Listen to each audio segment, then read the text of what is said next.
feel like that.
I respect.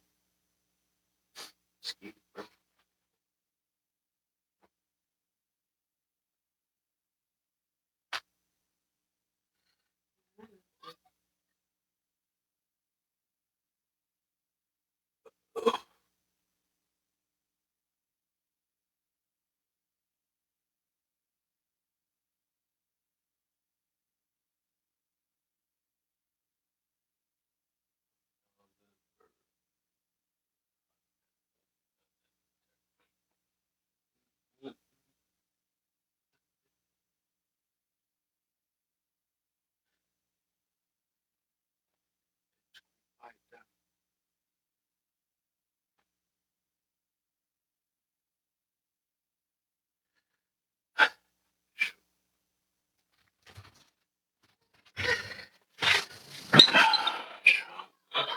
All right.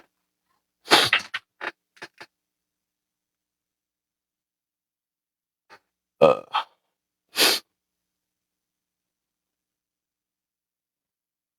Ivy, why you ain't here?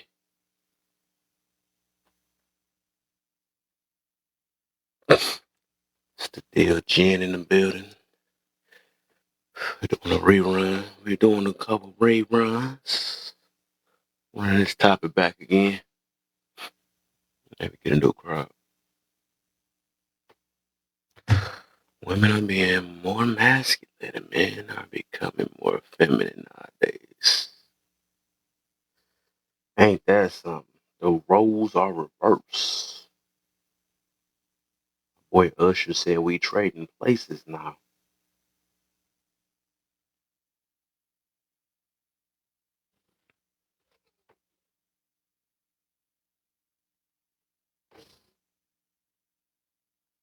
Mm-hmm. Mm-hmm. Mm-hmm.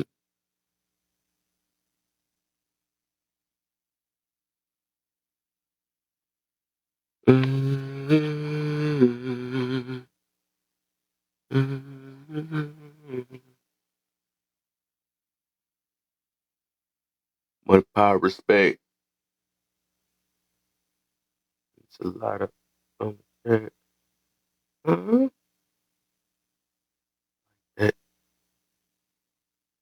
outlive my cat.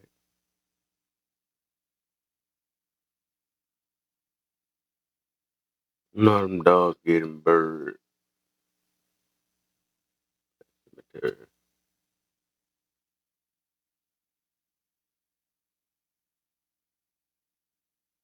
you like that, it's like that. Got that song stuck in my head. What up, bro? Yo, what's the What's- deal, man? We already on the topic. I guess so. Just start it up. All How right. you feeling, man? I was trying to tap the screen. I'm feeling good, man. I just got out of work. Oh, Finna touch around down to the crib. on a Um, Sunday. Number one, can you spot the difference between a masculine man, feminine woman, feminine man, masculine woman? What celebrity can you use as an example? Masculine man, celebrity. I'm gonna say Denzel Washington. Okay. Um, Feminine woman. I'm gonna say. Let me think. Nah, I'm just trying to think of the person. It's funny though. You have to think about that. Let me make sure I can select Yeah, right. who give you that essence? Like, is Yeah. giving like a motherly, wifely. Um, what's her name? The Ross chick. Um, Diana Ross' daughter. Okay. Feminine man. Lil Uzi Vert. I don't know if Oh y'all my, seen right. the I last forgot little about it. shit Right. That was he recent. did. This Thanks. man had a whole shoulder set, purse. I mean, that whole little shoulder dance sassy as hell. Masculine woman, Krishan Rock, for sure. Oh, right. Good one. That's a good one. 100% Krishan Rock. What main trait you'll say make each stand out for each? Masculine man, I think the ability to remain stoic and also provide direction. That's Denzel Washington. You know what I'm saying? When he speak, you pay attention. And he don't got to do too much for you to pay attention either. Mm-hmm. Feminine woman, like I said, Tracy Ross, that's her name. Tracy Ellis Ross. She just has that motherly energy. You know what I mean? The playful energy, That nurture. the beauty essence, like Mm-hmm. just you know what I mean? She don't got also she don't gotta do a lot for you to listen to her. Mm-hmm. The masculine woman. I mean, no, the feminine man, let's go there first. The feminine man, he has a lot of traits that are first of all, the first trait is the mannerisms for me, like how they move and how they walk. And you seen Lil Uzi Vert, like he got a Mm-hmm. lot of feminine mannerisms about himself. You know what I'm saying? Notice I didn't say he was the GAY word. You know what I'm saying? Right. But he's very feminine, whether he's GAY or not. He's very feminine. Um, and they tactics that they use when they have a problem with other people, they use feminine tactics. You know what I mean? They start like name calling people and like exposing shit, and that's very feminine to me. Masculine woman. I mean, just blatant, loud, very overly aggressive, like Rashawn Rock. Like she finna just fight the hell out of anybody. Does not know how to take direction. I think that's a very masculine trait. Mm-hmm. Not knowing how to, but not having the desire to. Men usually have the desire to lead rather than to take direction. Um, yeah, just over the top aggression, finding themselves in situations to where they have to use dominance in order for them to get their point across.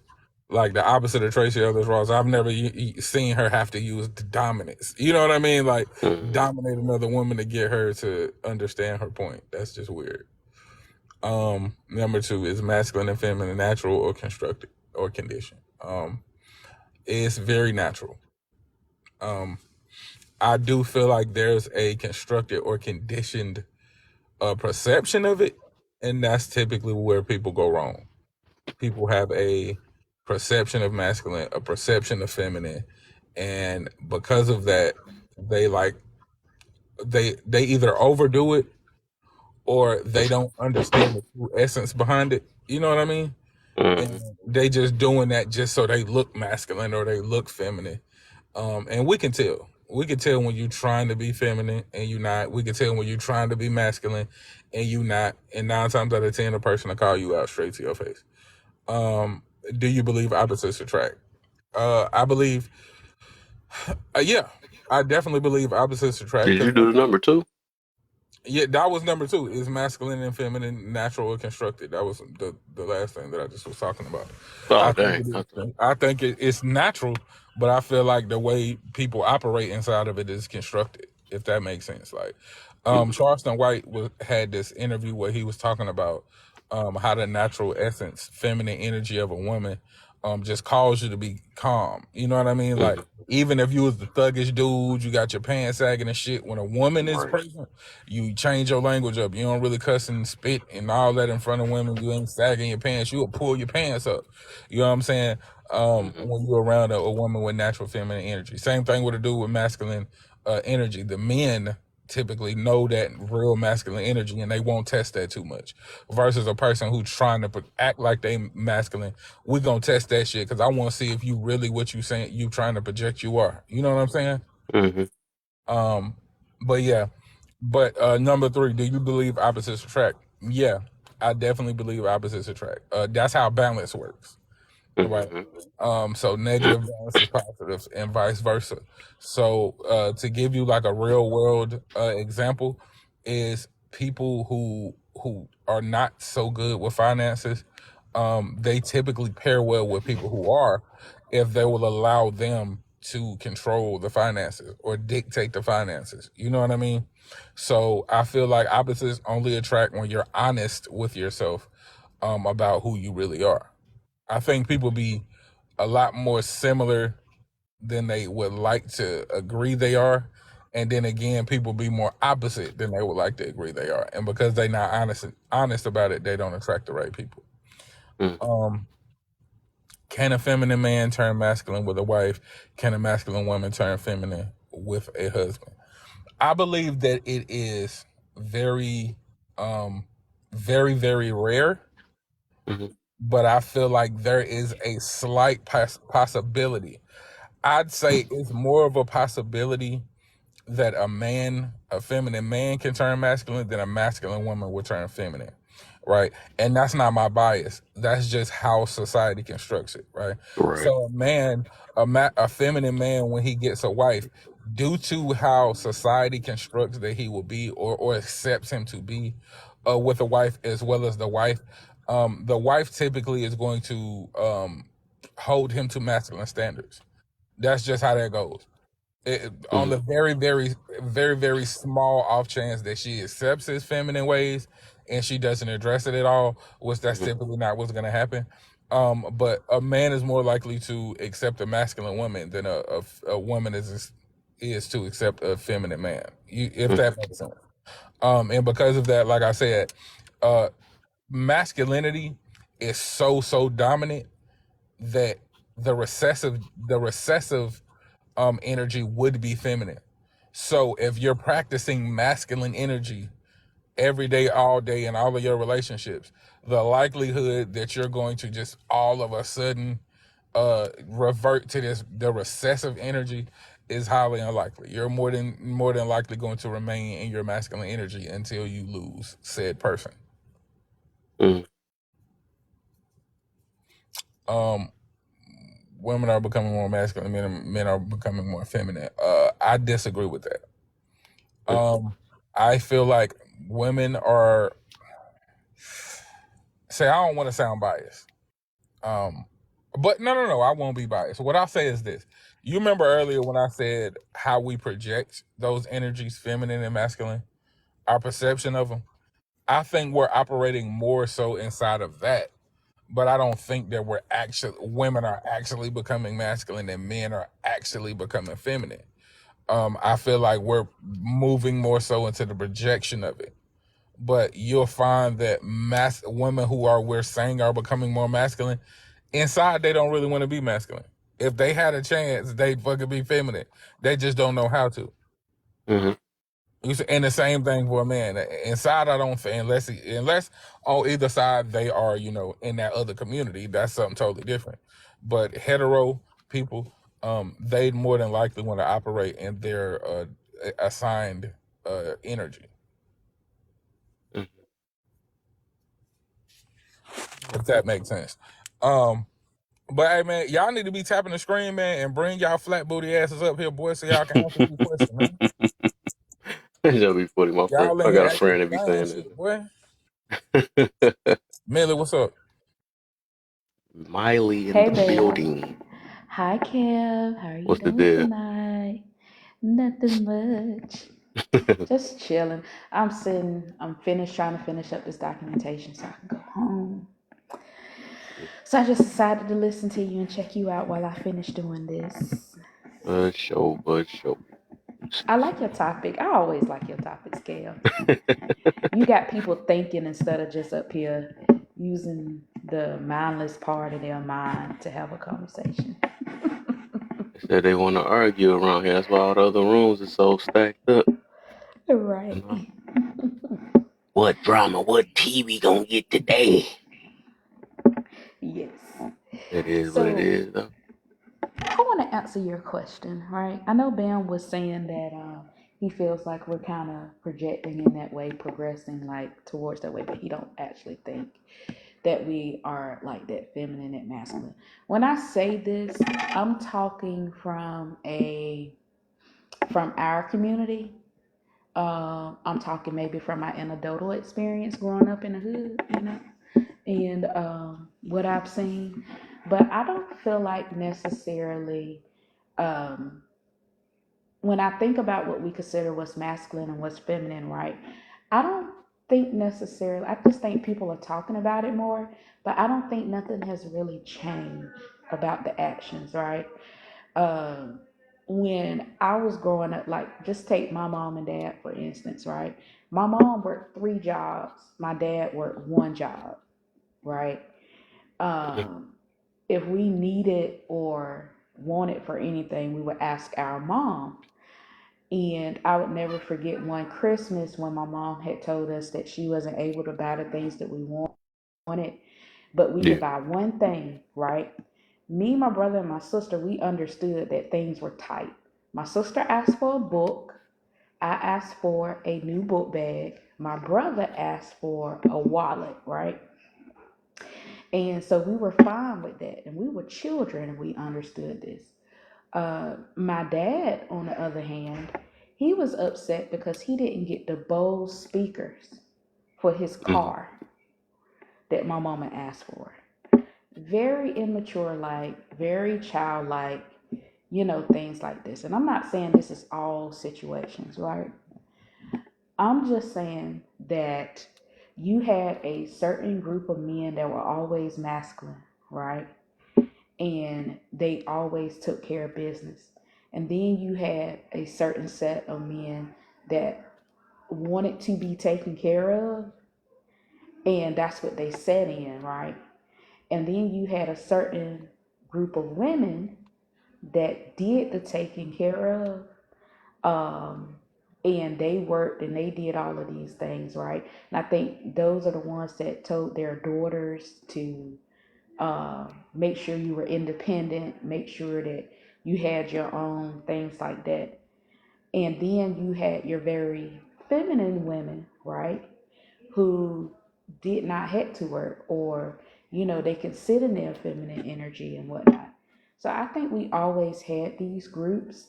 I just think now because we have social media and a means of talking about it, and now we actually have words, right? Mm-hmm. That we could place on it, because you could tell a lot of our generation, Kev, is going to therapy because they using big words. Accountability, responsibility, uh, narcissism, all of these things, right? People now got a word for things that they have always seen. And I think that's what masculine and feminine is. Now people have a word to explain what they have always have seen. So that's how I feel. It's always been there. Mm-hmm. So can I respond to that a little bit? Yeah, go ahead, Because Ben. I get where you're coming from with that, but I mean to the extremes, becoming more of the like more normal. That wasn't the case. Like I get what you said. There were always immature people for sure. However, for example, women just being blatantly irate and aggressive in public wasn't really a thing that you saw a lot. Because number one, more so than fear, they respected um, the dominance of men. What Right? time That wasn't. period you talking about? I'm sorry, I, Ben. I didn't mean to I'm interrupt you. okay. No, no, no. You cool. I mean, this is when I was growing up. So, like in the Okay. '90s. In the '90s, you didn't really see women being irate and aggressive. Like that kind of was cultivated, and conditioned by movies, right? You'd see the women on TV, doing stuff like slashing tires and doing all this goofy stuff.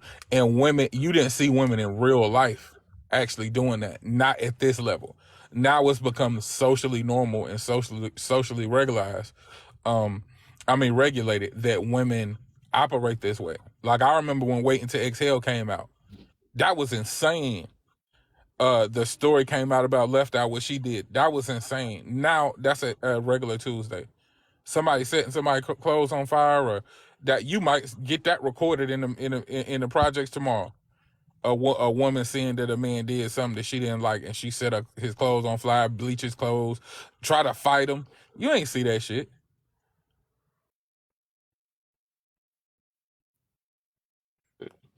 The reason why I asked that is because where I grew up at, I saw those things. But of course, I grew up poor on the streets and in the hood. And where I'm from, that was like a normal.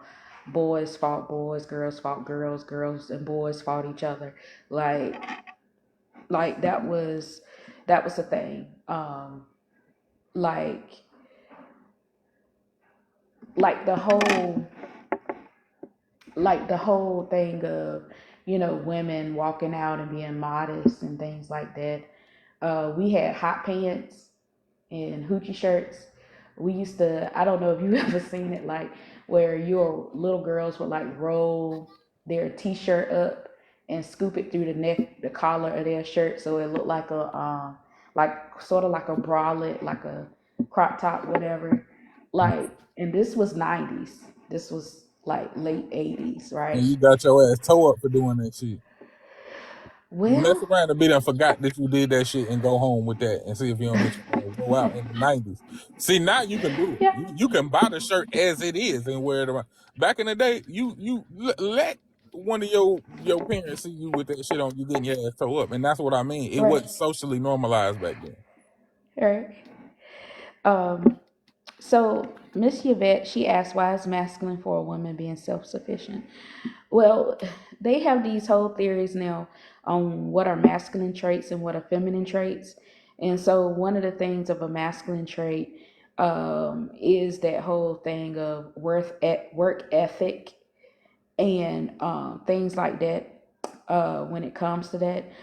Um, and so that's why, a lot of the times it's considered like a very masculine thing to do. And then I think what adds to it is that even though, black women have always worked, I think what adds to it is, I think for some men, listening and understanding what they're saying, is that women who, make, quite more money, or they feel like they're very self-sufficient, or what they call independent, right? They feel like they oftentimes will put down the male, the man in the relationship, and feel like they're not worth anything because they may make less or whatever. And it makes them feel more masculine in a sense that where they feel like they're the leader in a relationship.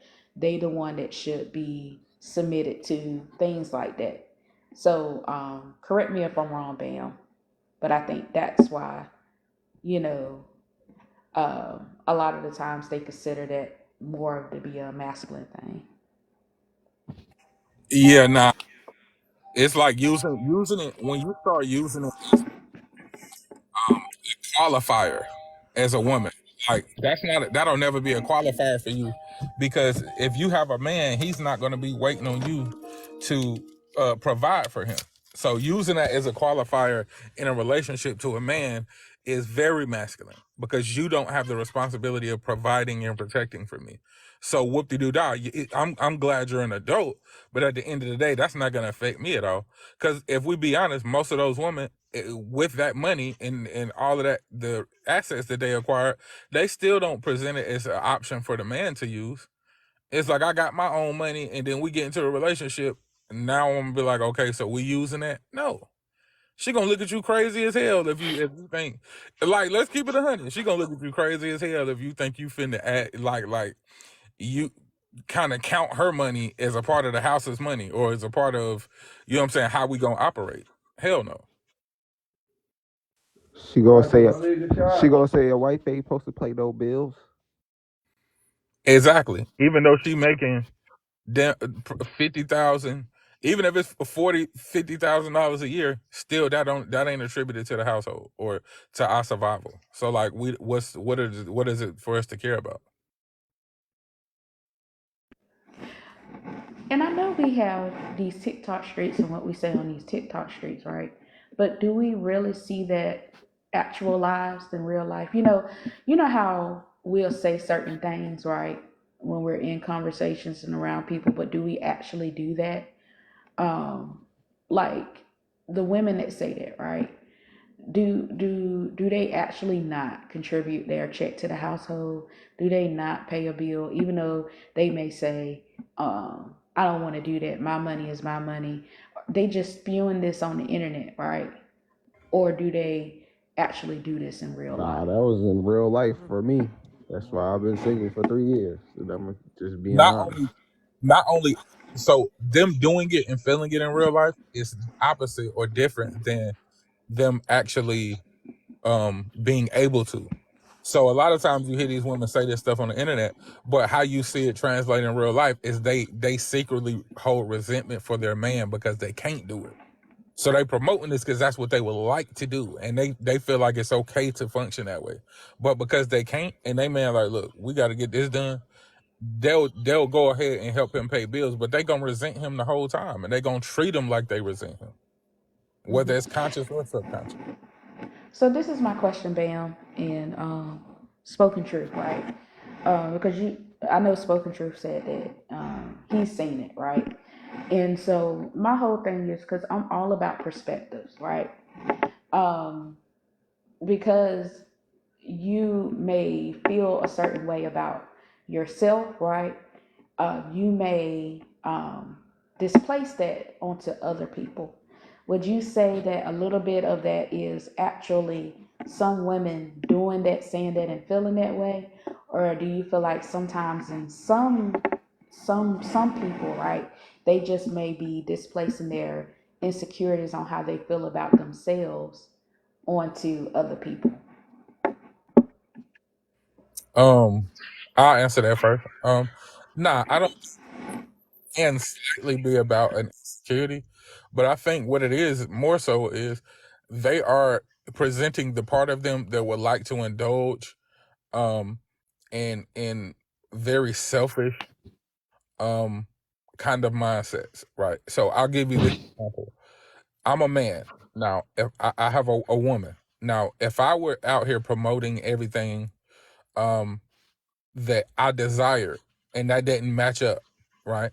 Like I'm like, man, I need a big booty woman, and every day you see me come on here, but my woman isn't that. Don't you think at some point, because that's deep down inside what I want, that's going to reflect on how I treat my partner?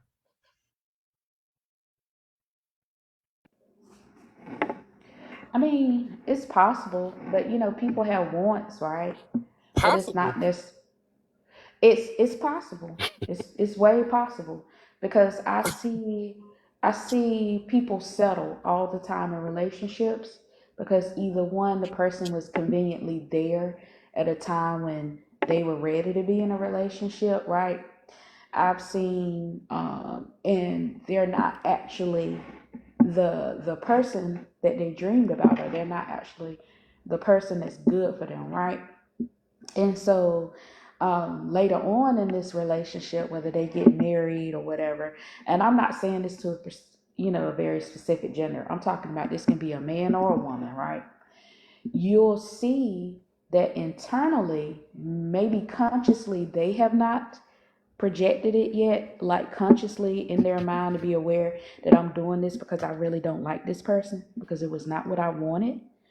But you'll do see things like they start arguments, right? um, because and it could be over something real simple, right? You pick fights. You tell them you don't like them. Everything they do is wrong. That person can bring you a dozen of roses, and it's not the right color, so you fuss at them, right?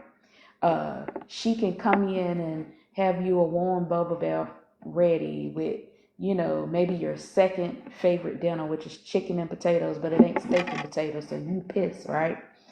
So everything bothers you about them in your soul. like I've seen it in real life with people, right? When they pick something that they originally liked, but they didn't. But I see what you're saying there. Sort of So, like self sabotage. If you ask me, it's like a person. Usually, what you're saying is a person not truly. All right, they settled because you was a convenient pick, but ideology wise and realistically wise, you not the person they actually wanted. So Mm-hmm. when they start being in a relationship with you after the honeymoon phase, they start to self sabotage due to self unhappiness. They Mm-hmm. possibly they ain't get the person they want. You really ain't never gonna get the person you want. I just wanted to throw that out there. Like we could have this fantasy dream of this perfect type of person, but it's never really gonna be profoundly true. You're gonna have to tweak the screws on whatever relationship. So it's like they self sabotage, and usually people don't even realize they self sabotage because they looking for something that's not never really there. You understand? They keep seeking for something that's not going to fulfill that void because they're not really happy with themselves. If that Mm-hmm. makes any sense. Mm-hmm.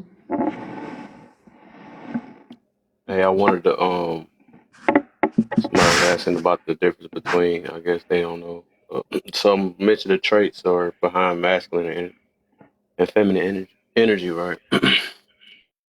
Even though I do believe it's I know they say it's natural, but I believe it's constructed because they just go based off of, you know, behind our builds or men's and women's roles in life. So let me hold on real quick. Just, dang. All right. So this is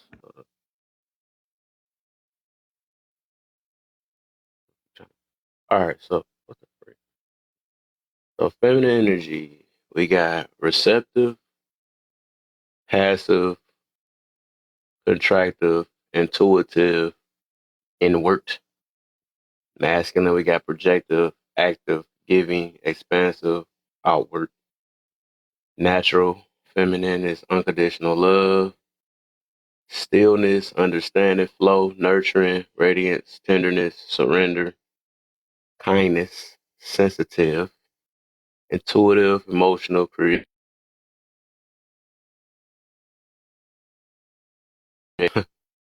Uh, Masculine is with a problem, man. It seems like the women have a problem with this part. Why they don't they want to bend.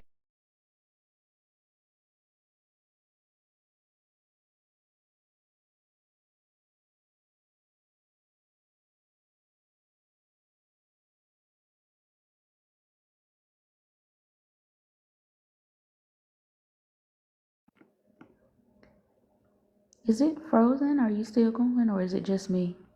Man, I Yeah, swear TikTok be effing with me, bro. It's not keep going crazy. in and out. So I ain't talk Okay, all this okay. time. As soon as I It say just was something, me. TikTok want to shut me off. It's crazy. Okay. Um, man, that's not annoying. I be oh boy. Uh, so the masculine is confidence, inner strength, protection, clarity, responsibility, boundaries, focus, courage, logical, discipline, support, capable, stability, certain, direction, assertive, wounded I say female, wounded. It'd be, bro, this is a horrible, man, this thing's not trying to blow up. I just gotta get the bigger pitch. Uh, but, oh, here go better one. This thing tripping today, dog. I don't even know what's going on. It was doing that on other people's lives today too. No, I'm good on that. It's just this thing so small. I'm trying to. All right, so wounded feminine is victims, powerless, weakness, manipulating, withholding, neediness, codependency, oversensitive, over emotional, wounding, wounded masculine, perpetrator, confrontational, which you see a lot of people do that, abuse of power, um, critic, criticism, dominance, abuse, aggression, avoidance, control, unsupportive, competitive, and unstable. That's the difference. Sheesh. But yeah, I I got a question for the both of you while we're here, right? So, do you feel like men and women hold at least a balance of masculinity and femininity? Uh, every person different though. I think everybody got everything in them. It's just whatever you operate more in might take over. Like it's a habit because I think humans built off habit. I believe. Well, no, I know humans are built off habits. So, and we got both in us though. Yeah, and I We got think my. that's what. What's up, cardio? What'd you say, I'm Molly? sorry, Kev. I think that's what you was trying to speak to earlier before you started naming the traits. When you were saying how you think it's constructed. Oh yeah, I Um, was. Oh, that's what I was mentioning. Yeah, I believe. I believe it's constructed though. A lot of people say it's natural. I just believe it's constructed. I think that's just something that man came up with. I believe masculine and feminine always been here, but the way that we identify it is how it got constructed. Just like time, to put order in it to call things out. But I think masculine and feminine energy, based off our build, has always been there. That's why people be feeling like, oh, man is going to be naturally masculine. But I haven't seen too many feminine men for that. It's like a woman should be naturally feminine, but it's a reason why we have to teach. We got to teach our kids this. You know what I'm saying? That's why men raise men, women raise women. To show and usually based off the way we are raised, them traits just come out automatically based off how we built. Um, and of course, the our what the genetics, what's they call it though, the hormone, estrogen and what's the other one? Those, of course, that help. That's what make women cry more and what make men more what's that, horny, I guess, or whatever, because it's about the same thing. Uh, but that play a part in it of why how we react a certain way, but it don't help us be feminine or masculine. You know what I'm saying? Because it take over. I think the way we condition takes make more over. That's why if you go to New York, it's just so many masculine male and female. You know what I'm saying? Based off of how Because they got raised, so it's gonna a lot overpower of this us thing that we call was natural. Huh? a lot of us was built off survival. So Yeah, I mean, yeah, survival. A lot of them say that. A lot of us was built off survival due to our upbringing and just our surroundings. So, like the woman, due to the matter of like, look what's going on the trains and stuff. So they always constantly, just like us, gotta look over their shoulders, gotta be on the P's and Q's. But let's yeah, just think about something else right now. Like, let's think about women working constantly and then they overwork, not I guess overwork, which condition them to be tired. Now that's when the masculine trait come out because I'm not saying it's not natural for them to be doing, but since you working so hard and you working so much, you tired majority of the time. What that makes you grumpy. When you grumpy, you upset. When you upset, that what makes you masculine. That makes you angry. So it's like you just gotta you gotta think about it. And I think exactly what you said, the terms and things, how they label certain things, which help miscrewed and mess up our mindsets and how we think and how we supposed to operate because a lot of men indulge in too much into masculinity. That's my man, and that's when it's like little do people know. I'm sorry for the background. Little people know like whether you're a man or woman, when you cry, it's releasing. It's like releasing toxin energies or emotions and shit. So it's really helpful, but they created us not to cry as men, which that's why you see a lot of men don't even really have emotional control because they don't even know how to control their emotions really. So it's like, yeah, yeah, yeah. I believe it just depends on our environment where we at. Though that's what help us. Yeah, I feel you. Um, and that's why across the seas they say like a lot of them, a lot of women are raised to be family. Family. That's why they don't work like that over there and stuff. So probably wouldn't hardly see a masculine trait in them because they operate in just nurturing and caring about the family and all the other stuff. So I mean, It really is where we at that condition us to be certain ways. And the roles we play in life, depending on the type of job. If you're always around a competitive type job, you might most likely gonna be in a kind of masculine and stuff or whatever. That last But bracket that you read, it said competitive. If you notice, a lot of men is competitive, which is right. in my lifetime, I feel like it ain't really healthy. But that's just the way the world operates to be competitive. So it's like Look, then you gotta pay attention to the woman and woman dynamic. They be competitive, whether they're friends or as a mother and daughter relationship, it be competitive and it shouldn't really be Hmm. that way. I'm not like the thing is like I used to be competitive like when it comes to sports because I've been doing sports my whole life, so I'm competitive in that nature. But the way some men and some women take competition is insane. Like personally, in the real world outside of sports, I don't have competition because I'm not competing with anybody. Like, because what do I look like competing with somebody, especially my own brothers or my homies? What I look like competing with them? Hmm? That don't make sense. People be competing with their own family and their own homies Right. because they feel I don't like. You know how many people that said my older brother, I'm the sidekick to my older brother. You know how many people said that? Personally, I don't give a fuck because like I know for a fact that he not over me and I'm not over him. I don't compete with him. I don't. What I look like competing with that man for? For what? I don't get nothing out of it. And what really blow me is when men compete over women. Nah, that's crazy. One of the main things men do. Money and women. I mean, yeah, money and women. That's about it. I'm not competing with nobody over no Women money. compete over everything. I'm not competing with nobody over My no dress money. look like my dress. Like, bro, like to be honest, man, no. Because I done seen people say that, oh, I feel like he's better than you, ruin friendships. I've also seen other people's outside opinion on women, like, oh, well, this homegirl is better than this homegirl, ruin friendships. I've seen that more times with women than I have men, so I've only ever really seen that like once with men. So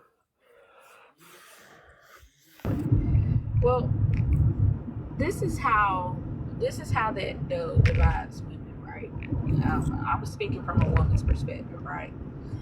So you see men, because every woman wants to be desired by a man, right? At least one man that could love them, right? And so when it comes to women, right, the reason why you see the, you know, you the competition, right? It's the competition for the attention of men. And men signal to us all the time what they want, right? So when we are learning, especially on this app, that necessarily what we women see is not necessarily what y'all actually desire, because it's this thing now of what we want to smash versus what we want to marry is like a thing, right? yeah, And so when you guys are growing up, right? I don't think you guys realize it, but a lot of the girls that you're choosing, right, are women that you want to smash. And so you have a subset of women that see this, right? And they're like, okay, maybe that's what I need to be because that's what they picking, right? And not realizing that there's these two categories, right? And so these women go out and they get the BBLs, they get the implants, they get the fillers, they do all of these things to change their body to what y'all would consider smashable, that yeah, y'all like to look at, but it's not something that y'all would like to keep long term, right? And so I think that women are getting the signals mixed up. And so they have this competition with each other, right? But a lot of it is for that male attention. Yeah, like I ain't gonna lie though. A lot of men do the same thing. Men do the same thing because I'm a like what I've noticed is that like certain like with that statement that you made that women want to be desired by a man, I don't really feel like that's 1,000% true because there's no way that there's that many ain't shit men out here. There's no way. There's no way. I feel like And then the sometimes woman outweigh the I men feel if you like think more about it as often well. than not, women create their own problems with men.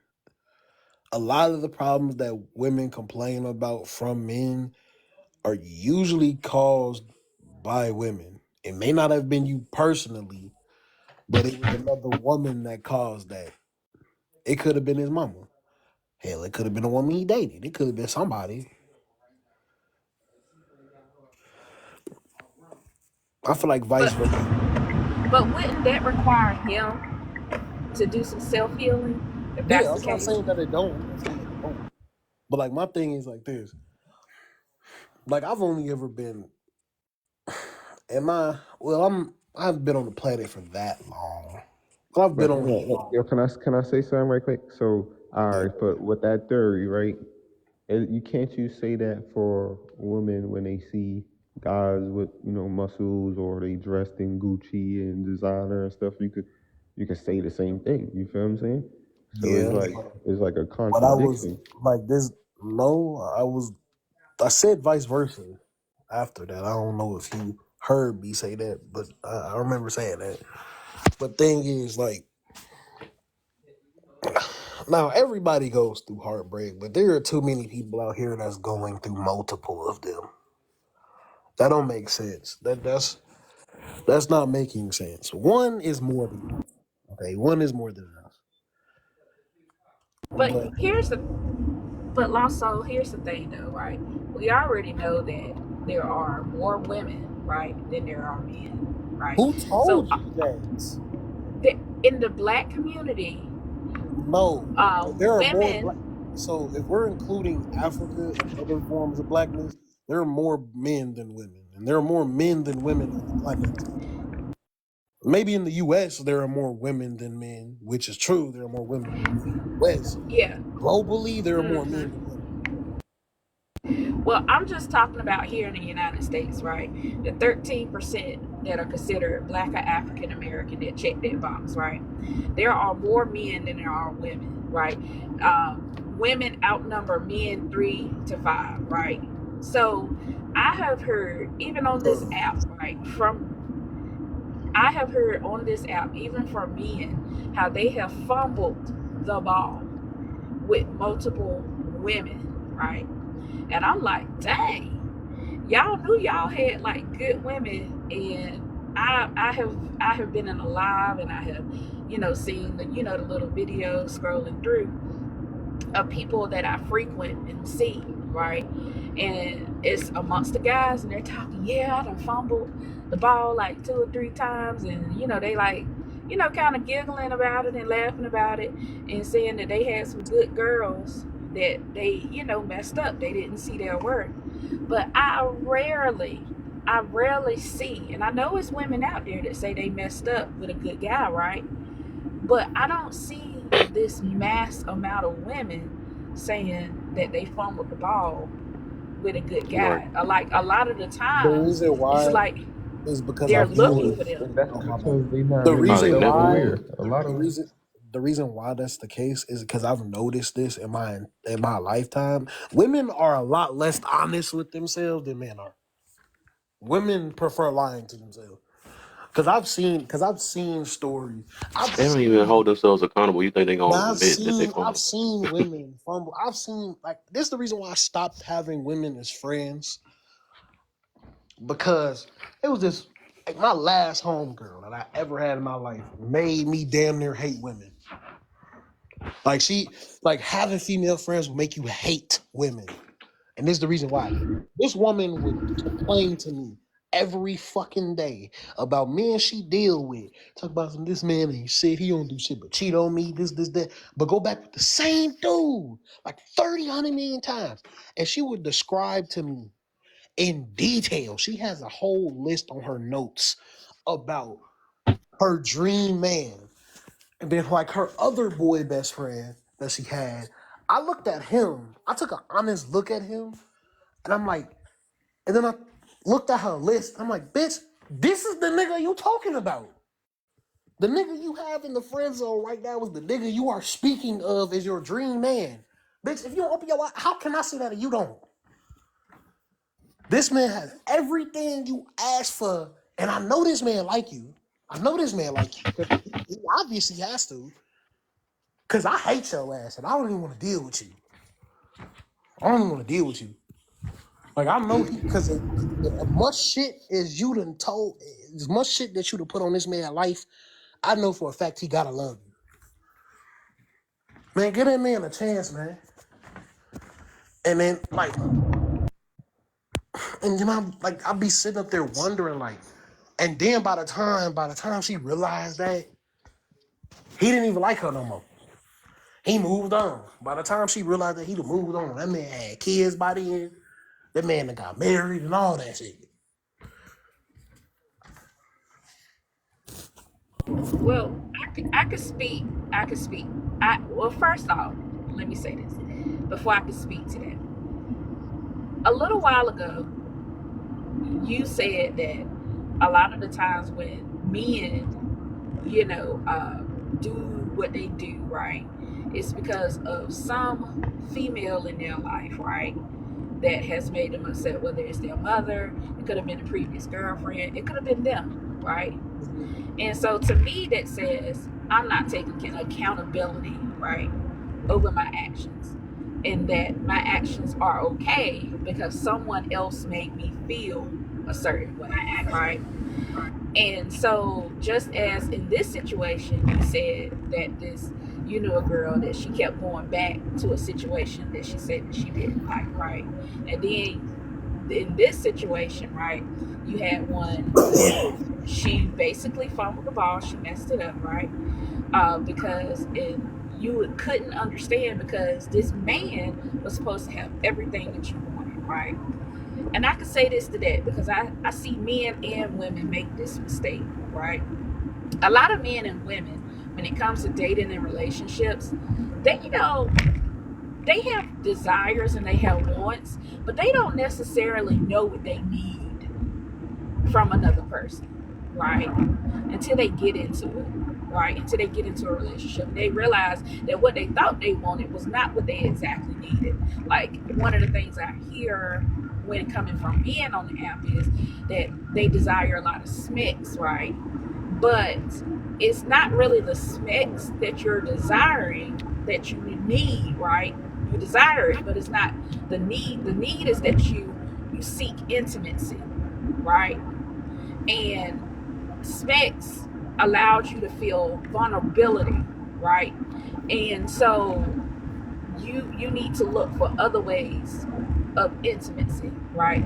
And like on the women's side, right, it's not that you're seeking a man because he's rich, right? That's not the main core of why you want that, right? What you're probably actually seeking is security, right? You want to make sure that you feel secure, financially secure, whether that's financially secure, because maybe when you were growing up, you had to struggle, right? So I think a lot of times people want and desire things, but it's not necessarily what they need. And therefore, when they get into these relationships with people that they thought was what they wanted, they don't last because they was looking at the wrong thing. If Yeah, that makes sense. I agree with you, man. Like one of my things is this, right? So this is what I've learned. Like, cause I feel like heartbreak is a lesson. Now, I'm not one of them dudes that turn into a not shit person after a heartbreak. So I don't. That is probably the reason they act the way they act, and I can acknowledge that. And that is also not really taking accountability for your own actions, because some of them do view it as okay.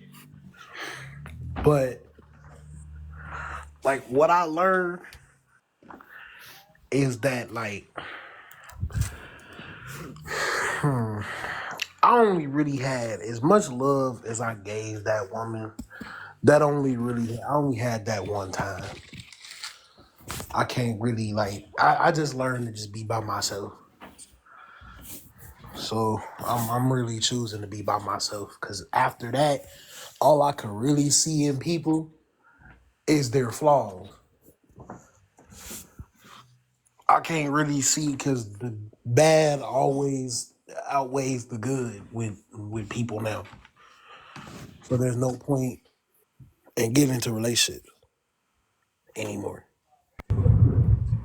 Can I say something, bro? First of all, what's up, Kev Easy? What's going What's the on, my deal, my bro? brother? You all right? Oh man, everything is everything, man. I hear you over here with the with the let people vent it out and express themselves as you normally do, my brother. So I mean, you're gonna hear this word 1,000 times, man. Trauma, whatever, right? People not really knowing how to process or let I don't know, man. The reality of situations, the gravity of situations. I don't think people really, process the gravity of things. And I think a lot of people, they may start out as so egocentric to where they think they're supposed to receive what they give. They think it's supposed to come right back to them like it's a reflection in the mirror. They think that they think that everybody interprets love the same way and it's gonna be that way. And that's why like me and Kev got this similar ideology about these love languages and stuff, right? But the idea that you can only see red flags now, I can guarantee you that that's how you live your life, even to yourself. You're probably very self-critical. Most people are critical, are the most critical of themselves anyway. But all of that is to say that the way we treat others, most of the time, it is the way we treat ourselves. When we truly dissect it, when we truly sit down and watch it, when we truly say, you know what, I look at the world this way. Your perception is your reality, and it's your projection. And that's what you have to realize. So you have to ask yourself, do you want to treat first check with yourself and just say, you know what? Am I replenishing myself? First of all, every time you go through something, are you replenishing yourself or are you looking to be replenished? Because if you don't have joy and the ability to rejoice, you definitely can't share it with nobody else because you're looking outside for something inside. Like that's like you trying to find your couch on the curb. You're not gonna find unless you put it out there. That's the only way you're gonna find it out there. But so you got to do some inventory a little bit. And then the second thing I would say, man, is that if you're only looking and finding bad things in other people, if that's all you can see right now, if every time you look out and you engage with somebody, you're looking for reasons, you have to admit that you're self-sabotaging. Ask yourself if you ever give yourself the benefit of the doubt, or if do you ever give yourself the benefit of the doubt? Like, do you ever look out at the world and say, "Oh man, I can't do that"? Like, are like your language sometimes? I mean, listening to you talk, just listening to your words, and I don't think you really if you played this back and listened to your words and how many progressive words you use and how many. I know how many I've used. Trust me, I listen to myself more than I know exactly what words I've used. Like, I know exactly what words I've used. I know exactly what they mean. Because you talked in red flag. Many But the times thing we don't is, see, we don't but hear the thing ourselves. is, now I hear, I've heard myself. I know exactly what words I've used. And the thing with only seeing red flags is every time somebody tells me that I don't want to look for a reason. I don't look for reasons to not be with people. Like I want you to actually be Okay, pause. like I want you to actually be the Pa- person. Pause right there. Okay, go ahead. That dude got one bar. Ain't trying to talk. Even though I Man, she got never one bar, brother. That's not even. I didn't interrupt you. But yeah, go ahead. Not progressive, that's regressive, right? Then you went to the I don't next think we heard sentence and anything you you said. You was immediately trying. said, I My bad. want. Oh, my bad. My bad. Okay, so you started out by saying, I don't, right? Which is regressive, not progressive. Then the next sentence you said, I want. Like which is another way of saying that So it's a we're gonna longing be thing. Like interrupting. it's a longing, So are we gonna it's a be longing interrupting idea. us? So is this gonna be interrupting me, or can I actually finish? Because I didn't interrupt you. But the thing My bad. Go is, ahead, bro. Go ahead. I wouldn't like. That's the thing. I don't look for people to be to be bad people. I generally want you. I generally want myself to be wrong. I want to be wrong about you being a bad person. I really do. I really do want to be wrong. But it's just every time I want to be wrong, and when I'm not even looking for it, people just tell me. That's the reason why when I'm dating and actually looking for a relationship, I just let people talk. I do more silence than speaking on a date because I just let people tell on themselves. Because I pay attention to the words you use, how you use them, and the context you use them in, and things like that. And I've tried to like I've talked to women from all different walks of life, and it's still the same thing. So I just decided, you know what, nah, I'm gonna just go ahead and just go ahead and fall back, because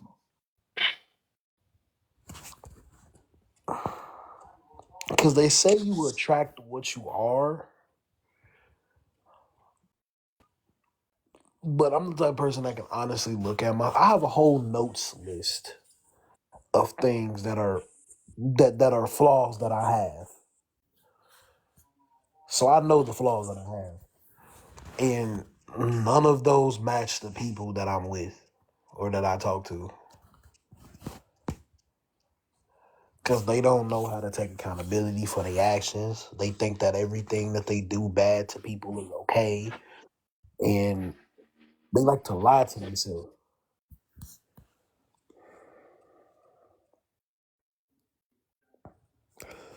I mean, I've expected the worst and best that could happen out of any scenario. I always think of the worst and the best possibilities that could happen.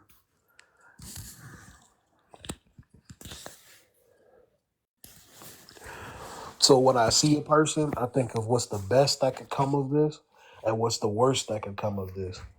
And even when, right now, there are certain things that I can look over. There are certain flaws that I can look over because we're human. We all have them. There are certain flaws that I feel that I can look over if we share the same core values and morals. Then I feel like there are certain things that I would be able to give grace to. But in a lot of scenarios, the cons almost always outweigh the pros. Even in like the relationship that I feel that I fucked up in, I felt like if I didn't or if that didn't happen, I feel like the cons outweighed the pros with her.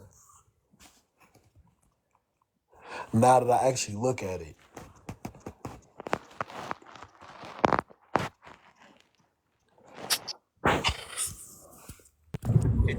Did you land, brother? Because I don't want to stop yeah, you. I'm done. Okay, so in the comments, what I did was I literally wrote down every regressive statement or phrase that you made. You may want to slide down and look at that, right? And and what I wanted to point out to you, or what I am going to point out to you, Hope it's something that is, well, I don't know. But what I am going to point out to you is that your perspective is actually the way you talk to yourself. So I would offer you, if you want, and you can consider this, to consider talking to yourself better. If you considered speaking more cans, wills, ams, onlys, like these are progressive words and they're definitive words, because the way we speak is the way we are. Okay? So if you think about the way, if you could just consider the way in which the words that like I could literally go down every phrase. You said you had a list of your flaws, but you never mentioned the list of your values, of the things that you're good at, of the things that make you valuable, right? You said that the cons outweigh the pros. Like you like there was a constant preference towards longing, wanting, and things of that sort. The way we speak is the way we are. So the only thing I would just offer to you is since you speak in deficient, right? I have to speak your language.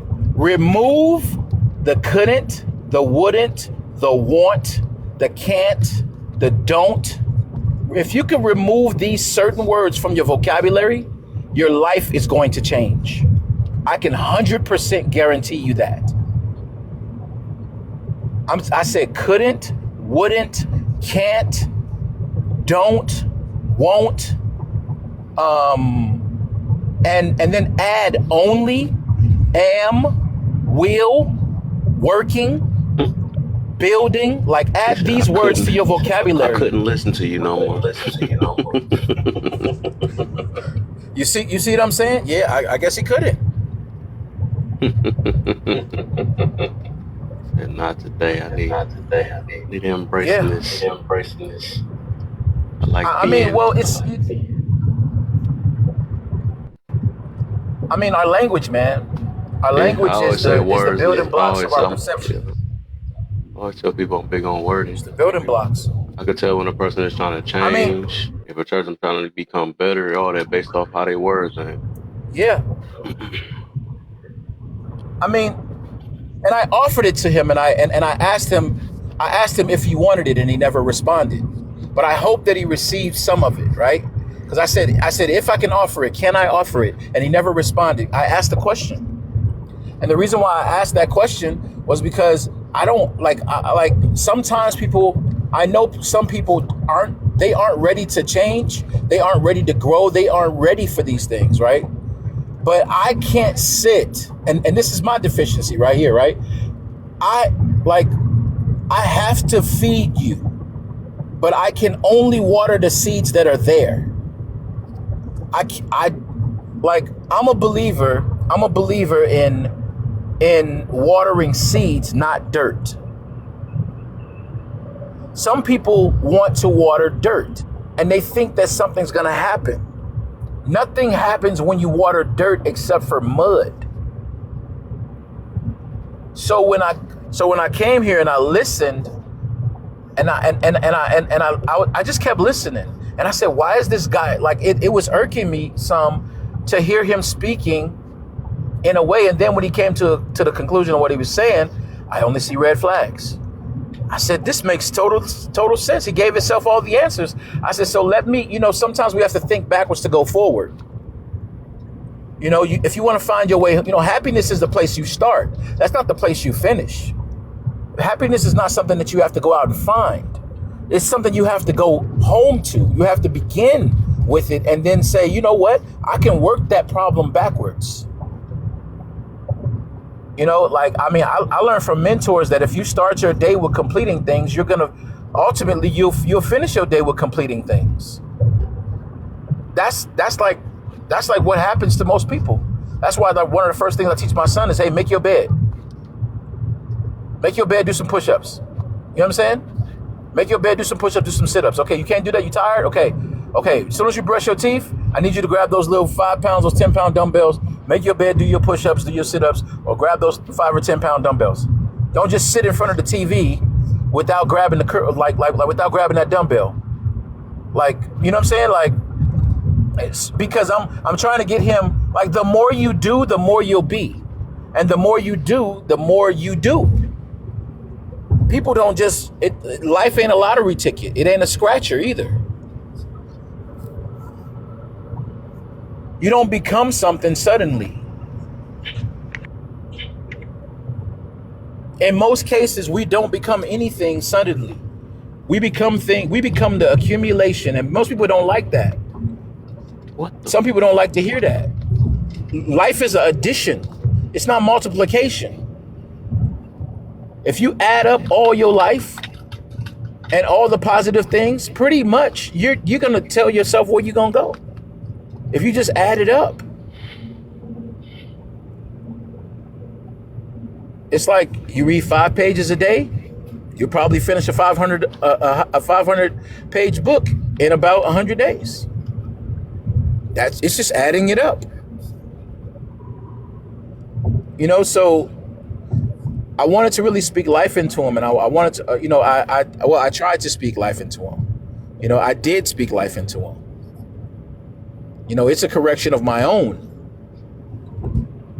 You know, it's like when you offer someone words that are going to change their perspective and begin to help them to build themselves so that they can have self-efficacy and self-affirmation and self-accountability and be able, like, self-awareness, like all the things that help you to put self first before you become selfish in an idea. It could be extremely hard for people. I know it's hard, but I wanted him to know that he could not benefit. I was not going to participate in his party. We came to 2 different parties. Kevin's panel, Laugh and Learn's panel, is a panel of growth. I seen people walk away from here laughing that came in here crying. It's a panel of growth. It's a panel of changed perspectives and considering new ideas. There's not a panel where people come in vexed and leave vexed, self-irritating, and then they're going to continue to irritate themselves. You always offer people good stuff.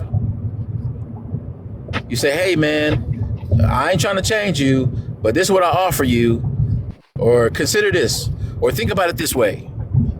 You know, something to grow on. I never tell you to, I have yet to come in here and leave out of here out of 5 or 10 minutes or 20 minutes, however long I spend in here, and you didn't offer something to someone to grow on. That's why I respect this panel.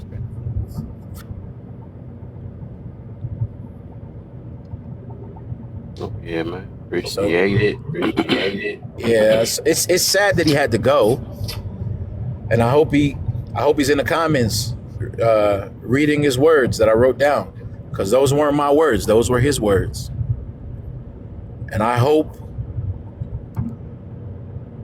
you know, it's some people need healing.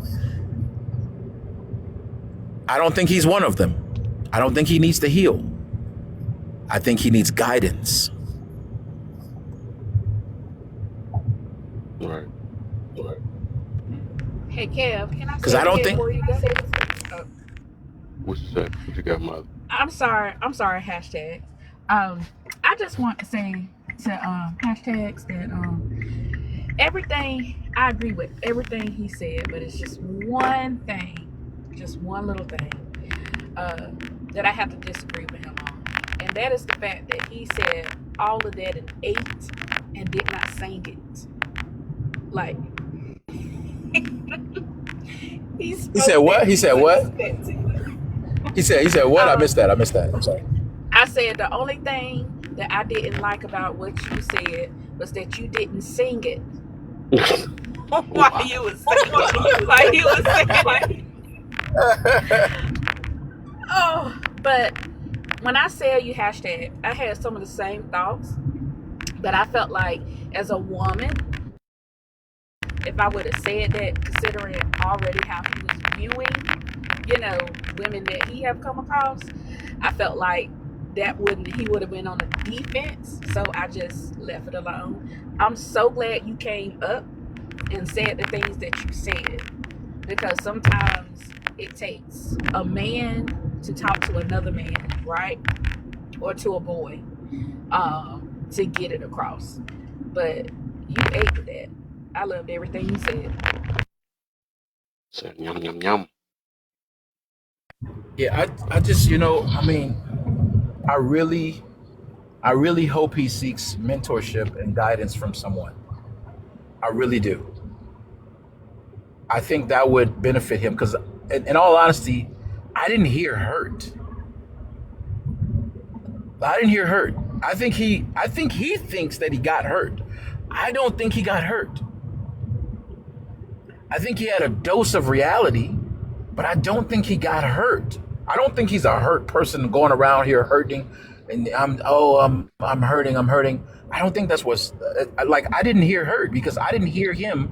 Like most of the time when I hear people that are healing or need healing, what I hear is them putting me into it all the time. They're always present with that time. He was not present with his time.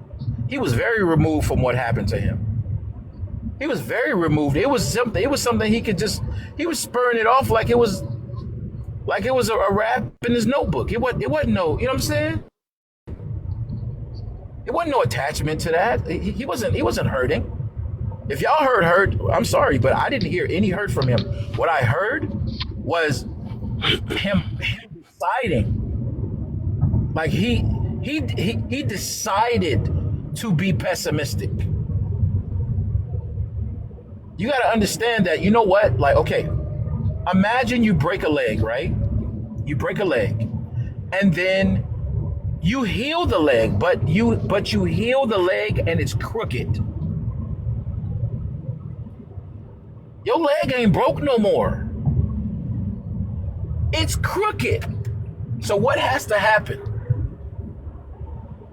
That leg has to be broken again. That's why he couldn't sit here, because I was breaking his damn leg. He wasn't hurt. He was functioning just fine with that limp, with that awkward ass walk. He was functioning just fine in the capacity that he was happy with. But it was wrong, and it was awkward, and he knew he was awkward.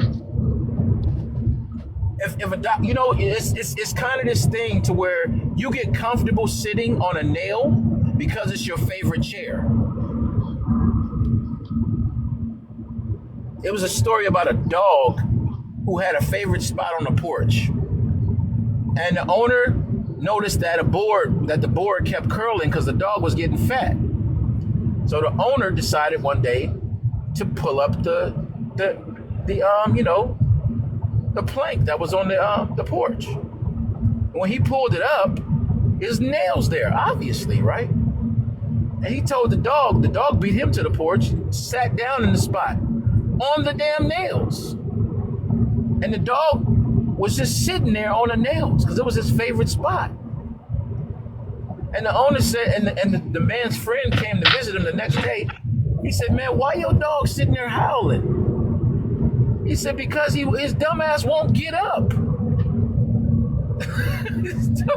His dumbass won't get up so I can put the board back on the porch the way it's supposed to be. His dumbass is sitting there in his favorite spot and hurt. Like hurting himself. It's kind of like that. It's weird, but yeah. I hope y'all got my little funny, stupid story. But yeah. And it's a shame that some people are that dog on the porch, I forgot the name of that story, but I think it was something like the wounded dog syndrome. You can't fix the dog's legs because he knows that in order for him to get fixed, you have to break it again.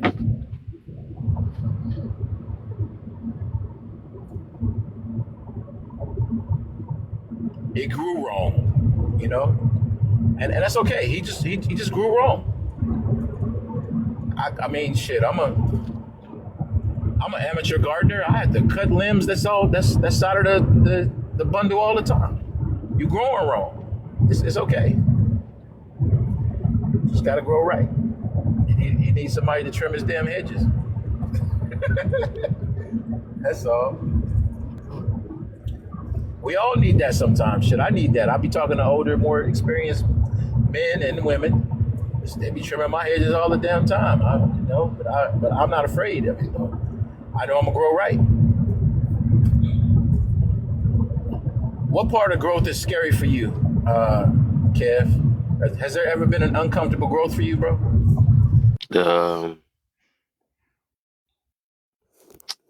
Uncomfortable growth.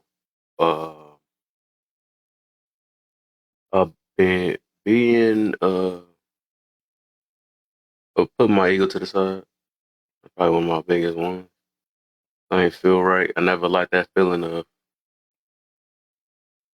being a punk and letting somebody slide with what they say without having to say something. What I would say.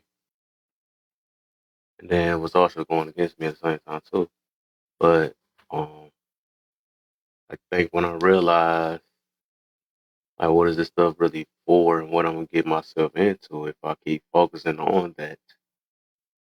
It's also the reason why I used to, I didn't have no problem letting people go, even if because I could have lost one of my friends off of just ego and stuff when I felt like I got done wrong or something like that.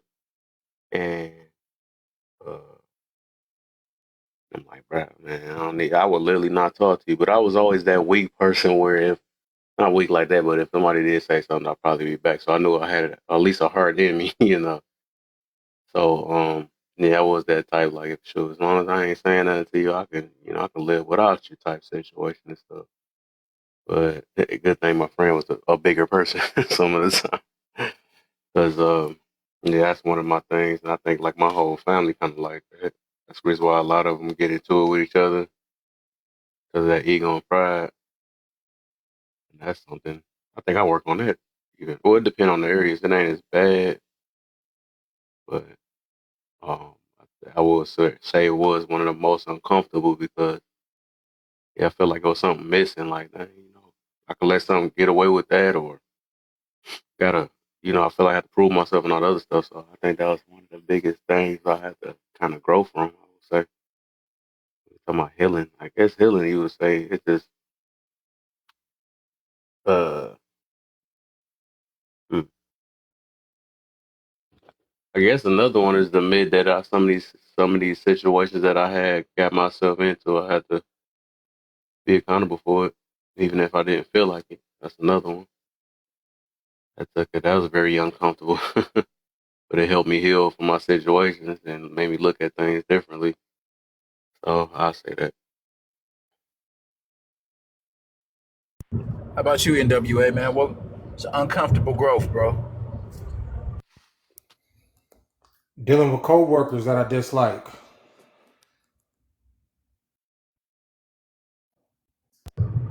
Oh yeah. Oh yeah. Because you got to pay them bills. Oh hell yeah. I do that every day, bro.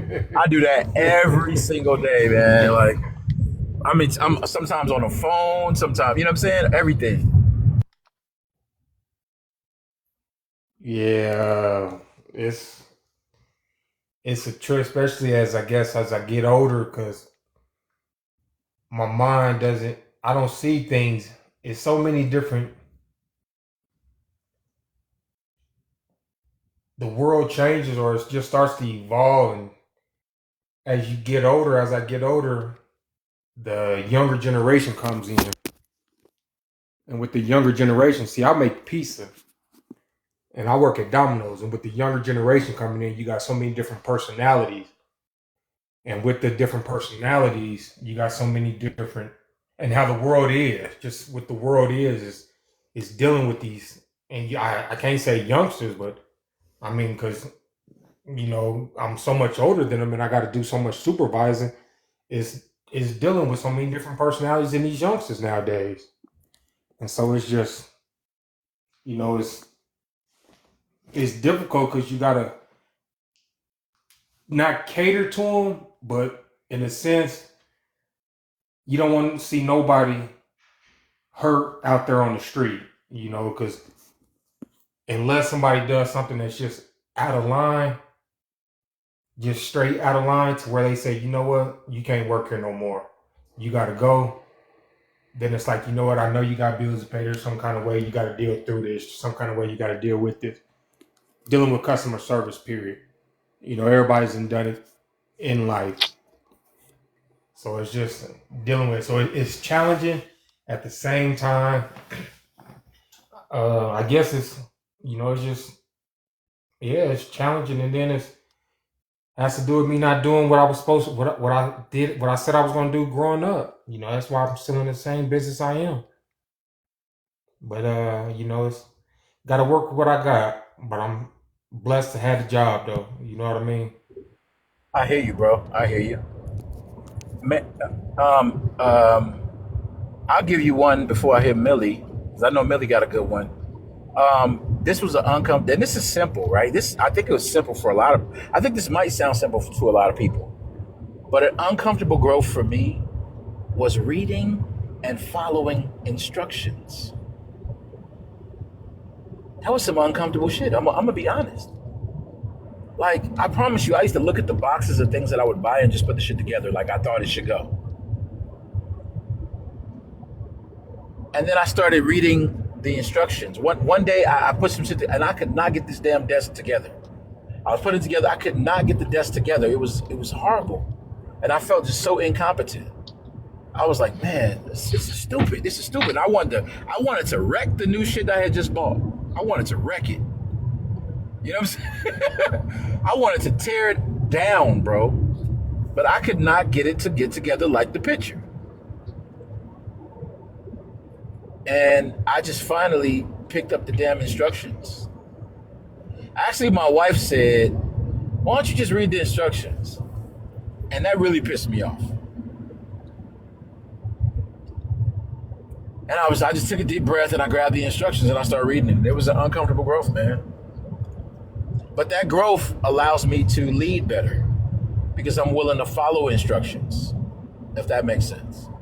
But that uncomfortable growth, just feeling like I knew enough.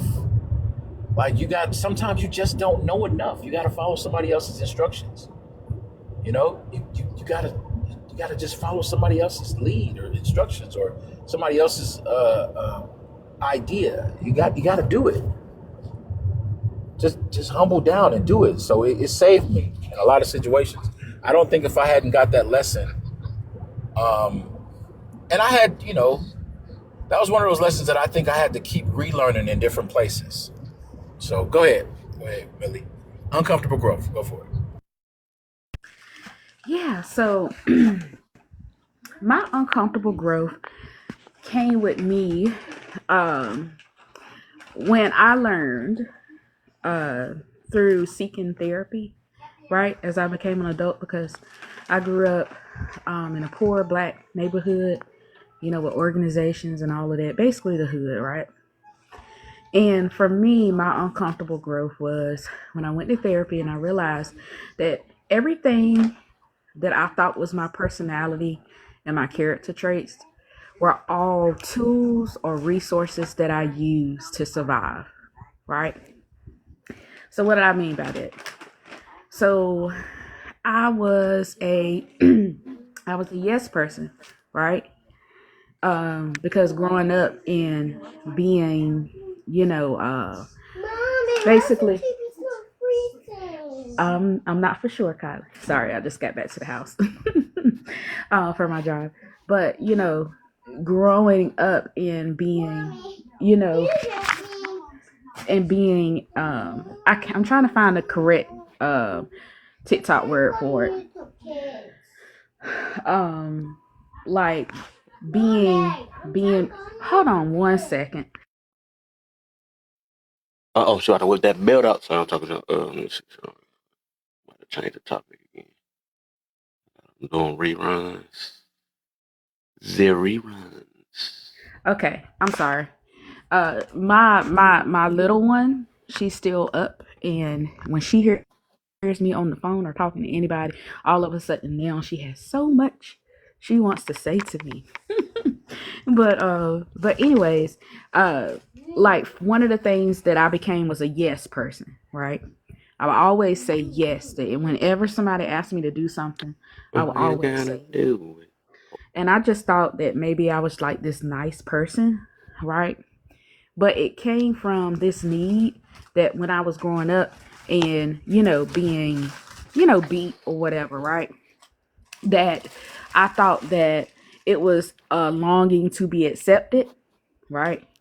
And then a lot of the things like growing up, surviving in the hood, like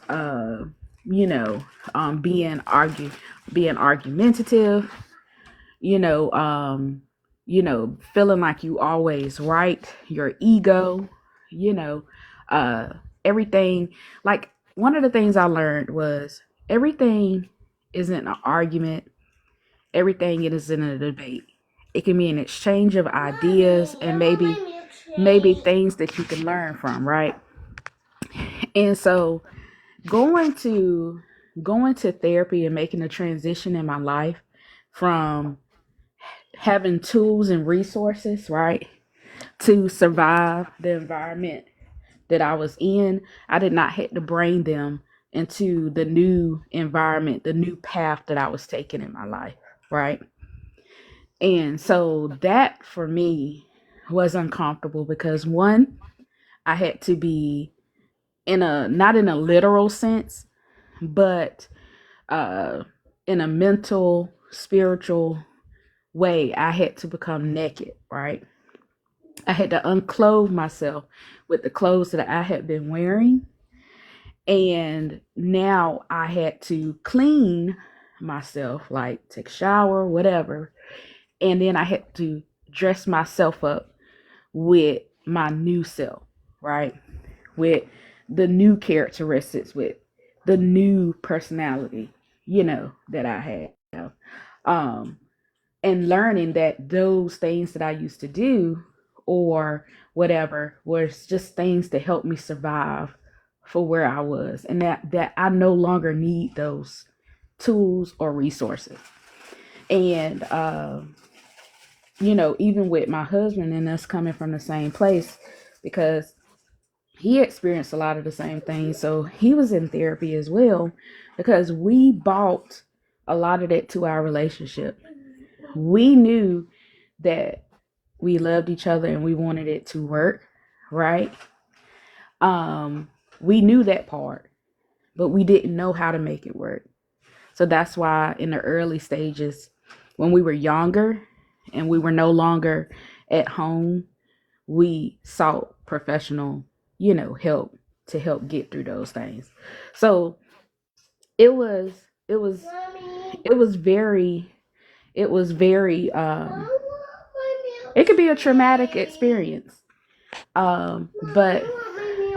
But coming out on the other side, you know, I wouldn't go back and change it for nothing.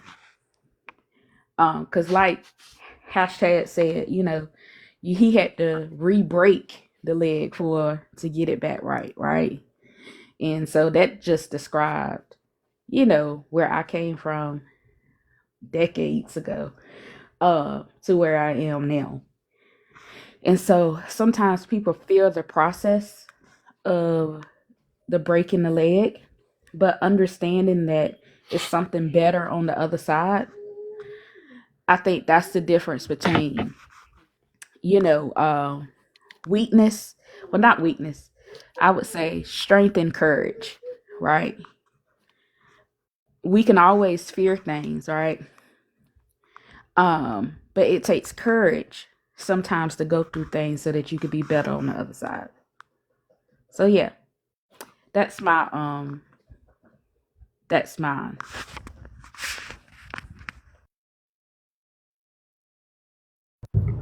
You said some serious stuff, man. I'm a revisit some of the stuff you said, if you don't mind, Kev. But man, you just floored me. I'm not gonna lie.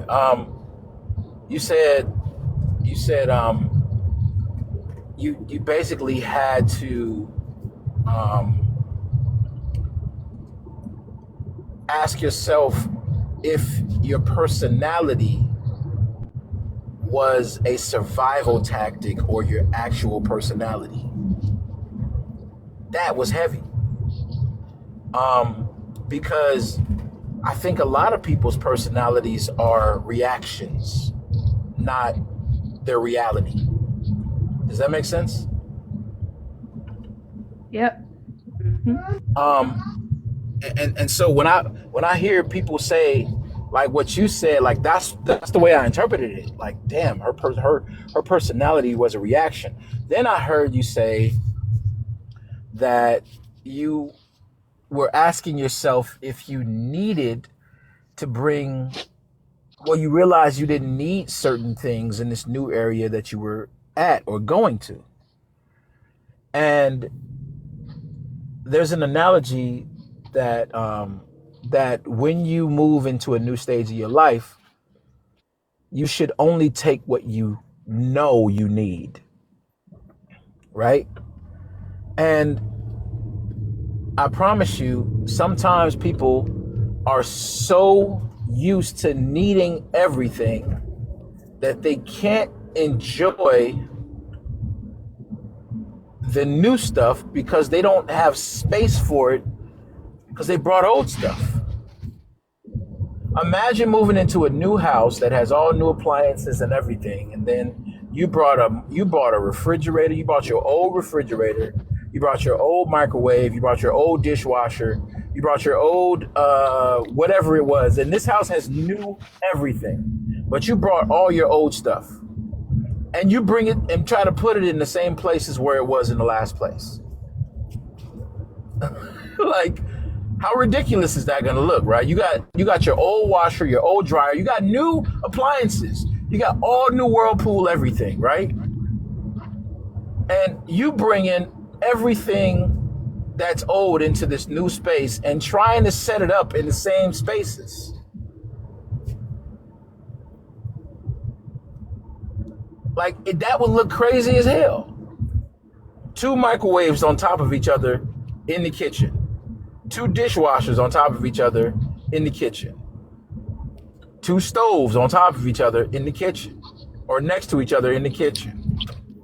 Like, this is why I think emotional inventory and really assessing where we want to go and where we are is like so important.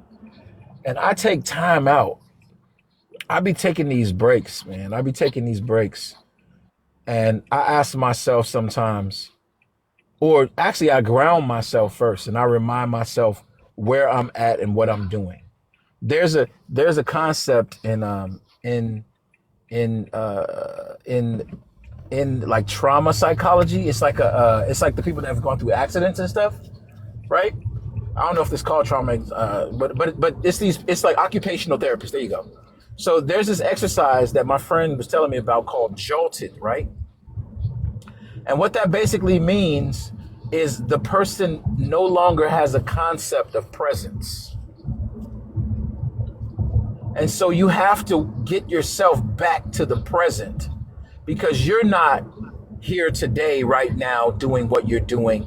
You're there yesterday doing what you were doing, but operating in the present place. Does that make sense what I just said? So, you know, people that are having flashbacks or like having trauma responses or triggers with new people that don't apply, that's like when they need to be jolted. So the exercise kind of goes like this. You count 1098 765 4321. You tell yourself the day that it is. And then you do 1, 2, 3, 4, back up to 10. And then you tell yourself the date that it is again. Then you do the same thing and you tell yourself the time. Then you do the same thing, you tell yourself the time. Then you do the same thing and you tell yourself the place. Then you remind yourself of what you're supposed to be doing or what you're assigned to do in that place. And you ask yourself, am I ready? And I promise you, when I seen this exercise done, there were people that had been in these plane crashes and car accidents and subway accidents and stuff like that, that literally fell over. Nobody pushed them, nobody shoved them, nobody touched them. They just fell over. Some people just started crying because they suddenly realized with everything in them that they were not there. It's kind of like when you, like, I think black people do it a lot. Like somebody would call you, you'd be like, I'm around the corner, when you really a freeway away.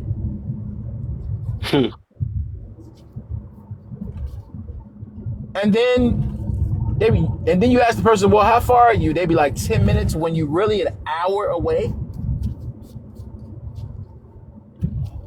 Like, black people do it all the time. Like our CPT is a syndrome of being jolted, of not being present with the present, like not being actually there. Like we will say that we are places that we are not,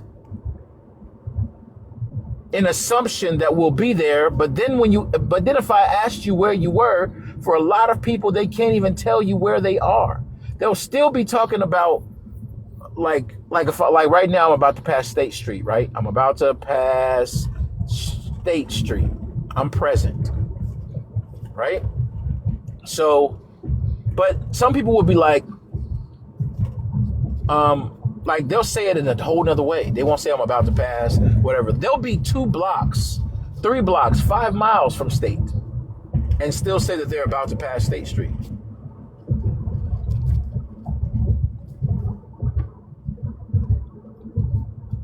So like, yeah, so you brought up a lot of things for me. And you, I don't know, you kind of made me think about a lot of stuff. And I think that that uncomfortable growth is like that's a serious place to realize. You know, that's like serious. Go ahead, Kev, man, do your thing.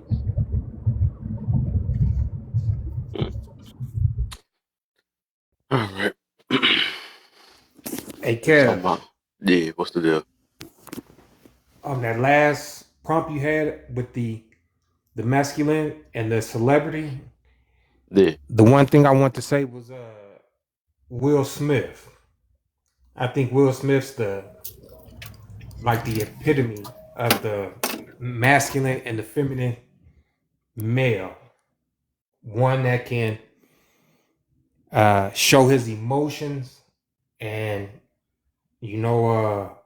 there we go. One that's able to show his emotions.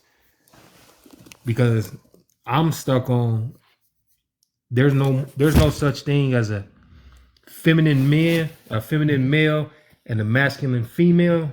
I think it's just a persona that we put on, and it's something that's been passed down generations since the Flintstone era. God, whoever a person may look at, gave every gender both the masculine trait and the feminine trait. It's just males since the birth have always been associated with masculine and females with the feminine trait. Now that we're so much further on in life, we got to get that mind state up out of there. And like you said, like it says, a celebrity that embodies both of those, the feminine trait really just being one that's emotional, a male that can express his emotions, is Will Smith. And one that's quote unquote masculine is also, to me, Will Smith. I see he's just like the epitome. He's, for those that are nothing against you. He's not homosexual, so no one can speak about his sexuality. A lot of people may say, well, if you are male and you feminine, then people may look at you as a homosexual. But if that's the case, that's just a person's own sexual encounter. That don't mean that a male, if he's quote unquote showing feminine traits, that he has to be a homosexual.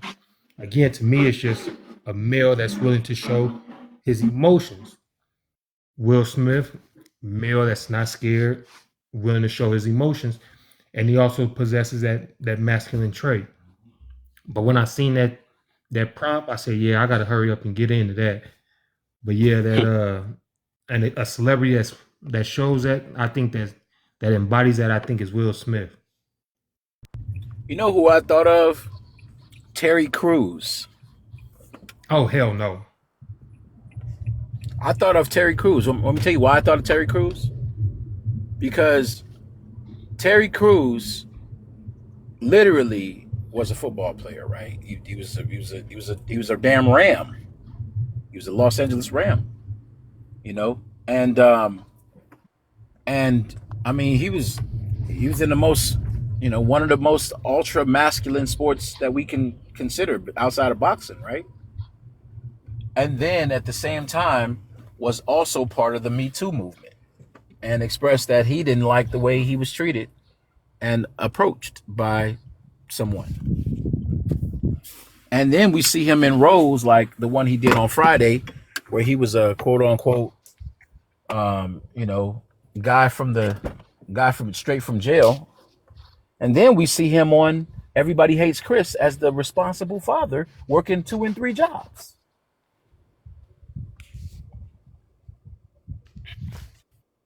Now, do you say because he was the football player, he showed that masculine trait? Yeah, I think he accessed something that a lot of men cannot access. I don't know if people know what it takes to be a football player, but I play collegiate football, man, and bro, you got to have a shitload of discipline, man. It's not pretty. Now, check this out. Does that mean all men have to play football to possess that masculine trait? No. That's what I'm saying. See, that's why I don't think Terry Crews embodies that, because not all men play football and has to show that masculine trait. Malcolm X didn't play a lick of football, but I don't look at him like a celebrity. Like Tupac Shakur, for example. I think, yeah.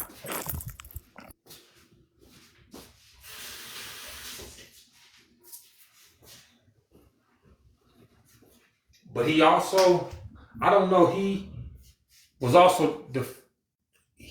somewhat degrading towards females. I love his music. I'm a big time Pac fan, but he came across both in a raunchy way towards my sisters, also in a good sense. And you can't do that, and it's like an oxymoron. Both cruel kindness and kindness cruel. You can't do that and expect to get some kind of love.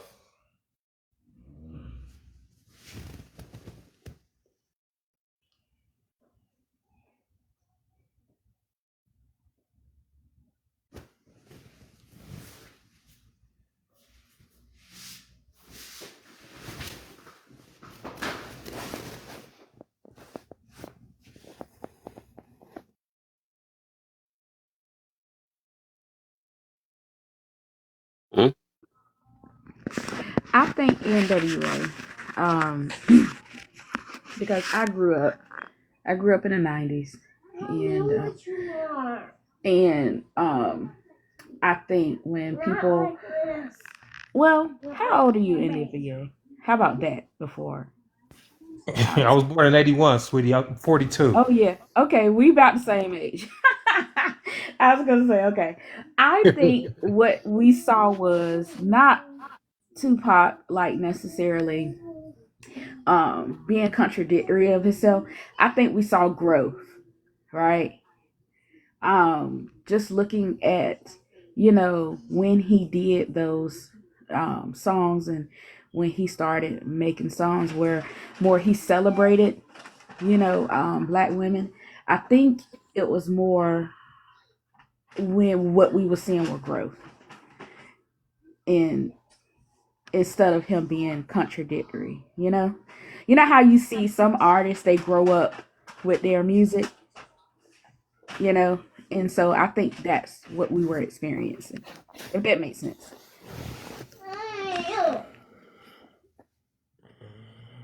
I'm I'm trying. Like I said, I'm a big Pac fan. If I was to turn on my camera, you'd be like, "Yeah, you are a big Pac." Be just based on my tattoos. They're not exactly like his, but where he has his, that's where I have mine. And so it's What? like I'm I'm listening, and I'm by all means, I'm open minded, and I'm a big Pac fan. And there's some music that it's that it's like, okay, I would dedicate it to some of my sisters, because I love my sisters. And then it's like some songs, it's like, come on now, man, just three, you know what I'm saying, 3 minutes ago, man, I got to lead a club now, or I might just shoot you up.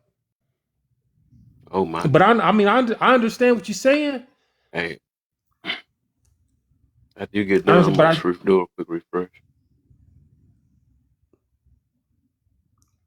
I didn't, yeah, I think now when you speak about hurt and trauma, I think he went through his stage of hurt and trauma, and money got the best of him.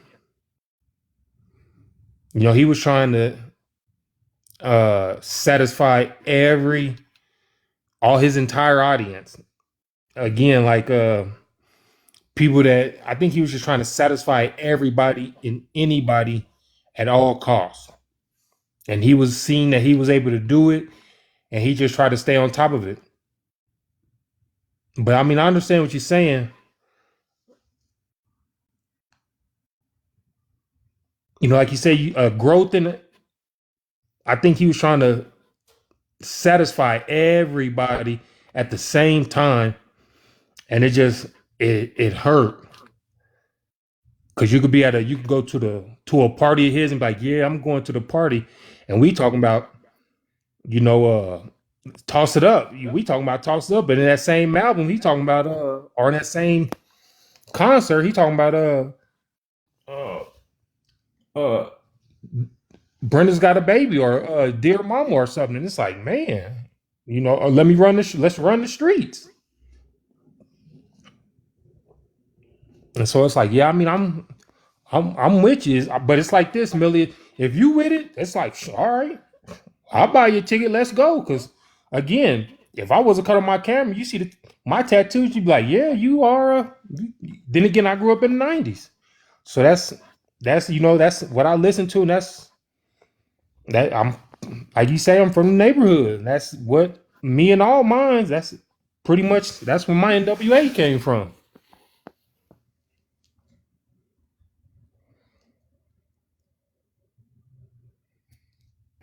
Our music was epic though. You right. You right. Oh, these new generations don't got nothing, and you see they be using, you know, our songs, right? And then they be claiming that they done did some new dance or whatever on them. I be like, what? Let me play this original for you. You right.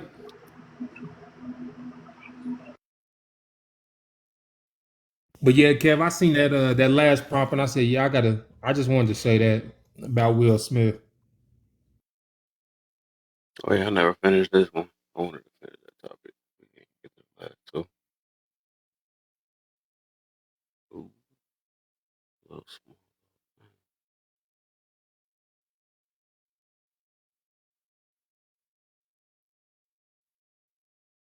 Mm.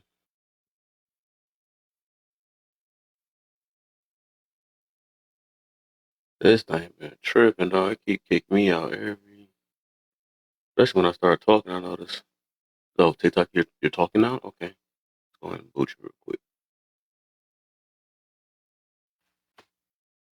Kev, you be testing my eyesight each time I come. I know. That's what I'm looking. That's the smallest one right there.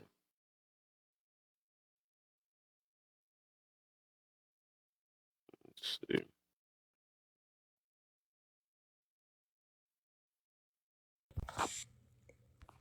Hello, everyone. Yo. Hey, Light. Evening. Hey, Mirror. Hey, what's Good happening, everybody? evening.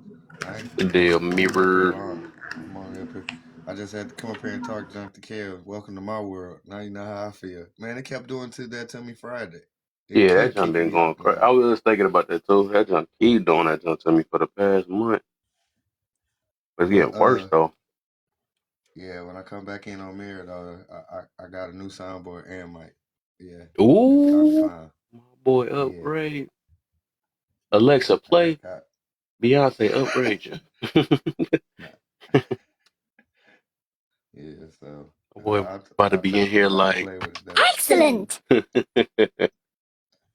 I got awesome. Yeah, awesome. Okay. Yeah, I got awesome. Awesome. Man, like, awesome. Awesome. But I try to come in now, but I'm trying to download. I found the one with hashtagging them and the Friday before, or a couple Fridays Mhm. before, and I'm trying to get it to download, but TikTok giving me a hard time. So, Mm. but yeah, I just came up to say what up before I call it a night. Oh yeah, for sure. If you still up in the morning, I'll catch you. All right, for sure. All right, bet. Yep. Y'all have a good one. All right, you too, man. You have a great one as well. Yep. All right, Mirror. Oh, now let me upgrade you.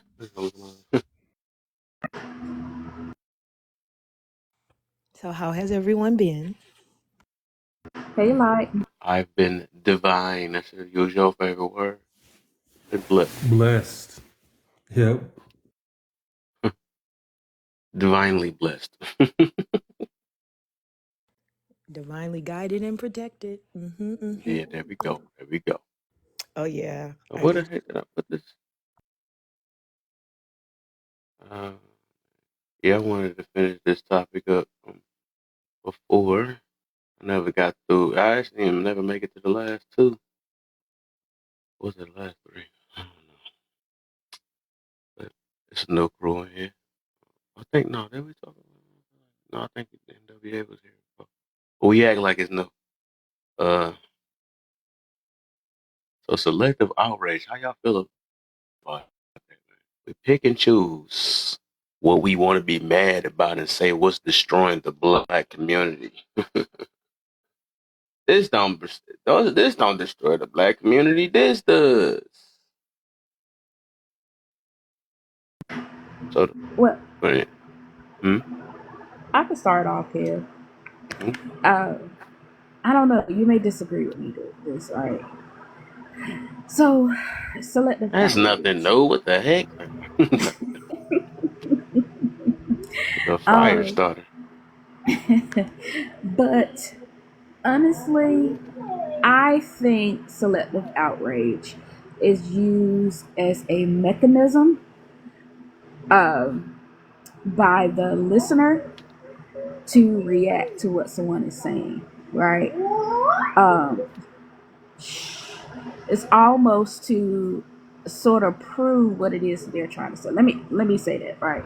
Because it's no way me as one individual, me as one person can be passionate about every single problem that we have, right?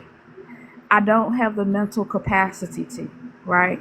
So usually people are selective about the things that they become passionate about and have outrage about, right?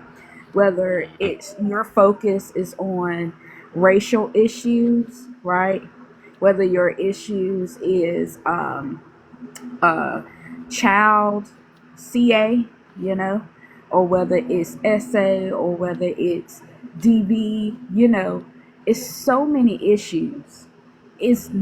If I was to be outraged about all of those issues, right, I would be depressed mentally, right? One, and tired, and all of those things.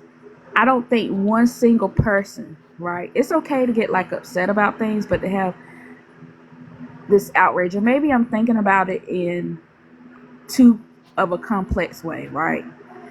But whenever I hear people who are really passionate about something, right, especially on this app, I see another side who may be reacting to what they are saying, right, and be like, well, why you not da da da da da da da da? Why you not upset about this? Or you upset about that, right? And my whole thing is, if I am contributing to a cancer fund, right? Because maybe my sister had cancer, or my father, or whatever, and I'm passionate about cancer, right? That doesn't necessarily mean that I don't care about feeding the hungry kids, right? And so Mm-hmm. it's almost like you're getting this thing of, you know, because you care so much about the cancer, then you must don't care about the kids that's over here homeless. So whenever I hear selective outrage, I feel like it's always a reaction to what somebody really is passionate about, as a rebuttal, if that makes sense.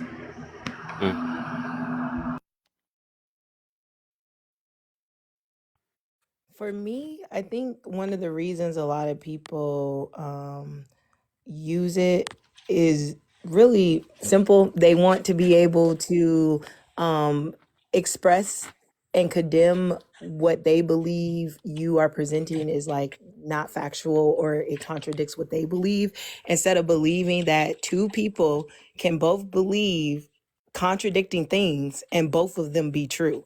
And I think once we actually realize that society is actually meant for us to double think, and we start double thinking, the selective outrage will go down. Because it's just like the way that I think of it is, let's say, if like we reference people who talk about sinning, right? Some people will accept certain sins over others, but it's like a outrage when it comes to one sin. And Right. it's like, I don't understand that. So when people do that, I tend to ask questions to clarify my confusion when it comes to things like that, versus just being like, oh, this person is, like the B word, or this person is the H word, and things like that. Sorry, I don't know which words are buzzwords anymore. So if you like, I could put down in the comments what those words are. But yeah. Right. We got you. We got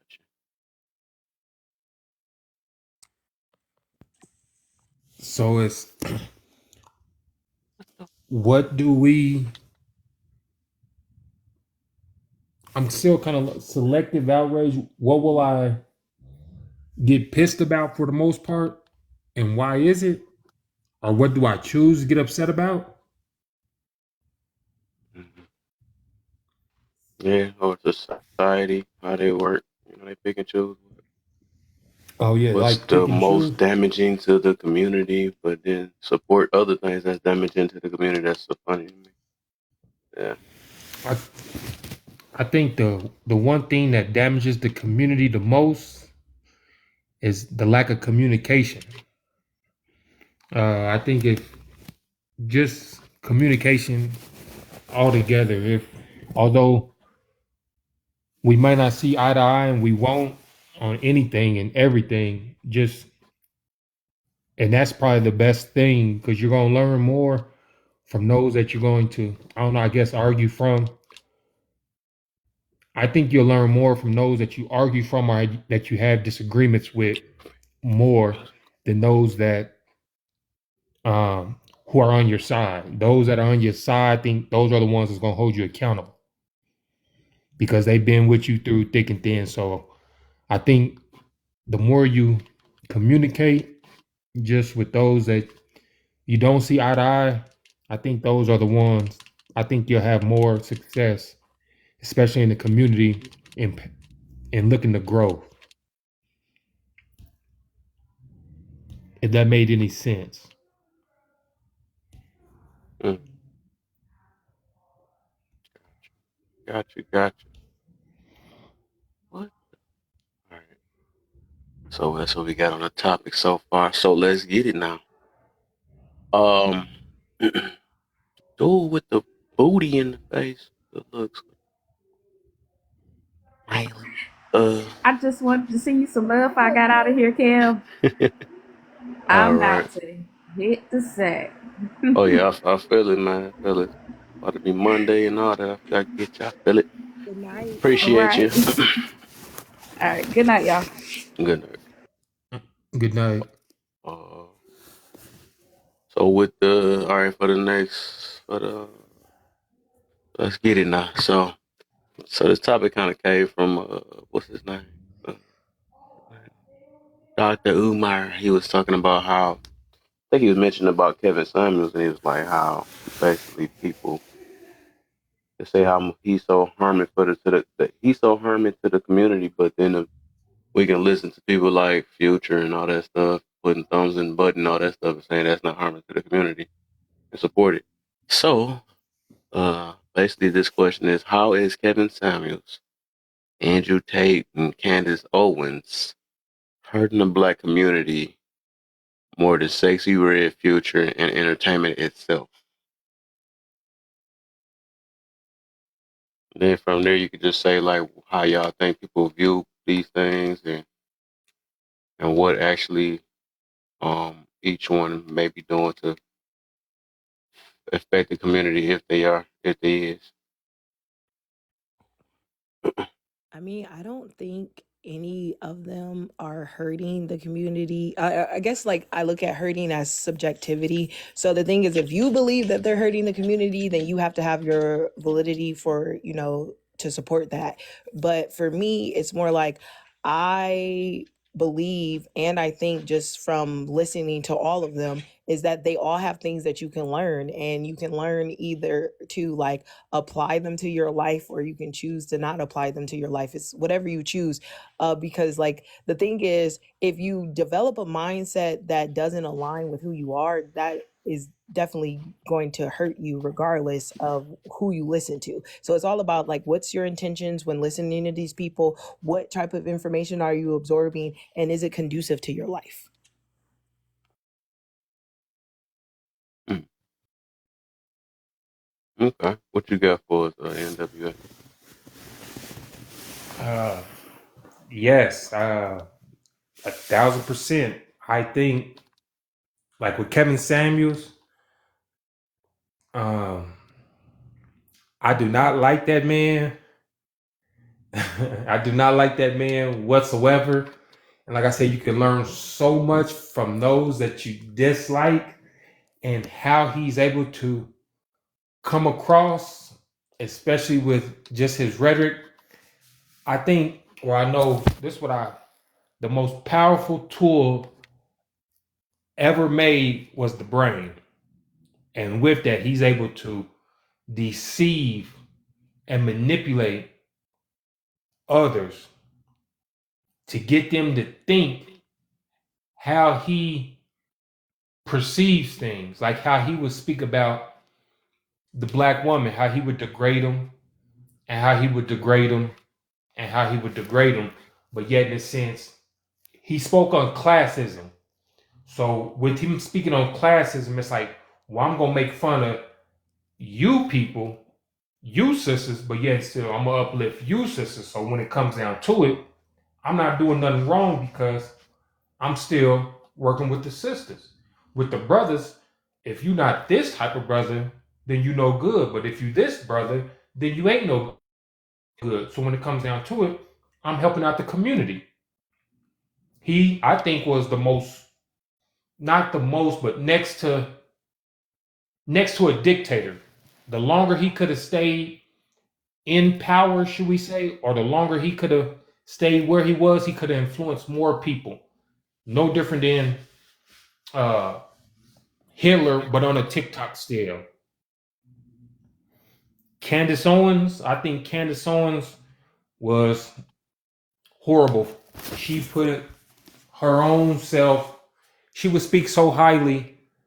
No, never did she speak highly of of the community. She tore the community down just to get to build up her own resume. And once she got her own resume, once she got to the point where she was expendable, they got rid of her. Now she's back looking at, well, I need help. And the people that she degraded and shitted on for the longest is like, okay, but why should we help you? And this whole time you've been talking bad about us. You've been disrespecting us. You've been talking bad about us. We got no love for you. At least I don't. This whole time you said nothing bad, nothing good about the community. Not only that, you married outside your own race. If you look at her baby shower picture, you got Candace Owens and 13 other females. Those 13 other females are all Europeans. But yet and still she'll come over to the black community and speak highly, quote unquote, of the black community, but yet and still also speak bad about it. So it's kind of like with that, she'll call herself a strong black woman, but yet and still, you weak. In my eyes, you weak. I don't know who Andrew Tate is. With entertainment, I think entertainment's only bad if you allow it to influence you to the point where it's like a drug. If you allow it to just overconsume you, like with the Future and the sticking the finger thing, if you allow it to overconsume you, I guess I've been talking a little too long. My bad. So do you feel like they worse than Future, Red, Sexy Red, and entertainment itself? Like the reality shows and all that stuff. No, I don't. I think the reality shows is only bad if, like I said, if you allow it to overconsume you. If that's the only thing you allow. That's the only thing you put. If you put all your attention into that. So that's the same thing you can say about Candace Owens and Kevin Samuels, right? Yeah, Candace Owens and them are worse because they're there. Wow. Degrading. So one of them you can allow to consume you, the other one you can. Okay, I don't know. Guess that makes sense. Okay, gotcha. All right. What you Jelly Bean? Let me get you in there. What's up? What's up? What's going on? You all right? Yeah, I'm doing pretty good. Just kind of going through these lives. I'm working on the goal. Uh-oh. Yeah. How is Kevin? Let me read. You gotta learn. You gotta make some of these prompts I more know wordy. this my tiniest one I got though. I tried to squeeze a lot of them in there. That's what it was. All right. I How is got you. Kevin Samuels, Andrew Tate, Candace Owens hurting the black community more than Sexy Red, Future, and entertainment itself?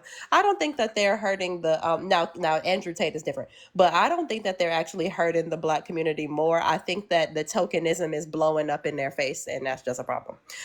Sexy Red, Future, and entertainment itself. I'm a little bit sticky on this because I am a woman who watches Zeus. I watch baddies. I watch Now That's TV, where the women be fighting and stuff like that. Right.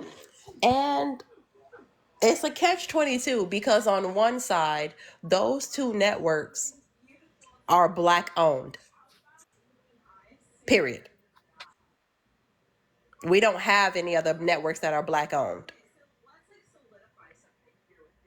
So it's kind of like while they are, I wouldn't even say negative. Negativity is a negativity and they are negative. And that's just kind of how we got to look at it. But, even though they are so negative, I would rather us be negative on our own platforms than on another person's platform. So at least you're going to commodify yourself. And that's kind of how I look at these things. So I think that somebody really kind of has to do it. And I don't think that it's harming the black community any more than anything else. So, yeah. Pushing happiness, pleasure, and lifestyles over righteousness is the problem. What are things that are wrong? they are making right, and what is the right, the things that they are making wrong. Oh, are we keeping it real? Are we being honest, or are we being TikTok friendly? A mixture. Honestly, as friendly as you We can make are. it. So I was just on another live, and I'm happy that this prompt is right here because I was just on another live, and they were upset because I am going to vote for Trump in the upcoming election. I don't care who is mad at that. I'm still going to do it. But in general, they were upset by that. So they were going through the thing. So then they started talking about COVID. And I had said that the main people who passed away from COVID were elderly people and people who were obese because the lung capacity and the lung issues that involve COVID. This dude comes off his camera and he says, really, what, he was like, no, he comes off his mic before I ever seen this person and was like, what if I told you that I almost passed away from COVID? And I said, well, I would be sad, but I also don't know what you look like to say whether or not you fit that bill.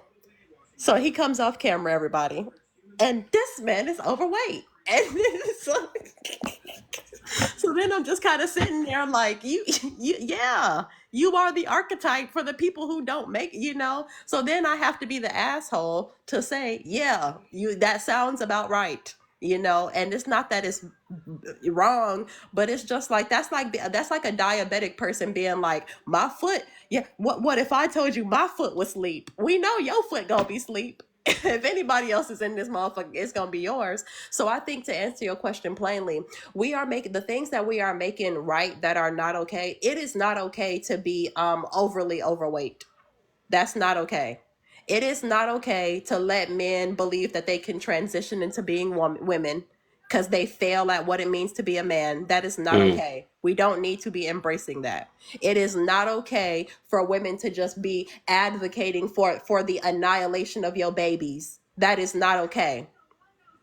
And there mm, isn't a black nation in this world. We got 60 black nations. There isn't a black nation in this world that advocates for all of those things. But here come black people in America talking about these are the things that's going to help us be free. That shit ain't going to help you be free. And in fact, it's going to keep dwindling our numbers, so we'll never be free. And so advocating for ABs, advocating for AB, advocating for black people to continuously vote Democrat without any knowledge, advocating for our men to be able to feminize themselves. None of that stuff is good. Now what we are making wrong that we need to make right is speaking up against those same things. In the Bible, it's clear. It says that word is beating me up right now, so I'm gonna just skip it. let me see where. Ephesians? Ephesians 6:12. Ephesians? There we go. Sorry about that, y'all. I went to school in America when Bush was in office. I can't read either. For we wrestle not against the flesh and the blood, but against principles, against powers, against the rulers of the darkness of the world, against the spiritual wickedness in high places. How is this not true? And we continue to blame it on skin color. I agree. I think that we are definitely fighting these things. We got to start remembering, everybody. Jesus was unalived by the Roman government. That is what history has finitely told us. Jesus was not sacrificed for the betterment of religion. He was unalived by the Roman government at the behest of the Roman people. We need to put that into perspective and begin to understand what that means. We got to stop reading the Bible as a book of religion and start reading it as a history book, because that is what it is. And that history book has told us that our biggest fight will be against people who will, our biggest fight will always be against the majority mindset. And I think that it is true, and we are seeing it today. And then the last prompt is how important is your image to you, and who all you trying to. My image is important to me, but my image in what I finitely believe. If you follow me on TikTok and you go to any other lives that I go to, I will not change from what I believe in. And my image, what is important, it's not, my image isn't, I don't care about being liked. I care about standing on the principles that I stand on. and I'm comfortable being unliked, even when I those principles are so important to me. I'm comfortable and I embrace being the villain to be able to stand in those.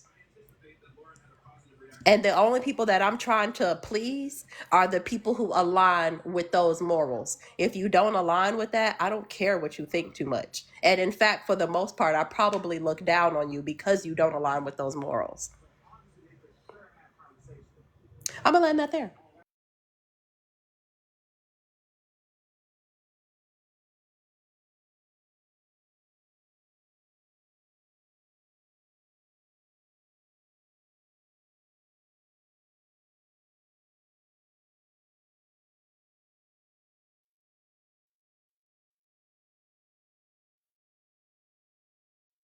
It's not really so much about looking down on anybody like the shadow.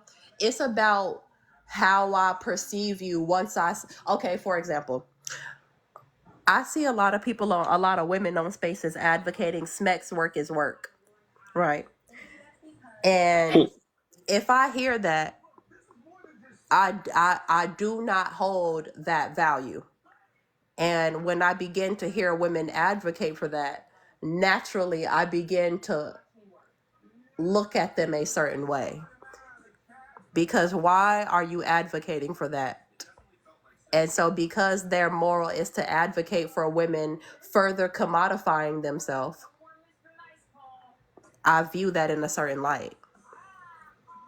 And I think pretty much, I think subconsciously, when people are against sort of when people advocate for something that you are vehemently against, you will begin to look down on them because you will be like, how dare you? Or why on earth would you hold this value? It's so nonsensical that you would just subconsciously do it.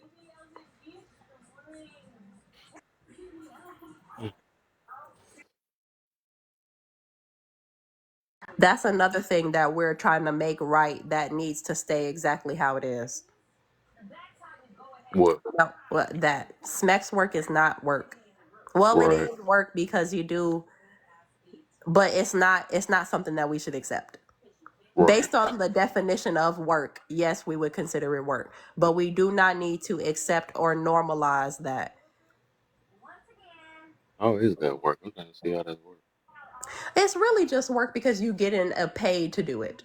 That's the only thing that It's makes, called because you're prostitution. That ain't called work. prostitution, the first job ever. That's a job. I ain't never knew they No, called it no, a no, job. no, no. It's not a job. Oh, It's I not. was about to say I ain't never knew they Yeah, even. it wasn't. So for it actually was a job, and if you actually look up Lulu White, But listen. I tell you to research two things: Lulu White and the N Bible, and it's the N word Bible. And I'm telling you, go look up those two things and actually research that. It will blow your mind at how a lot of people were able to use Schmeck's work to actually be able to build societies. that's still prostitution though. You can't call prostitution a job though. It's a job, though. It is a job. It's not. It's prostitution. They do work for money. I think I a can see job and how it, prostitution is two different things. I mean, I guess it depends. So you don't think okay, so I have a question. Like, how, so you don't think a working a job is a form of non-sexual work? Are you thinking it's prostitution because it's just because of the fact that it's schmex work? So you think prostitution is work because of the schmex? I think work would be more like Well, how do you like define work? That'll be better. I How do think you work is define something work? like where you have to. It's like a hands-on thing. I think where you have to, like it's like producing, right? I I think they make got a lot to do with pieces. work. Um, I make pieces. Look at it. I make pieces. yes, Let's put it that way. something like that. Trying to think. That usually work is like that. Something where you have to, maybe lift things or uh rake up garden stuff like that. Not using your body. And I think when it comes to using your body in that type of way, that's why they call it. That's why they don't call it the same thing. It wouldn't be separated from It wouldn't been called. It would have been called working, not just prostitution. You know what I'm Yeah. saying? But not all of them use their body. And then on top of that, prostitution is the occupation. No, that's because a human wanted to name it that or whatever they wanted to do. But that's never been a job. That's That just has selling been a your job. It's body. been a job for That, centuries, like that literally, as in that's just making centuries. money off your body. That's all that You is. don't always have to have schmecks. You know that, right? I'm not talking about. I'm talking for the ones that's actually doing it. The ones that's on the corner that's selling their body, or because it's been around for so many years. It's never been a job. It's just been called prostitution. That's what it's called. But you have to put in labor for currency, right? N- So you're putting in How's that labor. putting in labor though? So That's you're just telling having me, okay, smacks so for money. so you're telling me that when you have schmecks, you're not putting in labor because you actually No, go into labor from no, schmecks. So like you're telling me, so you don't put in any work. So you're telling me when you have no, schmecks, you don't do anything. You do nothing. no. You don't put in work. You just having smacks. Okay, but you don't physically do something. Cause, Uh, cause what? Did, okay, when you wash your body, is that putting in work? yes, that's putting in work because You work. you are putting in work for your hygiene. Okay, The it's just results. washing your body, man. No, I because if think you work don't is wash, something dealing with producing or have to something or like manufacture. I'm trying to think. I'm trying to explain what work really is. because you are like even if you're washing your body, right? You are producing a clean body. Like you are cleansing the dirt from your skin. So you are working. So there's people who wash bodies for livings. Do you work when you eat too? I guess you gotta lift your There are work people up to who your eat. mouth sometimes. No. There are people who eat for a living too. Like literally, Oh there are my. people who eat for a living. I'm just talking about reality, like real stuff. Like That they can is make jobs out of no. anything. They could say if somebody breathing for that work or something like that. But Well, I'm talking no. about Well, the thing is, breathing would be different unless you're actually doing a job that is like requiring you to breathe for labor as a currency of money. But like, for example, there's people who play video games for money, right? And there's I people understand. like there's like literally like you can make money off of doing a lot of different things. When you're working, it's all about putting in labor, however many hours you put in for a certain amount of currency. And that currency doesn't always have to be material. Sometimes that currency could even be emotional. Sometimes that currency could be mental. Sometimes it could be physical. It doesn't always necessarily mean material. But some people like it's like the same thing where it was like, did you not work in high school? You worked in high school. You worked for that grade, right? Or Yeah, do you? But we what use is the the word work and benefit? everything though. But we What can is use the that for anything. benefit to us considering Smex work, like I don't. real No, no, work? no. I don't. So No, no, no. I'm not saying that there's a benefit or not a it's not benefit. I'm just saying it's still work. Now, whether or not you not believe it is degrading work or empowering it's work, not work. that's just your personal opinion. But Okay. it's If it actual was work, labor. they would have So called it that. They wouldn't have called it prostitution. do you? Okay, you need to look up the definition So I'm of looking at work, prostitution. right? I've been looking at it. You already know I do that too. Actively involving mental or physical effort done in order to achieve purpose or results. Oh, I would say Labor, that if you're toil. using that definition, then we have to consider it work. Yeah, schmeck's work is work. Okay, cool. Uh, That's the only reason I There's consider it work. also labor, 3 or 4 toil, different exertion, dictionaries. effort, slog, drudgery. It's not mental; Oh, it's physical, Neo. that means everything we It's do in life mental is some and type of work. But physical. You gotta we talking get about a it career and done. job basically. Oh yeah, So you are right, Jelly. It would be a little bit of mental as Yeah, well. it's mental and I mean, Yeah. you have to mentally deal with the fact that you are selling your body. Yes, You you're have right. to mentally I deal had to with think that. of like and that's why a lot of them take different things in order to do it because they want to not mentally be there sometimes. Yep. Like you know yeah. how you sit, like you know how you on your way to work, and then you get to work and you sit in your car, and then you. Yes, so you gotta mentally prepare. That's the I'm reason pretty you gotta sure. quit I'm that pretty job. sure that before 304 hit the blade, I'm pretty sure that she do a long side in the car too. See, I but the mean, thing everything in is that life is since you know work. you gotta Then quit the so job, everything is work though, Kev. everything's work, right? Okay, but okay. Look So up we know we talk about when we occupation. talk about work. Though we talking about like a job or a career and stuff. Yes, Kev, look And so up the I'm word saying in occupation. that category because she's receiving currency for it, then that's technically an occupation. So that's the work that you're let's referencing. look that up. Let's Yeah, look up occupation, Kev. That might help us right now because right now everything is work.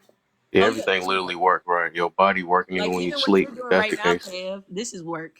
Like this right here, like you, whatever currency you're getting for it, whether you believe you're getting a lot or not, this is still your work. This is So a your. job is a paid position of regular employment. That's what a job is. And read the definition one more time. Occupation is a job or profession, and then I looked up what job is. Say a paid position of regular employment. Yeah, I would Regular. say that that's a paid and see, this is where things kind of get wonky because I do not think that we need to be supporting sex work. We do not need to be supporting that in any way, shape, or form because of the mental toll that it has on women. So Jelly, I have a question then to that. How do you feel about modern day dating? Because modern day dating is like schmex work. No, I be fucking my nigga because I like fucking him. No, I'm not talking about you. I'm not talking about. I'm not. Wait, Jelly. I mean, I'm not talking about you personally. But the thing is, I'm telling like these women who are literally only having schmex with people to get their rent paid. These women that are like at the end of the day, that's schmex work to tell a man in order for I you guess to it is. Then I just looked it up. I guess it is. you got to pay my rent. That's schmex work because you're I saying just looked it up. So oh, sorry. I guess it's an occupation. But And prostitution like, say the practice or occupation of engaging in sexual activity with someone for payment. So it does say it's a practice or occupation. Hello, Kev. So Light Shadow, Yep. let me ask you this question. It has been a minute. Right. Yes, Jelly. Okay. Would you say that the girl who is telling men, the woman who is telling men that in order to date me, that you have to pay all of my bills, would you say that she is already participating within SMEX work? If Yes. she requires her those things to be paid in order for her to open her legs, that is definitely schmex work. But would you say that that's dating? Would you qualify that as not dating? So here's the thing: is dating is I don't have to. So in that dating process, nothing you do for me requires me to open my legs. So I can choose not to open my legs until marriage. I can choose not to kiss you until marriage. I could choose not to be romantically involved with you until marriage. And so that means that anything that we're doing in that courting phase, it's not requiring a sexual component. Because the moment it requires a sexual component in exchange for any type of currency, it is schmex work. And so with that same logic, I don't look at the dating pool differently than that. Like I don't look at the dating pool as in relation to SMEX work because as somebody who has used men for their wallets, they were not dating me. And I already knew what time it was when I was doing that. Not that I was actively 304ing, no. But I also knew and understood that if there were certain things that I wanted, I got to come up off that cootie cat. And if I wasn't coming up off that cootie cat, I would not be there long. Meow meow. Oh. Yeah, see, and I don't believe in that because I don't have to, like, for me, I don't have to do like that. So it's a thing where it's like, but I believe, and that was the way that I was raised. It was, and the reason I was raised this way is because I knew people who also were, schmescorts and schmex workers and things like that. And like, so it's a different thing where it's like, I can tell the difference between like when you're dating someone and you are basically telling them, I'm only going to open my legs for you if you give me this, and this, that's schmex work because you're saying you're only going to have schmex if you give me these things in return. But the thing is, when it's dating where you're just like, you're genuine with that person to be with that person and you don't have to have. So you a hoe? Huh? Is that it? You a hoe? No. I don't have schmex with people. You can pay my rent all you want. You just gonna pay my rent. Because I got men who would pay my rent without like a hoe. Not me. If you look, Watch the verbiage. Two things about womanhood, for real. Well, really not womanhood, bitchhood. Schmex work. What the fuck is schmex work? Cannot. Fuck is if that? you fuck you talking about? Stop being disrespectful, sir. Hold on. We talking about 304 and walking the blade. That's what schmex work is. Walking that blade. Yeah, hold on. Yeah. If you two things about bitchhood. If you've been a bitch in this world, separate from being a woman, because women and bitches are different. I'm gonna say that. I think that they're different. If you're a bitch in this world, And you can't get nothing out of men unless you not the bitch you thought you was. So you need to cut it out. Yeah, I And think if you also, have if to, you can't lock down a sugar daddy, you not the bitch you thought you was. And that's what Period. I'm saying. And sugar daddies don't require you to have schmex with them. But the thing is, I don't want it. Like, I've had many men come up to me trying to get me to be their sugar baby. Yeah. My grandpas would be rolling in the grave if I decided to be somebody's sugar baby. So I would never do that. They taught me how to make money. They taught me how to do everything on my own. So I don't have to ever open my legs to receive what I want. And that's the thing is, because I've know girls who are like that where they'll Hold date on. someone. What value do you bring? Who Please said shut the that? fuck up. Go Who ahead, girl. said that? What The value do value? you bring, bitch? Oh wait, whoa! I can answer the okay, question. all I'm What? not right, disrespectful. Yeah. he's Okay. gone. So, Sorry, yeah, that threw me off a little bit. That was like yeah, I can't hear. Yeah. we I don't tried do to have a that, sugar sir. daddy, but I was just Yeah, not we trying to don't. come up off no cootie cat. So No, I had to well, let that go. That so was not for actually, me. that's a common misconception because a lot of them actually don't. They just want conversation. They just want that. Like I literally had a man who was moving to like Asia, and he was like, "I will pay you 50 G's just to come and be with me and not anything like because the person knows I'm celibate and all of that stuff. So they just wanted my company. They just wanted my conversation. They just wanted all of that.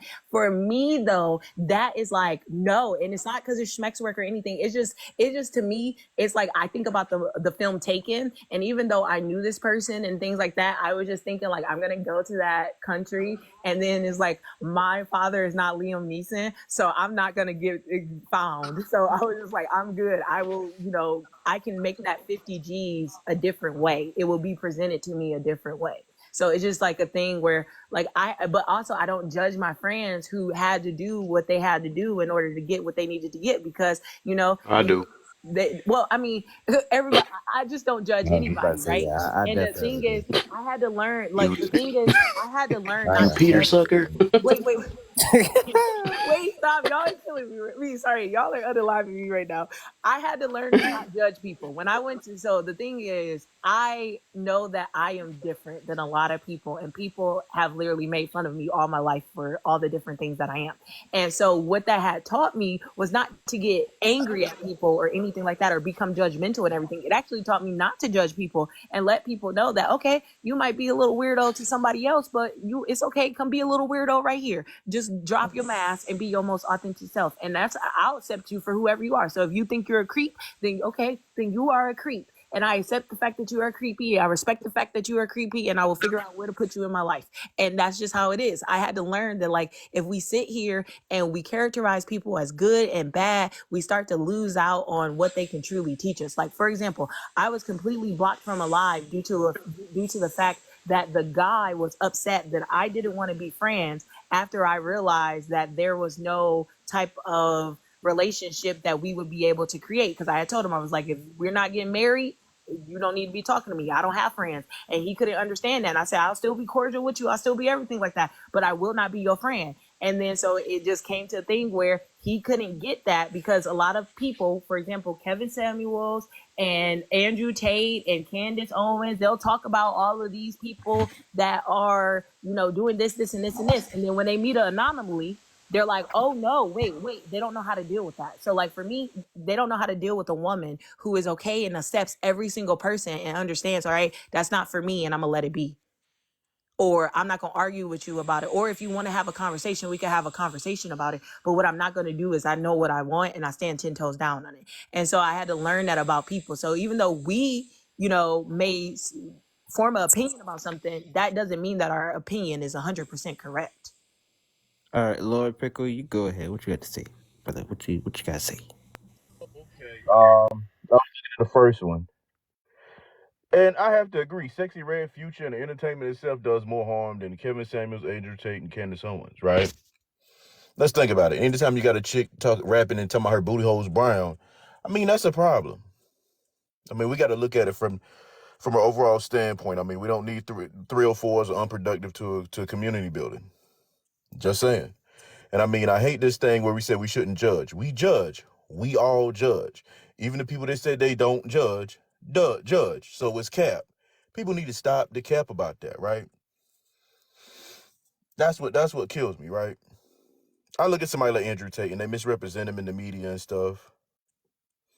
Kevin Samuels, they misrepresent him in the media. And a lot of women get mad at Kevin Samuels, but at the end of the day, they went on this show. They didn't have to. They could have just not watched. And I think the thing is, they probably do more to help the community than a Sexy Red and a Future, or the entertainment, or these SMEX workers. And I land there. All right, all right. I agree with that. Yes. Um. Okay. So I was asked a question. What benefit does it provide? I'm guessing you talking Have about everything they could need and what want. the What hell? is chaotic All right, about hold on that? 1 second, You y'all. so I you got married another something. live So in my you married background. then. No, I'm not.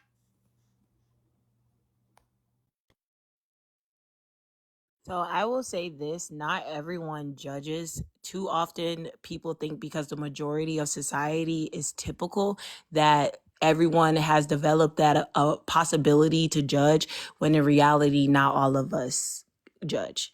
So like some of us don't even have the like inherent capability to cast judgments onto people. No, I feel like it's our duty to judge people. If we don't judge people, we will never be able to set standards for what we will and will not allow in Right. the community. Yeah, I And that's I think never, exactly that what when I we was do about to not I judge, don't say. ever know who said it was a rule that we can't judge. I don't know. Yeah, yeah, and I so I don't was know just who Oh, about I to don't think say it's not a that. rule. I think you all should judge if you want to judge. I'm just saying not Hold on 1 everyone second. can judge. Yeah, hold on 1 They second. can't. Not everyone can judge righteously. That's the thing. That's what we call. That's why we have a word called hypocrisy. But, no, everyone does judge, and that's a part of life. If you don't judge, you have no discernment.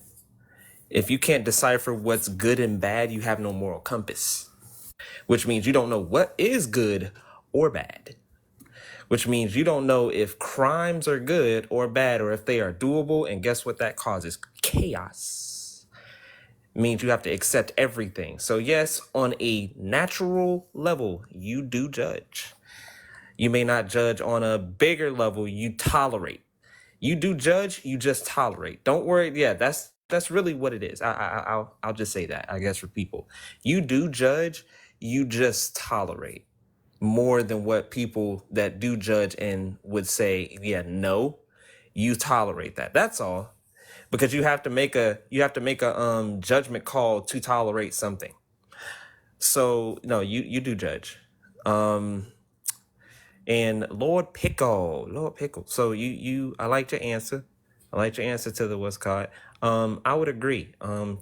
These three people tend to point out the flaws in people, in which people need to, take accountability. And a lot of people don't like that because they, one, been probably living like that for a long time, and two, it gets people out of their victimhood. Some people are perpetual victims, and they understand if they don't take accountability or agency in what they had going on in their life, they can stay there and sulk and blah, blah, blah, and live through that. You see a lot of people do that. They just use their victimhood to justify it. And that's what they do. But then, yeah, we do got people like the Smexy Reds, the Foitours in the in the community, who don't do nothing for it but promote terrible behavior, which we say we don't judge on. Yeah. we do judge. And yeah, these people tend to fuck up everything and give us a bad light, paint us in a certain way with a terrible narrative, which is why people and things like, well, ideologies like, racism still persist, or classism, or stereotypes still it persists, because people see them on the big screen by somebody that would probably be a pioneer, wrongfully or rightfully so, in your community. Hopefully that makes sense. Uh, did, Mm. did I make sense, Kev? Yeah. You already know. You already know, my brother. Yeah, I try to Yeah, pay. I think I did a lot about that judge. That'd be so funny. Nobody can judge. Like we do that when we pick and choose the rooms we go to. The former Mm-hmm. judge. I was just getting even when we was talking about the putting in box though. Mm-hmm. I was having a little debate. Well, not debate, but I was talking about that yesterday. I'm like, no, we unintentionally do that though. If you want to say putting somebody in the box, it's Yeah, people I that mean, we connect with, we don't with, and then we stay away from them. Let them be in their little area. If you want to call it an area or a box, it is what it is. That's yeah, how we. I I would say just we don't all feel do like that, we right? really have the time to Somebody's not like, no, judge. we don't put nobody in a box. I'm like, oh man.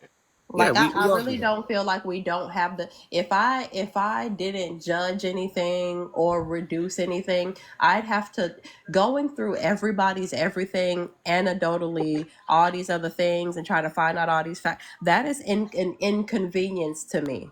At the end of the day, I have to boil things down, I have to make quick judgments, and I have to move things forward. So realistically, we I'll have be to right back. judge in order to move. Like it's this movie with George Clooney where he was like, of course I stereotype, it's quicker, and that is a fact. It Yep. is inconvenient to have to listen to everybody's anecdotal experience and be like, for me to be like, hey, sex worker, I'm a smex worker, why do you do smex work? And then to evaluate rather than I just have to very quickly say, you know what, you are one of these, you do these are the signs of this, boom boom Yeah, boom. yeah. And That's there's too much research there's too much research that has already been done that's saying that women being over promiscuous is a sign of something. So yeah. why on earth would I waste my time trying to go through everybody's to have an anecdote or something that would just it's inconvenient. But Yeah, And yeah, yeah. I get that, and but see, that's Joey, why do you even feel that? we hold on one second. We even made judgment calls earlier when we were talking about those 304s and the prosties. We were making judgment calls right there. I mean, we come into this room, we make a judgment call. Hey, this room is pretty calm. Maybe I'll stay in here, and chat a little bit and stuff like that. We all make judgment calls. I don't think it's a bad thing. I think society has made it seem as if judging everyone or anyone is bad, so we can tolerate any and everything which is not good. That's the thing. So it's So, not a so bad for thing. me, Jelly, what you said is an inconvenience is actually what I do. So what I do is I talk to people and I pick their brains and I ask them why they do the things that they do and I get to know them and I do all those things because as a autistic person, I think it's fascinating how this world operates, right? But the only way to truly understand the way the world operates is to ask all the different people that I come across in the world to see their opinions and why they have the things that they have. And then the thing is, when someone tells me something, I don't form an opinion or a conclusion about it that allows me to be like firm in it that can't be changed or anything. So therefore, it's not a judgment for me. It's not a judgment call. Like I go where I am called to go. And then those are the things where it's like I learn whatever I'm meant to learn. And then once I'm done learning what I'm meant to learn, I'm no longer in that space. I get removed from that space. So it's just a thing where it's like I operate life trying to understand how life works in the sense of why is everything put together and what am I supposed to learn here spiritually. So I feel like if I make judgments on things, then it prevents me from truly understanding the facts of the situations, because judgments are just your opinions and your conclusions based off of what you experienced up to that point, right? Too often what people do is they don't change their opinions and everything because it could be an inconvenience or it's something they just don't care to do. Versus me, I want to know, like, did the information I learned back when I was 5, does it still apply today? Does the information I learned when I was 15 still apply today? Does the information that I'm going to learn at 65, will I have already experienced some of that information now currently in my life? So it's just more of a thing where it's like I feel like life is already people are already annoying and boring. So the only way to actually truly find excitement for me and people is to truly understand like the way that they think. And then not judge the way that they think, just be like, oh, that's the way that you think. Okay. And then put it in the back of my head, like, all right, that's the way that person thinks. And then go to another person, be like, oh, that's the way that you think. And not being like, oh, well, you're right, you're wrong. It's more like, oh, both of you guys think that way. Both of you contradict each other, but both of you guys have some type of truth. So, okay. So even right there, that was a judgment call. That's why I say I don't think these aren't bad things. It doesn't, and I'm Do not you gonna know the say definition I'm of not I'm judgment, not. though? Hold on. And I'm not gonna say that this is a bad thing, and you don't have to formulate an opinion or an unmovable opinion on something immediately, right? But that's Just judgment. because I say I see, right, a woman and she's dressed scantily, right, and more than likely doing some prosty work. Just because I say, oh, I perceive and I judge her to be a prosty doesn't mean, oh, now my opinion on her is immediately bad or good. I mean, of course I have one on it, but that's just my judgment call. That's my perception. That's what I see. That's my judgment call. Even with the contradiction, you said these people think like this, they contradict each other. That's a judgment call. And like I said, I don't think it's wrong. There's nothing wrong with that. It's not. We naturally do it in everything we do. Everything. That's not true though. You only do that if you actually form your opinions, right? So the thing is, Yeah, and we all do. I don't form opinion. So what I mean by that is that it has to be fact. So something that you tell me, I'm going to do all of the research and all of those things. And then even after I do all the research, I still have it where I say this is not 100% fact, because there's nothing that can be 100% fact. So if nothing can be 100% fact and nothing can be 100% opinions, then actually at the end of the day, everything that we end up discussing is all mute, because the thing is, we aren't even thinking our own thoughts. All of our thoughts were provided to us by a higher consciousness. Whoa. So first off, there are things that are solidified in fact, and we all as human formulate our opinions based on our perception, based on our judgment of things. So we all do it. You like you said, you go to somebody, you say, oh, they think like this, they think like that, they think like this. What if you're wrong? That means what you did was an opinion. That's still a judgment But I'm call. not wrong. I'm objectively taking what they think. So when I say they think like this, it means that this person I asked them a direct question, like what Jelly was talking about when she said, okay, I'm not going to sit down and ask a Schmex worker a question. So like, as in like, why did you become Schmex worker and stuff like that? Because it's an inconvenience to her. So for me, I would actually sit down and ask a person, well, why did you decide this career? Or why did you decide this? And then exactly what they say is how they think, is what they presented. That is the information that they presented. I'm not going to sit here and make opinions about what they presented to me. It's just the information they presented. Boom, there you go. Go to another person. Another person will present the same profession. Let's say the same profession. They both have different reasons for doing it. They presented that information to me. I'm not going to form an opinion or a conclusion about that information. I'm just going to be like, okay, I learned this, and that's it. There's no extra part on my like my being to create an opinion or a conclusion about what this person is or who this person is and things like that. I don't care. Like that's what I don't care about. I don't care to form my own opinion on what you tell me. So why do you call them Schmex workers? Because that's what they do. They have schmecks for work. That's what they call themselves. So if they decided to call themselves something else, I would call them whatever they decided to call themselves. It's just like, for example, What if they did Schmex work, but they call themselves banana peelers? then I will call them banana pillars, because that's how they want to be identified as. It's the same thing as all these black people want to be identified as black. I can't say you can't be identified as black, but for me personally, just because I have a little melanation does not mean that I'm black, and I don't classify as black. So if I I understand that. if I was a unaliver and I said I identify as the president of the United States, you would say yes, President, come this way. The thing is, What do you want to be called? so if your name that you want to be called is the president of the thingy, then I'll call you that, because that's what you want to be called. But if you're telling me to identify you as that as your occupation, well, obviously I cannot do that, because that's not your occupation.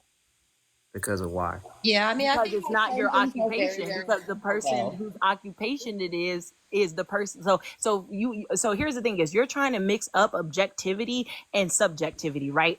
Judgments are subjective, which means that it means an opinion is done and a conclusion is done. It's not about fact. It's not a definitive fact. So for example, the world is built of social constructs, right? There are definitive social constructs and there are subjective social constructs. So a definitive social construct, for example, would be nationality, right? Where your nation is, you can call yourself that. So for example, the United States of America is this nation. So people would call themselves or would be identified as Americans under the definitive fact. You don't have to claim that if you don't want to. That's 100% okay. That's within your right. But that is a definitive one. A subjective one would be race, right? So whether you decide if you're one of the 5 different categories of the race, or you can choose to be 2 or more.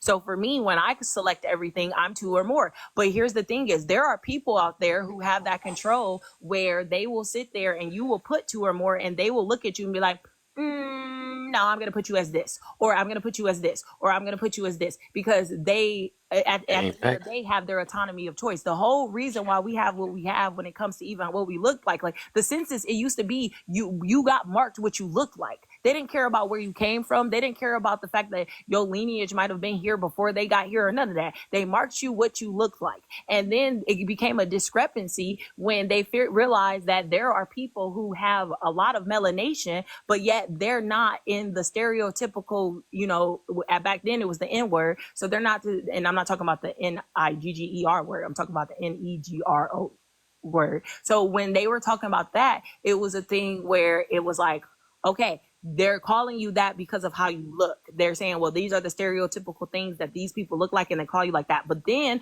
when more people started to procreate with the people from the Caucasus Mountains, that is when they actually started to not really understand. Like you meet some people now, and people just guess or they figure it out. So the thing is, you make a judgment call on what somebody is. You make a judgment call on all of that stuff, but that's your opinion. That's your subjectivity. I view the world objectively, not subjectively.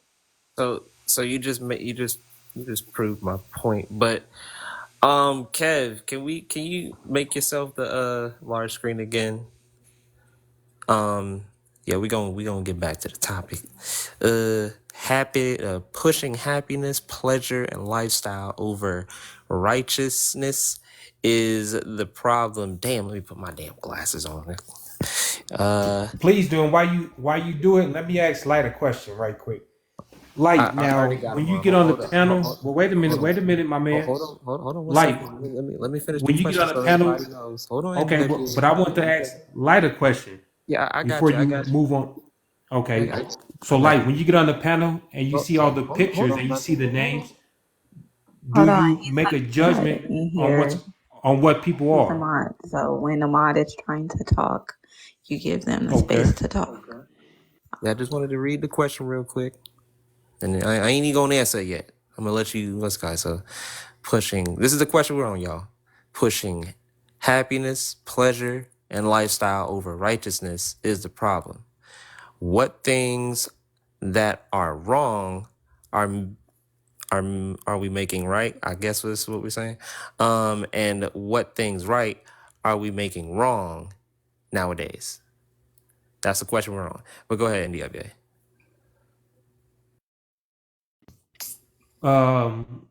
We were speaking about judgment.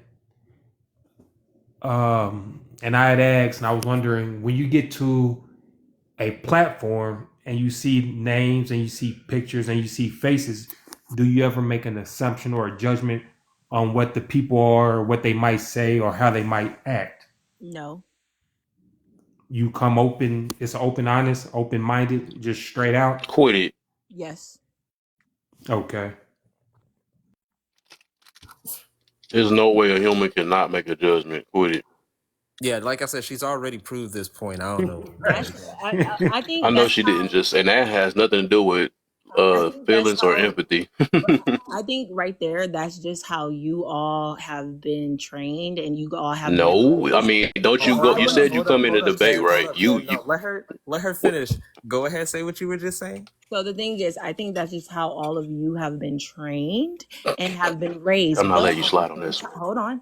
No, hold on, let me finish. But At the same time, I cannot make that definitive conclusion because I do not personally know each of you, nor have I had that conversation to figure out why you believe the way you believe. So instead of making a call of saying that this was the way you were raised or this was the way of this, all I can do is ask questions or answer questions to clear up any confusion. So I can't. So you don't understand. You did that first, therefore you just made that judgment call. I didn't make a judgment call. I never judged anybody. You just judged us about us judging. That's some funny stuff. That's probably how y'all would train. That's a judge. I just said I cannot make a definitive conclusion. So why say it? So you do understand that in order to make a judgment, you have to form opinions or conclusions. You do know that, right? You did. I did you not. You just did it though. What the hell? Now you being a hypocrite. Y'all not just hear what I said. I cannot make a definitive conclusion. So therefore, you still did it though. I didn't make a conclusion. So wait, was I'm that literally telling you I did not make a conclusion. Hold on, like, was that a guess you just made on how we were trained then, or why did you say that part? It was a observation that cannot be turned into a definitive conclusion. So what is an observation synonymous to? Observations. Yeah, what is an observation synonymous to? Oh, so observations are not synonymous to judgment. Are you sure about that? Yes, I'm sure about that. Okay, all right. You know what? I'm not going to disagree. We can just agree to disagree, but I formed no opinion. No, you taking the L on that one. Yeah, like I said, I don't. If I didn't form an opinion or a conclusion, so like when I go, it's the only thing I can let you slide on. Yeah, because you literally been doing it. And you probably unintentionally or not realizing it, but you do it. Every human does it. That's why if they don't like it or not, they do it. Yeah, it's nature. That's why I said it's naturally true. You have to form an opinion or a conclusion. I don't form opinions or conclusions. Bro, if that was the case, you wouldn't even be thinking the way you think now, man. I mean, everybody do it. You can't. Then you shouldn't have anything to say. You shouldn't have anything to say. It's not there's so many different forms of judgment, though. If now you guys are talking about a slippery slope where you're trying to say that because I don't form opinions or conclusions that I shouldn't have anything to say. That's not true. What the heck are you living life for if you don't do that then? Because I live life to experience whatever I'm supposed to experience. I actually don't care to live life if honestly hold on. Let's not go down that road. Let's not do that. What do you why you waiting for marriage until you have sex then if that's the case? Well, here's the thing is now currently I'm waiting because I'm celibate and I don't want to be with anybody. So if I end up having to find that why you just don't sleep with somebody if you're not judging them? Because I don't want to sleep with anyone. I'm telling you, you're not about to. I'm telling you, this. I don't want to sleep with anyone, so I don't. So I usually let you slide with everything else, but this time, like you can't take a human nature out and then say that you're not doing it. I don't want to sleep with anyone. What does that mean? It's a fact. I don't want to sleep with anyone. You go realize it though. I mean, everybody do it. Every last human do it. That's just natural. That's nature. If we want to say nature, that's what that is. All I'm trying to tell you is that you're not making sense when it comes to you're saying I'm making judgments because in order to make judgments you have to form opinions and or conclusions. I don't have any opinions or conclusions about anything. So how are you going to pick your husband if you can't judge? Yeah, I don't pick my husband. The higher consciousness does. So wait. Like another question. If you can't form a conclusion, she said she don't judge her husband. Yeah, so if you can't form a conclusion or an opinion on anything, how can you speak on anything? Because you can't really speak. So the whole point of me speaking is to gain knowledge. That's the only reason I'm talking. Have you ever tried seafood? What made you try seafood? What made me try seafood was people put seafood in front of me and told me to try it. So you just picked it up and stuck it in your mouth, or did you make a judgment on it? I picked it up and put it in my mouth and I ate it. You didn't think about it or anything of that? No, they told me to do it, so I did. It is. My thing is, did it taste good or did it taste nasty? Did it taste good or anything? Like, damn. I guess. What did it taste? I don't know what it tasted like, to be honest. Oh my gosh, bro, you trying your hardest now. No, it's not. Now you acting like you a robot or something. It's not about. So, and that's another. You trying so hard that you don't want to. You don't want to. It's about that some of us can't. So some of us out here in this world literally don't form opinions on things, and it's okay. You did it already. It's too late. You Yeah. lost. You can Okay. say whatever. So This is Listen, it's one not thing you about would not. winning. This is It's not one thing about because you winning do or it too losing. much. It's You not it's about. judge only too much robots to I do not say haven't you that. don't judged judge. anybody. I And now that haven't I judged spoke on it, now anyone. you like, dang, I don't do that. I haven't judged anyone. So that's the whole thing. I mean, but that's what people do. That's what we That's do. what you believe people do. That is That's your what you're judgment. doing now. Like Okay, if I okay, was to okay, if I was y'all. to make Okay, you mad, you y'all. would make a freaking judgment out of it. Amanda You is probably actually step up trying to out of here, speak. right? What'd you say? You pick and choose your rooms you go in. I mean, you don't go in every last room. You I look do at the go in every room, topics. You actually. I come. do. You make your little, huh? I actually, so what I do is I do go into, so when I go in these live thingies, I'll click on the live and then I'll go into one room and then I will scroll to the next room and then I'll scroll to the next room and I'll scroll to the next room and I'll scroll to the next room until the higher consciousness tells me to stop. So it's not And you me gonna put choosing. everything on the higher consciousness every It's because time, I consult the higher consciousness in everything huh? I do because I was raised to do that since I was So 5. you ain't So got a mind of your own. no, I In actually other don't. words, that's what I was just gonna That say. In don't make other no I sense. I words, don't think actually God don't. made anybody like that to not have a mind of their own. I don't. I actually don't. I listen to my consciousness in That don't make everything I sense. do. No, that I don't. was That's raised why. that That's why I be way. saying though. I was raised that way. So it doesn't make sense to you, That but it don't makes make sense to sense me. though. But you a human just like everybody else though. Exactly. And I choose not to use my flesh. I choose to use the higher consciousness But in you everything choose I to sit do. here and look up definitions just like we were doing earlier and all that stuff. Like God ain't tell you to do that. Yes, he did.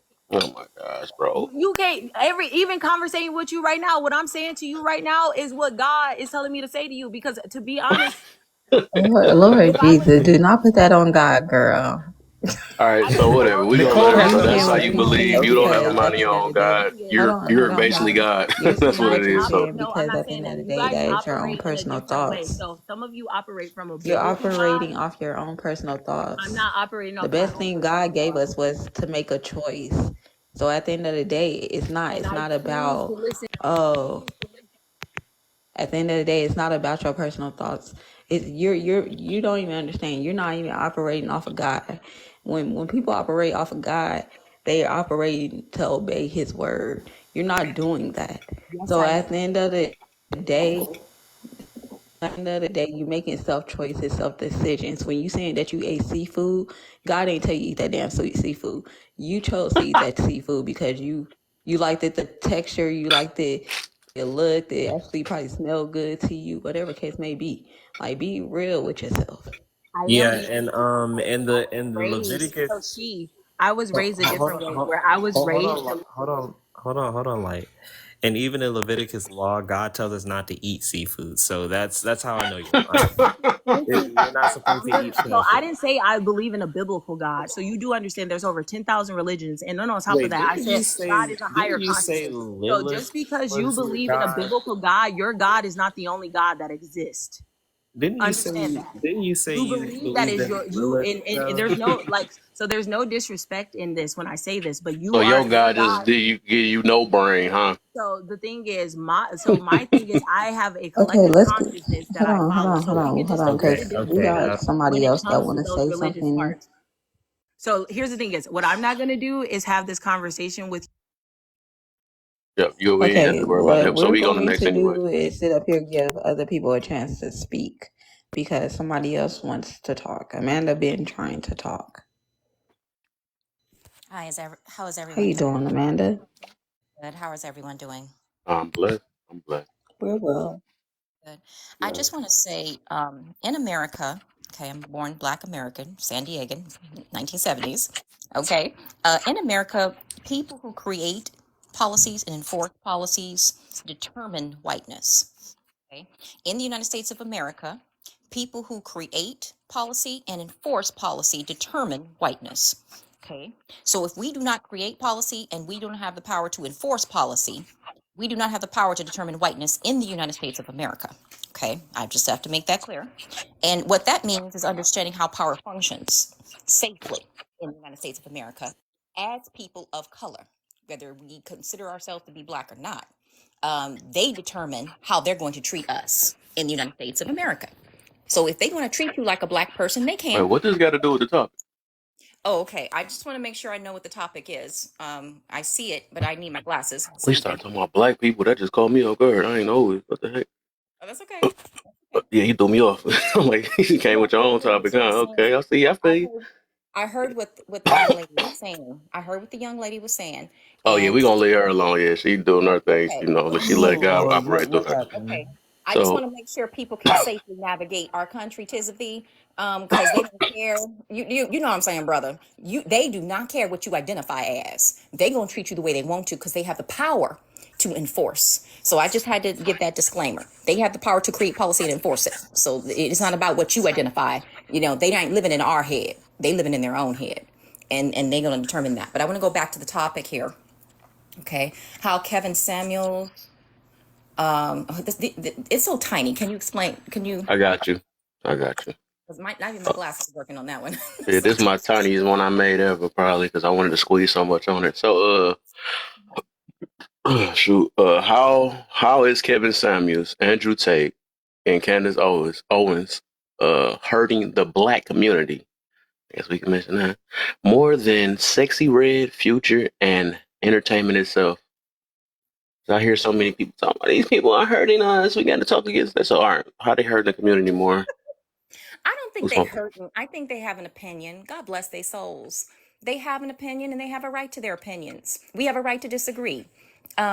I'm coming from a different America, as you can probably tell. I grew up in the 20th century. I was a young woman paying bills in the 20th century, and we used to just let people have opinions back in the day. Now everybody butthurt. Nobody can say nothing. And Mm-hmm. that's what's hurting America. What's hurting America are offended people who get butthurt over everything, but can Oh, tell you something. They can facts. tell you something, but you better not tell them Tell nothing. them something, right? And they, You know what I'm saying? And so we have a lopsided view of what freedom is. Freedom goes both ways. It's a two-way street. That means if you have the freedom to tell somebody what's wrong with them, they have the freedom to disagree with you and tell you what's wrong with this country. And they have the freedom to have an opinion as much as you do. So in the 20th century, first of all, Candace Owens has opinions that most people shared in the 20th century. Most people, not all people. Okay. And that was just the way America functioned during the 20th century. Now, the reason she has her opinions is because she was raised by her grandparents. Okay. She was not raised by her parents most of her life. It was mostly her grandparents who had influence. So that's the reason why Candace Owens and she seems like an extremist. Well, in the 21st century, she was. 21st century America, she's an extremist. 20th century America, she's a normal girl. Okay. KS, same thing. KS is a Gen X. I'm Gen X. KS is Gen X. So he and I were both raised in a time in America where nearly everybody shared these views. Now, not 100% of people are going to see these views the same because you got racial disparities, you got all kinds of disparities. So we're not going to see everything the same as men and women. But very similarly, yes, there are things that Kevin said that I can't help but agree with because I grew up in the same time he grew up in. He's older than I am. He's an older Gen X. I'm a younger Gen X, but we grew up in the same era with the same type of people. We grew up with old school black folks. Okay, and they had their old school opinions. And so that's the reason why KS and Candace seem extreme in the 21st century, because this is 21st century America. This is not the America we grew up in. By no means is it the same America. So we have to be mindful of the time and the era. Okay, the time and era is everything. It's everything. And so what's the next question? oh, we gonna let this. We gonna do one by one real quick so I can get everybody up in here. Okay. I want to say this though. I be finding it funny like when we use our ages and all that stuff. But I don't know. I just be looking at it like, because even if that was the case, it should be so many people that, or you say yo. I don't know what the X's and Gen X's and all that stuff mean. Anyways, I don't never look into it. But it is what it is. Whatever. There's no different ages. But I be wondering like, you would think that if it was like that, you would think that a lot of people that's your age or maybe older will at least understand that guy, but it's a lot of them that's hurt by that guy. A lot of them that's sitting there that he's demonizing, he don't like us and all that. Like they never been around tough love and stuff. So I don't know. It's Right. just funny to me. You would think that though. You think KS is something? The women worse than KS when I was growing up. You kidding me? KS was soft Yeah, compared to some of the women. that's what I'm saying. Oh my But goodness! Don't listen to the baby boomers. If you can't handle KS, please don't hear the baby boomers yeah, or my grandmother traditional. My grandmother came out of Reconstruction. She came out of early 1900s. You ain't gonna handle my cute little grandmother and her cute little voice. She gonna tell it because she's worse than Kevin. but she cute, so she can tell it. Yeah, I heard it. We heard it. Same ones Cute that be little like, put grandma. some soap in your mouth. I know. You're right. But Some soap and some salt, right? And my yeah. grandmother's working so fast, but she's just so cute. She's worse than him Mm, though. So I like, please don't listen to my grandmother. She's still here. She can talk about stuff. Okay, she was here to right. watch the Hiroshima and Nagasaki situation. She was here. So you know what I'm saying? When you're dealing with those kind of people, they were raised by these kind of people, and I was raised by both. I was raised by her generation and my mother's generation, so I can handle what comes out of your mouth. I can handle everybody because I can handle them. And the women were worse because they communicate better and they communicate more than the men. The men don't communicate. The men do. Men are action figures. You guys just, you say less and you do more. But women do communicate very well. But the problem is a lot of women today aren't used to those kind of women. They're not used to the old school women. So they think they can say what comes out of their mouth, but the moment they get it back, they can dish it, but they can't take it. That's the problem with a lot of young ladies. It's not what they can't say. I don't mind them saying something that I disagree with. I can handle disagreeing with you, but honey, you can't handle disagreeing with me, my mother, my grandmother. You can't you can dish it, but you can't take it. That's your number one problem in America. You dish stuff you can't take. Go to USSR. Go to Ukraine and Russia. Ukraine and Russia used to be the USSR, Union of Soviet Socialist Republicans. Okay, back in the day when I was growing up, we had the East and West Germany. Okay, you know what I'm saying? Go back Yeah. to those times. You think these people gonna care? You think they care about your left stuff? They don't. The United Arab Emirates, do you think they care about your left stuff? They just want to push a button and end things. You see what I'm saying? And see their 72 versions. That's what they want to do. They want to push a button and see their 72 versions. They don't care about your left stuff. So we need people in the office in America who can handle these particular people because they don't care about what's in your head. They don't care about what you identify as. You understand? The people who create and enforce policy determine whiteness, and they determine what you are in their head. And what's in their head is more powerful because they've got the money to back it up. They got the money to push a button. You ain't got the money to push. So you can tell me what you want to tell me, my beloved sister. You can tell me what you want to tell me. And it doesn't matter who agrees or disagrees with you when none of you have the power to create and enforce a policy that determines your life, livelihood, and how long you're going to be here. They do have the power to do that. And until we understand how power functions, it doesn't matter what we say on an app. Yeah. Right. Let me get some more people up in here. Don't be on a gifting spree. I'm about to call you in a minute. My bad. So we gonna start with you, then we gonna First go prompt? down to the main thing, Gary. What you Are we on the Jelly? first What you got? prompt or are we on the first prompt or the second? Yeah, Or we are we still on putting the them together? first one. That's because everybody done changed the topic up so much, talking about prostitution and talking about no judgment and all type of other stuff. That's what happens. I But think yeah, that we the still. worst thing that Kevin Samuels did for the community is that it's kind of like a catch-22 because Kevin Samuels was for the fatherless. I am sorry, but the people who needed Kevin Samuels the most, the men and the women, are the fatherless. And he gave them, something to hold on to and to yell at other people about. They didn't ruin the Black community. They were just so annoying that people perceived them as being a problem. And I think that those are What made him simple. annoying? Yeah, Kevin Samuels is annoying. That was What annoying. made him annoying?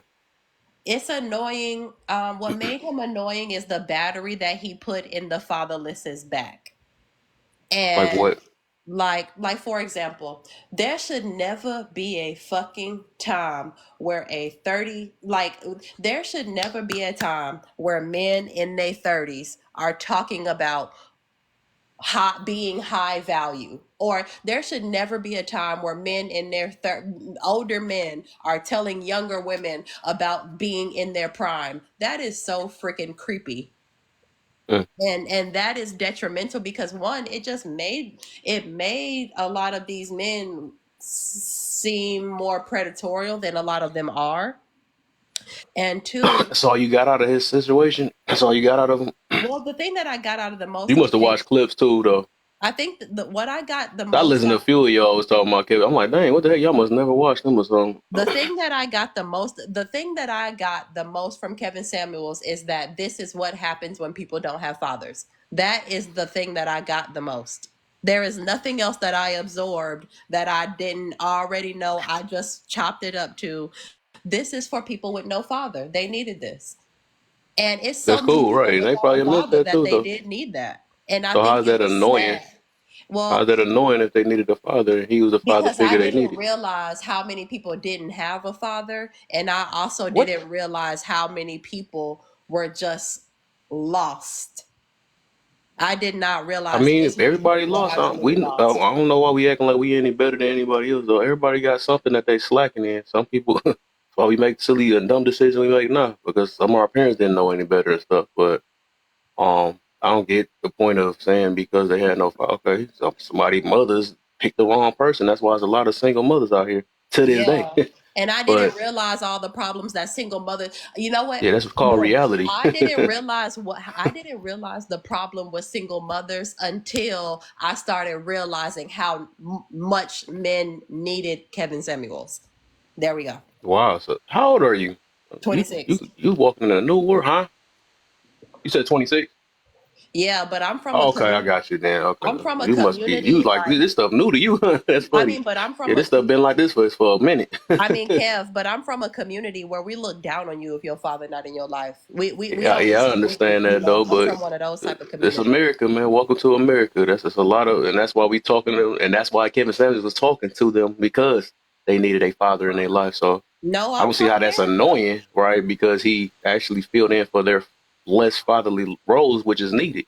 That's why so many people out here soft nah and all that. So I Yeah, didn't but know just that because tough love was annoying. But I hey, mean, it was just sad. Like I didn't perceive it as being helpful. I just perceived it as being if sad. it didn't help you, it didn't help you, but it helped other people though. I can say that though. But yeah, I feel you. You gotta think about others rather than yourself sometimes. So what's annoying to you is helpful to the next person. That's how I look at it. They got people listening to Princella and all this other stuff. She don't Who even is like men, and Princella? she got all the information about men. Who is Prince? Is that the woman that always wear all The the queen hats on maker, top of her? yeah, Is that the woman who be wearing all the hats on top of her crunchy yeah, yeah, weave? yep, Why are we exactly. listening to her? She don't. Yeah, If you don't date men, why would you give women advice on how that's to for deal the with women men? that ain't had no mothers. It's like no talking to that, but No, that's but because that yeah, that's from women who ain't never dealt with men. That for who don't know what it's like to have men in their household. exactly. So But yeah, we see that, yeah, we see that's the missing, and that's why we talk to this day that there's a lot of missing fathers and all that, and we see why that's the big problem today. So, it's just sad though. I think it's sad. yeah, the world is sad. So it's sad. That's what it is. There's But nothing been just new because about your that. It's parents always were been not sad. married, that does not mean that you grew up without a father. That is different. Yeah, Your mama could have been a 20-year girlfriend. We don't know. So yeah, yeah. Who you knows, man? being Everybody got when their married struggles. don't make you fatherless. Everybody got their struggles. I don't look at myself no better than the next though. I might have had both my parents, but everybody we had things that we had problems with too. Now we're not You know, better I because don't we know. I just have got both our humbleness about parents. me, so I don't really got to talk down on the next or make judgment. You know, I was talking about that judgment earlier, right? I don't do that because I realize everybody's struggling in their own way. I just don't like when people go We're not against I better mean, than that against because I accountability. just feel like we're not better than I feel people like because just we because you have got both both parents. parents in We're your not life, that better doesn't than make both of anybody. your parents great leaders. No, they That's don't. the problem. A lot of people think because they come from them two parent households that makes their parents all great parents. No, your parents could have been bad leaders. They could have been guiding you the wrong way. That because you're a parent, that doesn't mean that you was a great role model. It doesn't mean Right. you was the best example for your child at the end of the day, because there's a lot of fucked up ass adults out here. Yeah, but people who come from we're not better than anybody because we come from two-parent households. You're not better than anybody because of that. But on And the that other because you side of it, didn't have two parent household, that doesn't mean you're you're up here got trauma problems or you're unhealed. well, realistically, people who come from two-parent households do better than people who come from one-parent households. I That get you. is I just a get you fact. though. I I think get you. I get you. I I get you though. think But that don't I mean think they a better person. But hey, um, we can get on that though. But yeah, I'm gonna say I'm gonna put this in the air though. Do some more research on that's Kevin not always Samuels. true too. Oh, Then why is 80% of the prison I, population from single mother what the households? heck? Can y'all not hear me or something? Come on That's now. crazy. My man You just want to jumped in move the middle. to the second prop? Yeah, my mother. No, because the Yeah, let's first move to the second to prompt get because everybody I to got respond. several. All right, y'all got. I swear, one But more time, y'all hold gonna cut on, me let off. I'm Kevin dropping finish people up. up. I'm just trying to. Okay, I can All right, so I'm go ahead, Domi. Yeah, But I no, I just was just wanted. saying this because I don't know if I got cut off in the middle. I was about to say just do some more research on Kevin Samuels. It don't sound like you heard from him before. Yeah. Okay, I get But that. go ahead, I get Domi. that. I had I don't know who was speaking before. Oh no, you just on Jellybean. the first one. How you feel about the Jellybean. topic itself? It's selective outrage. Why is it? How you feel about that? Sorry, please, if you don't mind, if you can reinstate the topic again. By the way, my name is Uh, Dominic. I'm from Kenya, but I live in the Dominique. US, and I'm really enjoying this. Yeah. Okay. Oh yeah. For sure. For sure. Appreciate you. Appreciate you coming here. You know what I'm saying? So the topic itself is just say selective outrage. hmm Yeah. So like, why is it? Why is it select? Why people so selective with their outrage nowadays? How you feel about that? No, no, I feel like most of it comes from the background that a person may have come from, and also the family setup. But mostly, if we refer to the selective outrage Hmm. within particular grounds or particular community, then we would only have to look back to, where did this come from? Where did people come from? And the for me, I can speak from where I come from, which is Africa. I come from Kenya, and I realize one of the tribes we have, which I'm like 25% blood in that tribe, is like most of the outrage came from the cultural ways of doing things, and sometimes we would meet and try to create an outrage, and we would do things to get angry because we believed once you get angry and so outraged, then you can perform and you can go out there and do stuff. I don't want to get into those details, but uh, generally, I believe if the family setup is peaceful and okay, it's most likely that the children who are coming from that family will also be calm and peaceful. But again, when I came to the US 8 years ago, I realized like there's a lot of stuff that happened to people. People who are oppressed, people who are mistreated. Then these people who are mistreated, then their generations, it was passed on. So I don't know if you're referring to a situation whereby a child comes up in a family or a generation comes up from a particular generation to another, hands over with pain and bitterness, then that pain and bitterness is carried over to another generation, and now like it's like a disease or stuff like that. I think that's different, but I'm still trying to understand the question. But generally, what I would say, because I was hearing people talking about here, I think people talked about fatherlessness, and I thought it was about relationships. I think I got it wrong. But generally, the issue of fatherlessness has affected children in very Okay. many ways. In very many ways. Actually, the studies, uh, I don't know which one I can give you. There's MIT, there's a national whatever census thing, but they all say that every child that is born or that has lived without a father, they are more likely to be in poverty. They're more likely to end up in jail. They're more likely to be mischievous and stuff like that. They don't say if the father was good or something like, as long as there was no father in that house. Like, and they give figures. Wait, this is my iPad here. Yeah, here I have the numbers. So it says like 19.5 million children, more than 1 in 4, live without a father. So that's a crazy figure. That's in the US. So, considering what I heard people talking about living without fathers, I think it doesn't mean men are perfect or fathers are good, but it really affects the child so much. And they say they are more likely to end up in poverty or drop out of school or become addicted to drugs and have a child out of wedlock. I mean, they're just things, or end up in prison. And that part of ending up in prison is super crazy. We do a statistics on the prison, the incarcerated people in the US, and you find a good percentage people who did not have their fathers. with them at home. It was the single mother who was raising them. So I don't know. I don't want to credit any father, but I just want to credit the single women who were to raise his children. But the father, the absentee father, who was never there. I mean, it's such a fail. But I don't know even if I'm covering the topic. I just wanted to say that. But Yeah, I got you. I maybe got you, though. I'm open to question because I'm still trying to understand the topic though. Yeah. So, do you even know who Kevin Samuels and Andrew Tate, Candace Owens Please is? stay in the Netherlands because you know nothing about America. You know who they is? Sorry, come again? Kevin Samuels. You ever heard of him? No.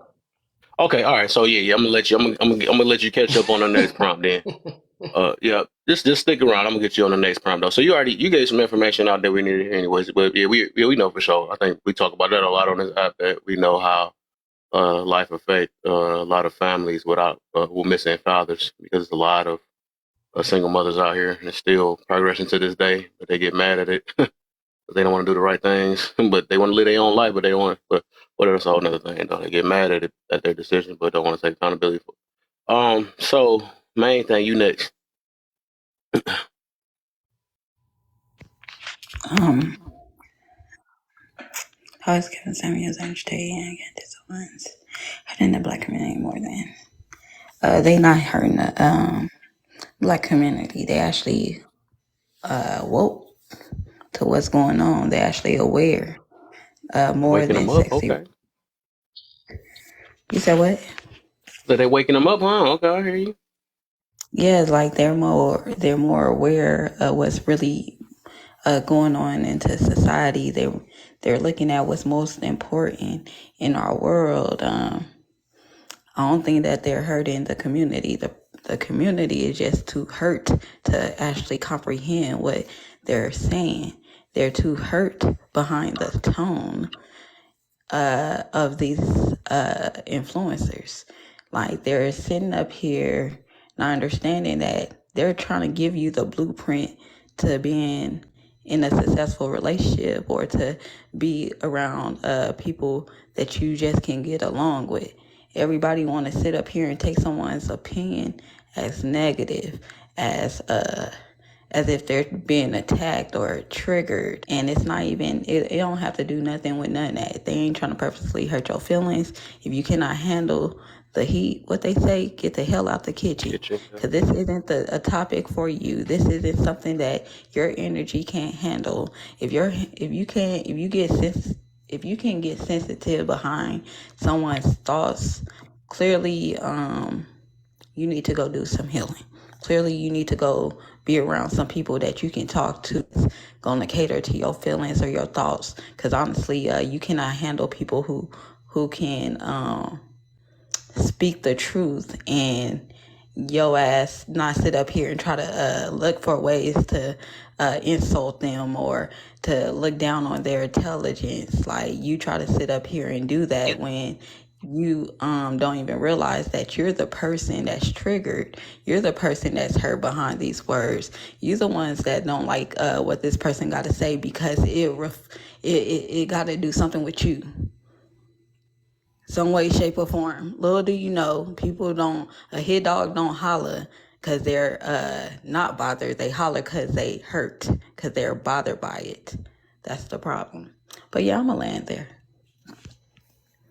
Okay. Hey, Gary, we made it to you, my brother. I know it's been a minute with everything. Yes. What you got for us for the first one? How is Kevin Samuels, Andrew Tate, and Candace Owens hurting the black community more than Stacey Red, Future, and entertainment itself? So we talking about like Housewives and all this other stuff, Flavor of Love, all that other stuff, right? Entertainment, movies. You listed just like what she was saying. She hit the head on the nail. The people you listed, they're not hurting anyone. The only thing they're hurting is feelings, and they're hurting feelings of people. These are the truth tellers of society. You know what I'm saying? Just because you don't like what they're saying, well, don't let that be the truth for you. You know, Kevin Samuels.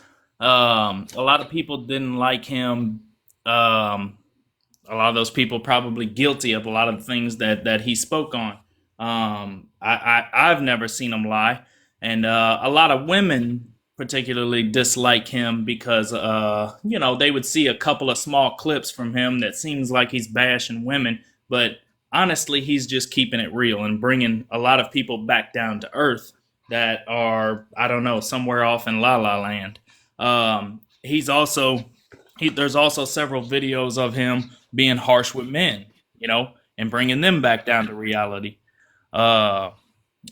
Same with Andrew Tate. Andrew Tate, they all act like he's a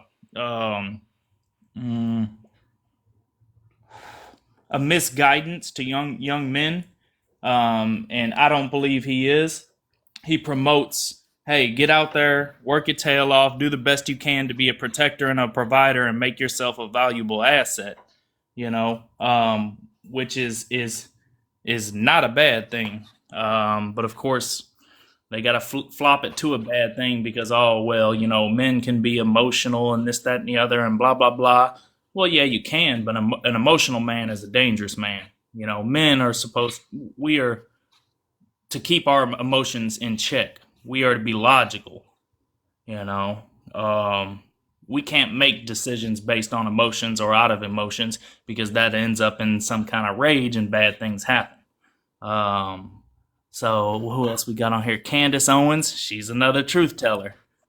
She keeps it real and says a lot of the things and says a lot of things that says some things that some points she made, Obama also made. He wasn't a bad guy when he made those points. He was just spitting facts.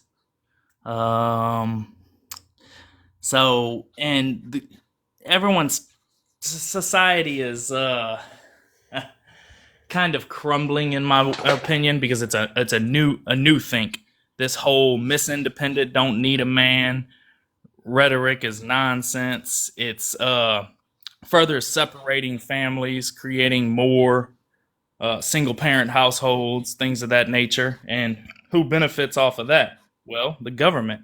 Now you have double the tax income. You got they living separately, paying 2 rents, both getting income tax from both of these people. They can't file their taxes jointly, so they're missing out on deductions that they could have from that. So the government's making more money off of it. You keep both of them working, you keep the school system indoctrinating, teaching these children and raising them. And we've removed discipline, all of that kind of stuff. So all of that is nonsense to the point where, why is society trying to allow children to make decisions for themselves and this, that, and other? Well, that's not parenting, So it's just, man, heading in a bad direction with all of that. So do you think the system has failed? I think the entertainment industry and a lot of the government policies are failing a conventional family. You know what I'm saying? We're getting to the point of straying away from the ideology of a conventional family. So and then it's men these days. Men in America are disincentivized from reproducing, right? With the child support system, things of that nature. And don't get me wrong, I don't believe that this child support system should be gotten rid of completely, because there are guys that are out here just making babies and having a bunch of single women out here raising kids. But it's more harmful for the man that's trying to do the right thing, that's raising his kids, and that a lot of women these days weaponize that system against them. So that's most of your other third world countries don't have this problem, and therefore they stick to gender roles. You know what I'm saying? The man is the protector and the provider. Here we just don't. We're seeing that kind of go away. We're raising a really soft generation, and that's a convenience of the well-off. You know what I'm saying? If you don't ever have to worry about a place to stay and food to eat, then it's less likely that you're going to be hungry enough to do something about it, to go get it, to be a protector and provider. You know, so that's my thought. And for me, I think I share that ideology too. And my belief is so classic, old school, that whenever you get a family and you push the man away from the family, or the man goes away from the family, I think you lose the basic idea which God created a family unit to be. And unfortunately, sometimes it's not the woman's fault or the system's fault. It's just happened because of humanity and its complications. But in a simple model family, you have the man as the head of the house, and the woman supporting the man or working together. Then the children come in, and that comes out as a good family. And it doesn't mean like the man is making more money than the woman. Sometimes in this world, in this new age, we've seen women who are really doing well than men. But if we maintain the family unit of respect and honor, and realizing everyone has their own roles, that's a traditional way which I've seen families work and come out victorious. But again, in this new age, people have their own ideas. I've seen people saying like, you don't have to have a man and a woman. You can have a woman and a woman, or a man with a man. I mean, it's just gotten so crazy. But generally speaking, like, we are seeing the results, all of us. I mean, they're evident. And in my traditional African society kind of a thing, the man was always the head of the house, no matter what. And to some extent, where we thought, hey, what's going on? But I mean, at least at the end of the day, the man, we would go to the man to say something, to raise a voice and stuff like that. And we felt as children, and our mother felt like there was a sense of authority in the house. I mean, we can always go to him and ask, not that he's smarter than us, but that's his position of authority. It's just like the office of the president. It doesn't mean that person is really big or so powerful, but it's the office. So that was, for me, I'm a believer in the Bible, and that was the model. That was what was the idea and the requirement that God put in place for life to work. If we digress from it, it's like a matter of us to choose. Like today, I set before you life and death, but choose life. And we can digress, we can give in our own ideas, but again, we face the consequences. But all said and done, I think women have done great in this new age, and women have come up and are doing great things and stuff like that, and we cannot even overlook that. And sometimes it's hard, I know, for when a woman is doing very well and the man is not doing very well. It's kind of challenging, but other than that, I think that's a model. Yeah, that's my idea. Yeah, because we gotta do some we gotta do some time, because I don't want people falling asleep and stuff. Because I know that it's open panel right now though. Before we go to the next prompt though, I think I seen main thing. She said she wanted to start it first. But yeah, if we can cut some of these things short, because I don't want everybody falling asleep, you know, because I know that a lot of us can be long-winded sometimes. But go ahead. You can start us off with the open panel. Open up. She Kaden fell asleep already. See, man, we done lost one.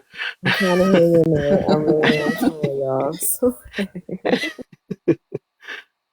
Go ahead, man. Yeah. Yeah, y'all can hit them likes, get Kev likes up to at least 15K for starters. Be some supporters up in here now. Like, come on, tap that screen. I just want to say that that Kevin Samuels and people like him, you know, the main agenda was to get people to understand, if you want a successful relationship or a situation, you got to make some sacrifices.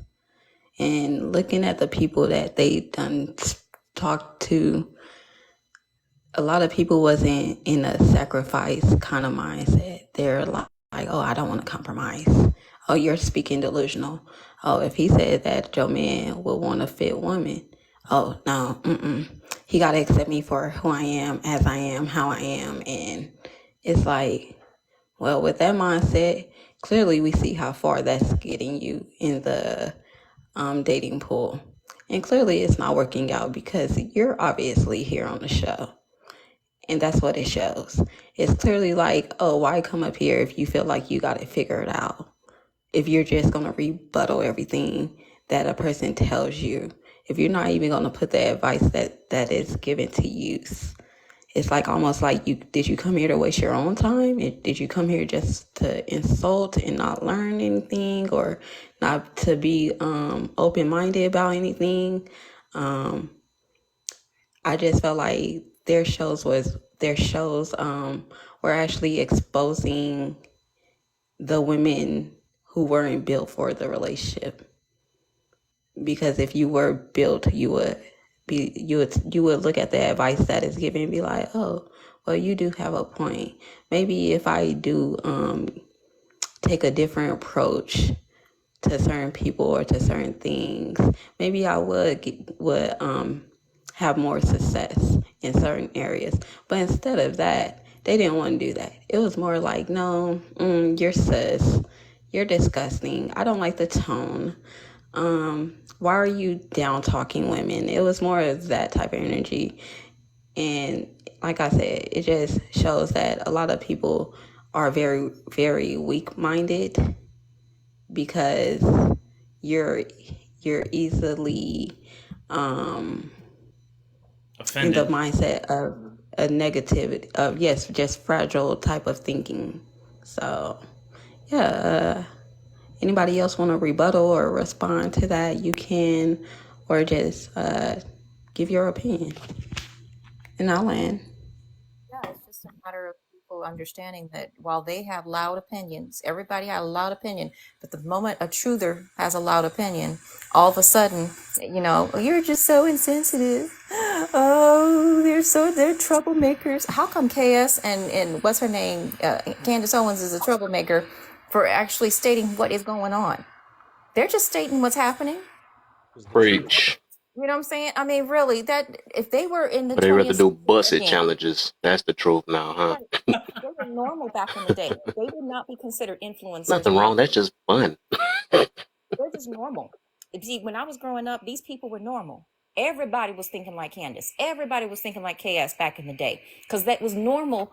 It was a normal American talk back in the day. Go back on those Jesse Raphael. Go back on that Donahue. Go back on the original 80s Oprah. Go back to that. Those people told the truth as they saw it back in the day. See, nowadays, it's your truth versus my truth. No, honey, there's the truth. And that's all they're doing. It's just bringing back the 80s and the 90s. That's all these two are doing to me. For me, they just bringing back the 80s and the 90s that I knew. They bringing back the America that I knew. This America, I don't know this America. I don't know her. Making America great again. It takes black people to do that. In all honesty, it's going to take some black people to make America great. It took black people to make America great. It's going to take black folks to make America great again, in all honesty. And we know this. Black folks, we know this. When America changes, it's because of us. Because we said, I'm going to tell the truth. It ain't about your truth, my truth. No, I'm going to tell the truth. Okay? Let me challenge something real quick on that, though. So you said the color of your skin is gonna make America great. All right. No, So I'm not talking about color. I'm not. No, it's too late. Too late. You said it already. You said black folks. So what's special about black folks that can make America great? Let's say that. Okay, first of all, we made America what it is. Cool. We gotta go. Let's go deep. Who built the foundations? Who built the foundations? Light skin, dark skin, whatever kind of N-word. See, that was the best song Sean Carter ever made, was that story of OJ. That was the best thing he ever made. That was a masterpiece. Because black people need to understand some things, okay? Number one, the powers that be are not going to judge you the way you judge you. They're not living in your head, okay? If you got melanin in your skin that says black, you got black melanin in your skin, this is how they judge. Now, you can call yourself, whatever you want to call yourself. That's cool. you know, Okay. but that doesn't change the powers that be. And the powers that be in the United States of America made it clear a long time ago to this very day how they're going to treat you Right. because of who one of your parents are. At least one. It only takes one for you to have an experience of a lifetime. It don't take two. It just takes Yeah. one. And Okay. I'm just trying to So see. I'm asking the question like, what's? And I'm asking like, cause I think well, I didn't mean it like that earlier about what's so special. But what I mean is, in like you said, I get we built stuff, all right. So what's your definition of making a great America great? Then I guess I put it that way. What's making America? Building things. here's the thing. What did Black people do to make our lives great? Hmm? Back in the day, when we were in the days of They they they they in fall. the days of Reconstruction, Mm-hmm. what did Black men and women, scientists, we had female scientists too, we had Black True. women scientists, okay? What did we do to make our lives, our American lives great? That is the key. There were Black women who did not marry during that time. Some of them did marry, Let but me the do majority something real quick then, because you're not giving me the answer I'm looking for. So I'm gonna ask the whole room. okay. What can we do to make America great? So we gonna start off with. Let's start off with Jelly Bean. I haven't heard from her in a minute. What can we do to make America great again? For Black people or period? What's your okay? Yeah, for yeah, America. I guess whatever. That's what the saying is. So what does We can America being great look prioritize the like to you? family again. Huh? We can prioritize the family again. Okay. Okay. I think I like that one. I think I like that one. Okay. Okay. So that's one of your ones you see. Okay. So Yeah, okay, absolutely. you got one on it. I'm gonna let everybody do one then. A version of making America great. Okay, Gary, you next. Yeah, you there, Gary? You blur screen. Main Well, thing, I I'ma guess we just on here. speak. How about Yeah. now? There you go. Oh, there you go. There you go. There you go. So what would be making America great in your view? Well, lower taxes. Oh, okay. We talking now. Stop giving so much oil to the squeaky wheel. In a sense that we're just in a society that the biggest complainers that like she was just saying, the people that complain the most, they can't take anything back. You know what I'm saying? They can't deal with a differing opinion. You have to align with their opinion, or you're just some kind of bigot and this, that, and the other, and blah blah Mm, blah. It's all of that is just nonsense. You know, mm, I think the last of the people that grew up with discipline in the household and things of that nature, they're the last ones that can handle it. And I grew up in school where everybody jones on each other and stuff like that. Nowadays, everybody's got to have a safe place, bubble, and Let's can't not talk take, about that. yeah, they can't take even the truth, even the simple truth. They can't handle it. So yeah, So we got some. okay, America looking great. Okay, that's your version. Okay, so we got. She said family building. Okay, I like that one. You said okay. You said dang, I forgot what I said. But I think I got you though. Man, what you got? America looking great. What did that? What's your version of America looking great right now? I think we Not what we did gotta in the past separate. and all that other stuff. You know what I'm Nah, saying? nah, I Ooh. know, I know. I'm gonna say, we gotta separate the lookers from the builders. Mm, Cause there's some people that want to sit up on the outskirts and or sit with the builders, but not put no work in. You want to be there when a finished product is done. So at the end of the day, we gotta separate the lookers from the builders. We gotta sit up here and get all the people who don't want to listen, don't want to come up with solutions out the way. You sit in the back too, because all you gonna do is cause problems and be combative. Like we don't need none of that. That's what people who sit up here and go against the plan. If we're all not on one plan, then the ship gonna fail. It's gonna sink for sure. I think we got to get back to the times where people put supply and demand at the top of the list. You gotta if you don't demand nothing, it ain't gonna get done. And that's a problem. People want to sit up here and have everybody, like he said, be so sensitive. Your thoughts, your opinions. If you sensitive, you don't need to be in a group. Mm. If you cannot handle the way somebody else is, because my thing is nobody tells the man in charge how to lead, right?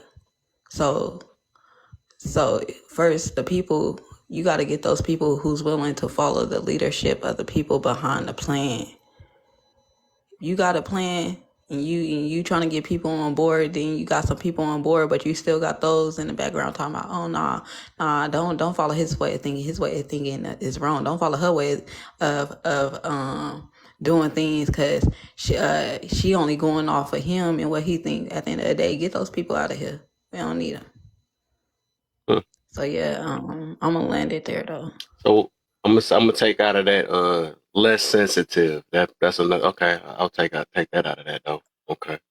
So I'm trying to sum a few of y'all things up. So yours is family. I think he said. No, I had his. I forgot. It was. I don't know how the heck I forgot. That's crazy. And yours is less sensitive. Okay. All right. Then I'm gonna go right back to you, Amanda. I'm just trying to give you a heads up. I mean, not give you an example of what I mean about that question though. So don't you next. What would be America looking great again? What's your vision in that?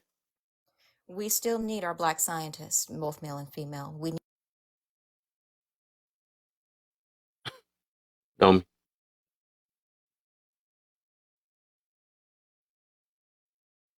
ain't there. Yeah, so this all this is just a vision. It's just a vision. It's just a vision.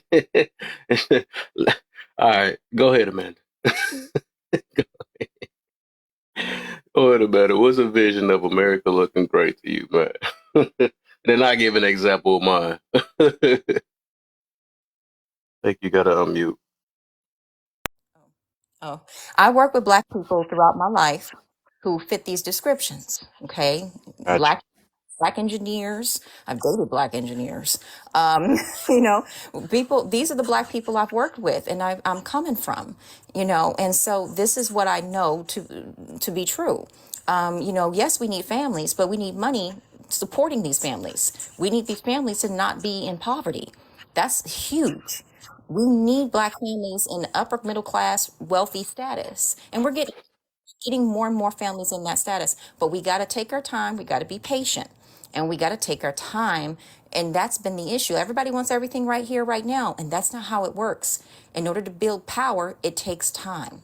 And it takes education. And both parties need to have the education and the patience, not just one party. Both men and women need the time, the patience, and the money to make it happen. So that's what it takes. And the number one issue we're dealing with is impatience. Okay, there's no If than impatience, because we can all make it work, but we got to take our time.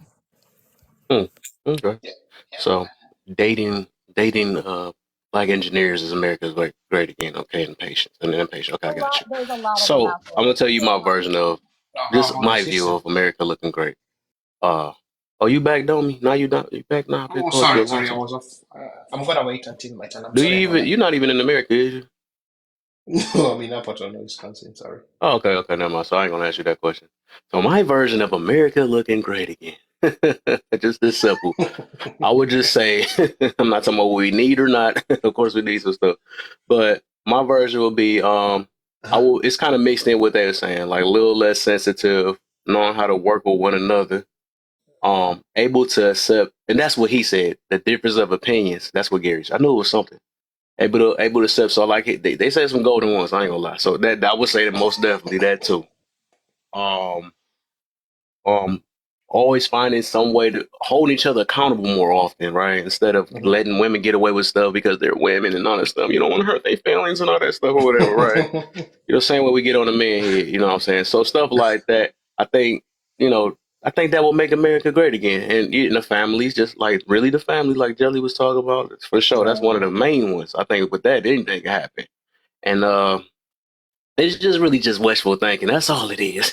We know it's a lot of Isn't requirements. We know it's there. We know it probably take doctors, constructors, all and that stuff. We know what it takes. You know what I'm saying? I But it's know. just a vision. What America looking great again. That's all that is. So I would say, Yeah. yeah, most of them things. That's America looking great to me for sure. You know what I'm saying? Acceptance, more forgiveness, and less grudges and stuff. You know, that's wishful thinking. I almost got excited just for thinking about that. That's make America great again. There you go. So Mhm. that's my answer right there.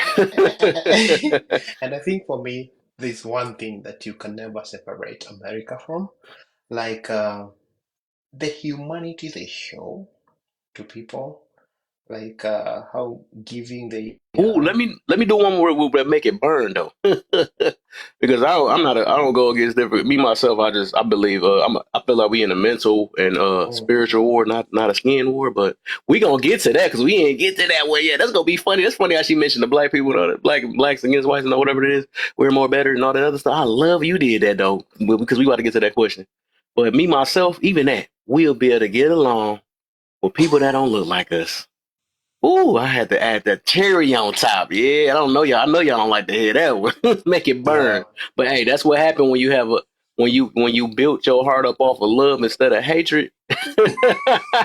That's what happens. You know what I'm saying? I do wish we can No, all get here's the along. I thing. know they Here's the call it thing. kumbaya and all that stuff, but Yeah, it's yeah, called I wishful know. thinking. We wish for other stuff, Yeah, dream trips and all this little selfish stuff. I like to be a little selfless. My fault. You know what I'm saying? So I do wish you can everybody be can get funny. along, no matter what the I make color, you religion is, or none of that. That's why I do what I do. You know what I'm saying? That's why I talk about it. Talk. 'Cause I'm accepted of everybody that's receptive based off their mentality. Because I realize this war is a mentality war, right? It's the way we think. Yeah, It's yeah, individual against a communal mentality. That's what's going on. Let me feed my pleasure versus let me feed my family yeah.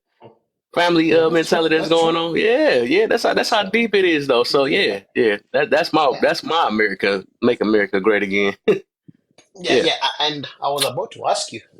Thank you for answering, because I was about to ask you, what do you mean by great again? Oh, especially Oh again, yeah, I the don't know again that. one. I mean, I mean to again, just say great, not again. Yeah, again because I is was what saying, man, this again is man. disturbing. I don't think The I ever thing been like is, that. like we were great, then we You went right. down the river, and now we want to come up. So the again is disturbing in the first place. But the thing is, America has always been a great country, and the leadership has been awful, and the leadership has always pushed the black community away, and try to make them feel like inferior, like they don't contribute.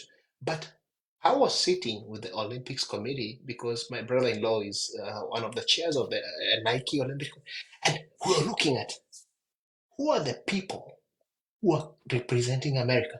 All black So athletes Loa. who are coming from America. So I was like, why do we look down on them then? Don't we see them in power and in position and stuff like that? Then I realized one thing. We are saying make America great again in terms of power exchange and stuff like that, but let's keep the black man down there. Let's make him work twice as hard to be that accountant, twice as hard to be that aeroplanic engineer. I mean, we're making them work twice as hard. Then, so where is the greatness again coming from? Because I'm afraid of great again. Because the great before again was we were still oppressing, we were still paying women less money, we were still pushing the black, we were killing the black men. And the numbers here is saying we were putting more black men into prison in the ratio of 1:4. We were putting more black men into prison. Oh, so let's be great again. Then that's crazy. That's fearful. You visit a prison. This country, the black people in America are about 15 to 16%, according to the census of 2023 by MIT University. So the black black population is very few people compared to the Caucasian stuff. But if you step into a prison today, the numbers change. I'll 90% keep tapping becomes, it up, man. Get to 15K, man. We about to start yeah, the next prompt.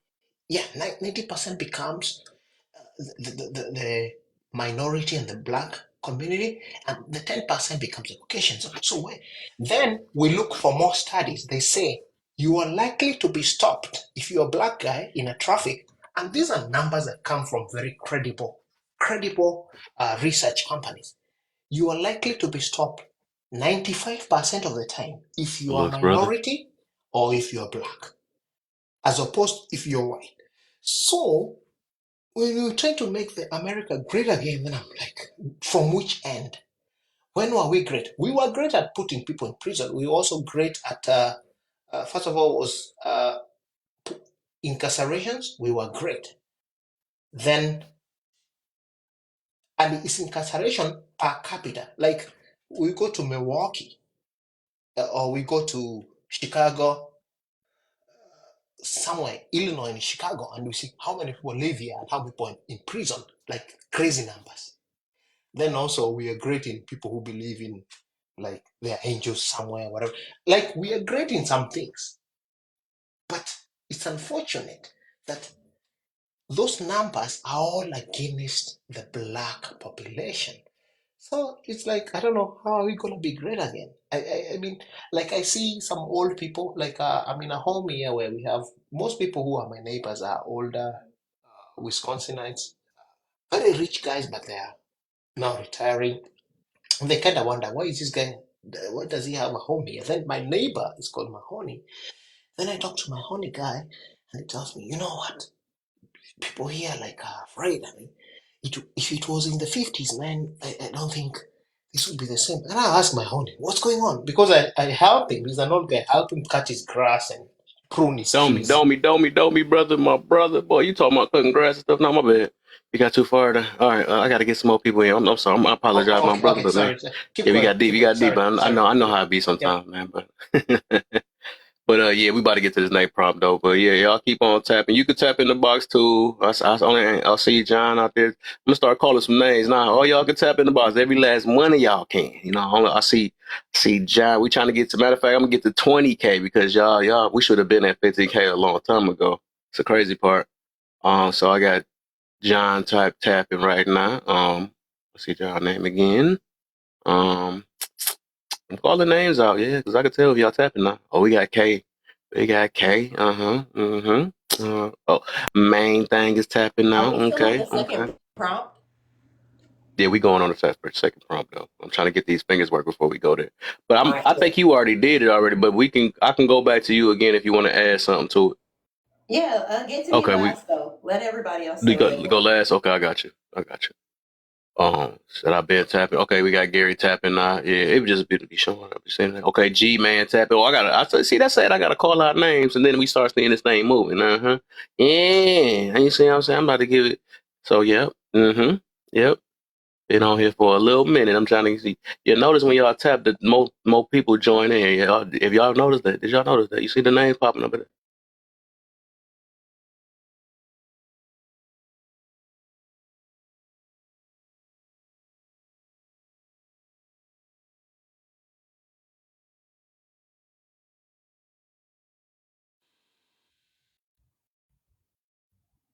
Nope.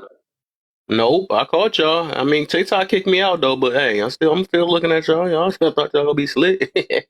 TikTok kicked me out though. He was hating, but yeah. All right, so That's let's what that give me delay a was. 15K. So okay, I watch y'all to do the 15K, but keep going. We going to 20 though because y'all should have been at 15 a long time ago though. So just keep going, and we're gonna get this topic going. So I gotta. So Domi, I'm gonna let you go last. So Amanda, we're gonna go with you. Pushing happiness, pleasures, and lifestyles over righteousness is the problem. What are the things that we are? I mean, what are the what the heck? What are the things that are wrong they making right, and what are the rights that they are making wrong nowadays? It goes back to what I said about impatience. It goes Hmm. back to that. When people are impatient, they want everything now that they're not prepared for. People Hmm. are a lot of people are prepared for marriage. They're not prepared to have kids. They're not prepared to spend money because they need to learn what that means. They need to learn how to make money, spend money, invest money, have investment accounts. They need to learn how to be in control control of their lives so people in power aren't manipulating you into using you to funnel their lives. And too many people of color are being used by the system because they didn't take their time in their 20s to build a system so that way they can't be taken advantage of. Your kids are going to be taken advantage of. Your lineage is going to be taken advantage of because you didn't take the time to study. You didn't take the time to learn how the system works against you and for you. But you choose your path. And you've got to take your time. You don't jump into relationships. You don't jump into bed. You don't jump into a coffee conversation. Okay? It's okay to take your time. That's okay. That's how you prevent stupid stuff from happening. A lot of these people who want to do this 4B movement, what's frustrating me is that a lot of these same little girls want to sit here and argue with me about standards. Standards keeps the good guys in and the bad guys out. That's what standards do. And if your standards are high, less bad is going to happen, more good is going to happen, but we're living in the real world, so bad's still going to happen. You're going to have to manage it. But the bottom line is you're going to have more control when you take your time. You don't jump into anything in life. You take your time. You learn about what's going on around you. Learn about yourself. You don't even know enough about yourself to give yourself away to somebody. How are you going to give yourself away to somebody you don't even know enough about you? The number one issue we're dealing with is impatience. Okay? People are self-righteous. That's a problem. True righteousness doesn't really exist on this planet, but pursuit of righteousness does. And we pursue it by taking our time, by being patient, being in prayer, asking, yes, we want to ask God, but there are things God allows us to have, liberties that God allows us to have, and we make decisions accordingly. But we make decisions according to knowledge. And the number one issue that we're having is some people don't value knowledge. And I don't know about anybody else, but my Bible tells me a fool despises knowledge. That's what my Bible tells me. So if we don't want to be fools, we need to gain knowledge first. Then we make decisions. And we take our time gaining as much knowledge as possible, regardless of the situation, personal or professional.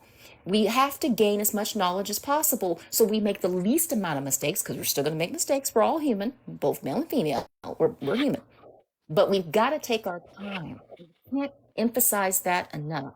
People don't take their time. They're too impatient. Okay, so that's a wrong that they made right and a right that they made wrong. Okay, main thing, you next. Let's get it. What are wrongs they made right and rights that they made wrong?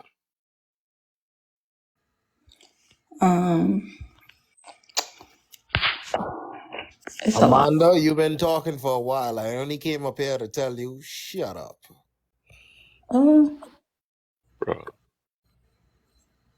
Oh, yeah. Let's do it. I guess that's what he do around the app just to get blocked. I ain't blocked him last time. I thought he was going to come in with a new whatever. That's a wrong that they made right now. But go ahead, man. Too wrong to be acting like that. Pleasures and lifestyles of righteousness is the problem. Yeah, I think, yes, that's one of the biggest problems. People over here putting things it's like almost like society trying to normalize sinful things and trying to make sin a new right way of living. Whether it's you sitting up here talking about you sleep with somebody's man, take somebody's woman, whether it's you sitting up here living that 304 life or whatever case may be, people be saying you don't got women acting like ladies, they acting more like the men. You got men acting more like women nowadays that they trying to normalize, which I don't agree with. But yeah, it is what it is.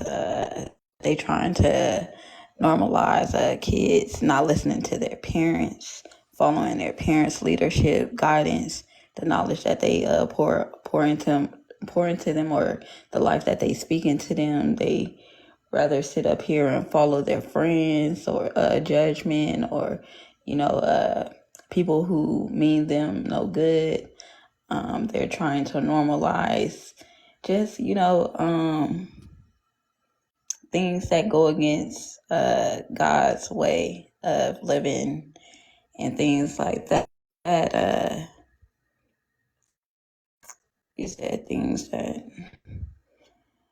are wrong, they are making right, and what is right, they making wrong. Like I said, just a few little examples that I did name. That's why I think that they're trying to do. They trying to make women feel like they're equal to men, or whatever case may be, That's a good one. and that would never be a real thing. So shit, like, yeah, everybody just need to learn how to play the roles that they was given, understand the life that you was given. You only given, so make the most of it. People don't even want to do that. People would rather just sit up here. I'm gonna just risk it, like whatever it is. I understand everything in life has its risk, but people is up here making a conscious decision to do wrong and don't care about the consequences till later. If that makes sense. Okay. Nice. You got one bar too though, but it sounded cool though. Yeah, that's most definitely though. I liked that one that you used. Gary. Think about sports about everything. Man, But go ahead. so let me read the whole full thing for you. Pushing happiness, pleasure, and lifestyles over righteousness is the problem. What are things that that are wrong that they made right, and what are things that are right that they made wrong? Well, when you say they, I'm guessing like society. Society itself, yeah, I should say that. Yeah.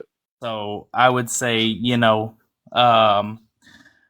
they're demonizing a masculine man and things of that nature. Like it's a bad thing to be a masculine man. And I'll be right back. I don't agree with that. I can't agree with that. That don't make any sense.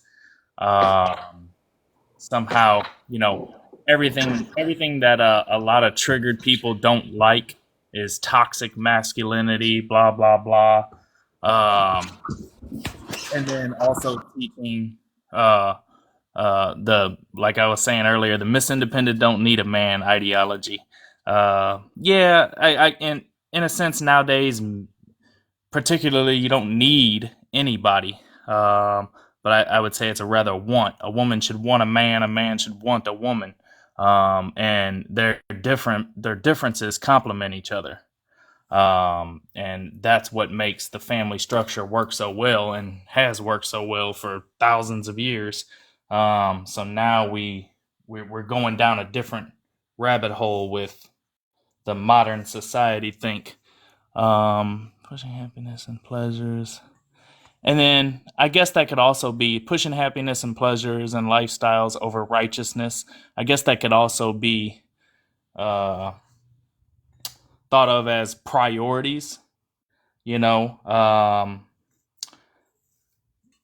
than setting our priorities straight, like in a sense of something simple, taking a vacation, but I don't have insurance on my car. Well, that's nonsense, having the insurance on my car is going to cover my tail in the long run a lot more than, taking that trip is going to give me temporary happiness. In a sense that you'll go down a rabbit hole, losing your license and all that nonsense. Yeah, I don't know. I guess that's about all I really got to say on that one. But yeah, nothing wrong with a masculine man and a feminine woman. That works great. Anybody else? Yeah, I don't think anything beneficial comes from the feminizing of men. And I think that we need to stop allowing men to think that they can transition into being women. Okay, we need to stop. That is not beneficial for our society, and it is a wrong that we need to right. Yeah, that's Heck, my boy D up in here. I ain't seen him in a while. Still, man. Yeah, I show take over. I was about to say, well, yeah. Yeah, I think that's insulting to say that a man can become a woman, That's insulting to both parties. Mm-hmm. It is. Yeah, I Yeah, brought up so those scenarios. also like a woman can pretend like a man. I mean, yeah. Yeah, so Like you but can Gary already won pretend, already. like we can play pretend for sure, but it is Oh, there is sorry. nothing Oh, yeah. Sorry. Sorry, like not. there is Yeah, yeah. I nothing mean, at the end of beneficial. the day, it's really women's fault. So To be honest, like there is nothing beneficial that is coming from us allowing Yes. our men to be. There's nothing beneficial that's coming from us from allowing our men. They're ours. I'm sorry. I know we don't like to make it seem like we have ownership over people, but black men belong to black women. And there's nothing beneficial that comes from feminizing your man, especially not your man that's already under attack. Yeah. That doesn't make sense. Yeah, that's true. I over there washing them dishes over there. All right. Let me get two new people that gotta catch up now. Hey, I can't. Anyway, nah, for sure. So I think Gary already went. So philosopher. I can't see your full name. fuck, It is philosopher. You next. You there? The philosopher. Dark Vader. Lightsaber. Talking philosopher. Ain't All nobody right, but Biggie and he we sleep. go. You're right. All right, so I'll bring you back up, philosopher, when you come back. D, my brother, I ain't seen you in 200 years, man. How you feeling? Man, I'm alive. I'm well. Streaming on YouTube simultaneously. So Oh, just know y'all might be famous. If y'all owe anybody some money, don't talk too much. I'm trying to see how that stuff work. I don't know how that stuff work though. It seems like the following just be so slow on there, man. No, man, it's just like anything else, bro. This is how social media work in a nutshell. Keep it simple. You have to just consistently just keep doing it. Just like this. Yeah, you just got to Okay, keep consistently doing it. I mean, the fact is, shit, people be looking for people, and the more you can be out there, the more the people have chances to find you. So, like right now, Do we it's got like a For You midday. page just like this or something? Like Nah, that? Dang. it's just midday surfing, man. Some people just really crazy about YouTube Live. Some people just crazy about YouTube. So, Oh. you know what I'm saying? If you got your videos that they already posted, they'll sit back and watch them them shits like regular TV. Mm-hmm. And then, you got people that want to catch you live. So, you just had that variety of options, just like it is on here. Right. Yeah. Okay. Your app ain't tripping, Biggie. You asleep. That's true. All right, so let's go ahead. We can get back to I you was then. just not near the mute button and it wasn't working. Definitely Okay. He was said not that's what asleep. it was. Okay. You All right, so sleep. it's on you, philosopher says you back. We gonna get y'all both caught up because we gonna get to number 3 after work. I All right. then I gotta What's get the Jelly question? and I said, all right, what's the question? yeah. So the first one. So the topic is selective outrage. With the first prompt, how is Kevin Samuels, Andrew Tate, Candace Owens, hurting the black community more than Stacey Red Future and entertainment itself? Just like the Housewives and Future I of mean, Love and yeah, I all that got junk. you. Honestly, Yeah. I don't think that they are. I think they're actually giving people a wake up call and they're giving you an uncomfortable truth that you don't really want to hear. I don't personally like Candace Owens. I'm going to say that now. I can't stand her. But some of the stuff she says is actually true when you start talking about the graduation and choices that a lot of these parents and kids are making. Yeah, I cannot disagree with some of the things that she says. Now, some of them I do definitely disagree. Andrew Tate, personally, I love that brother. He just, he rubs people the wrong way. I get that.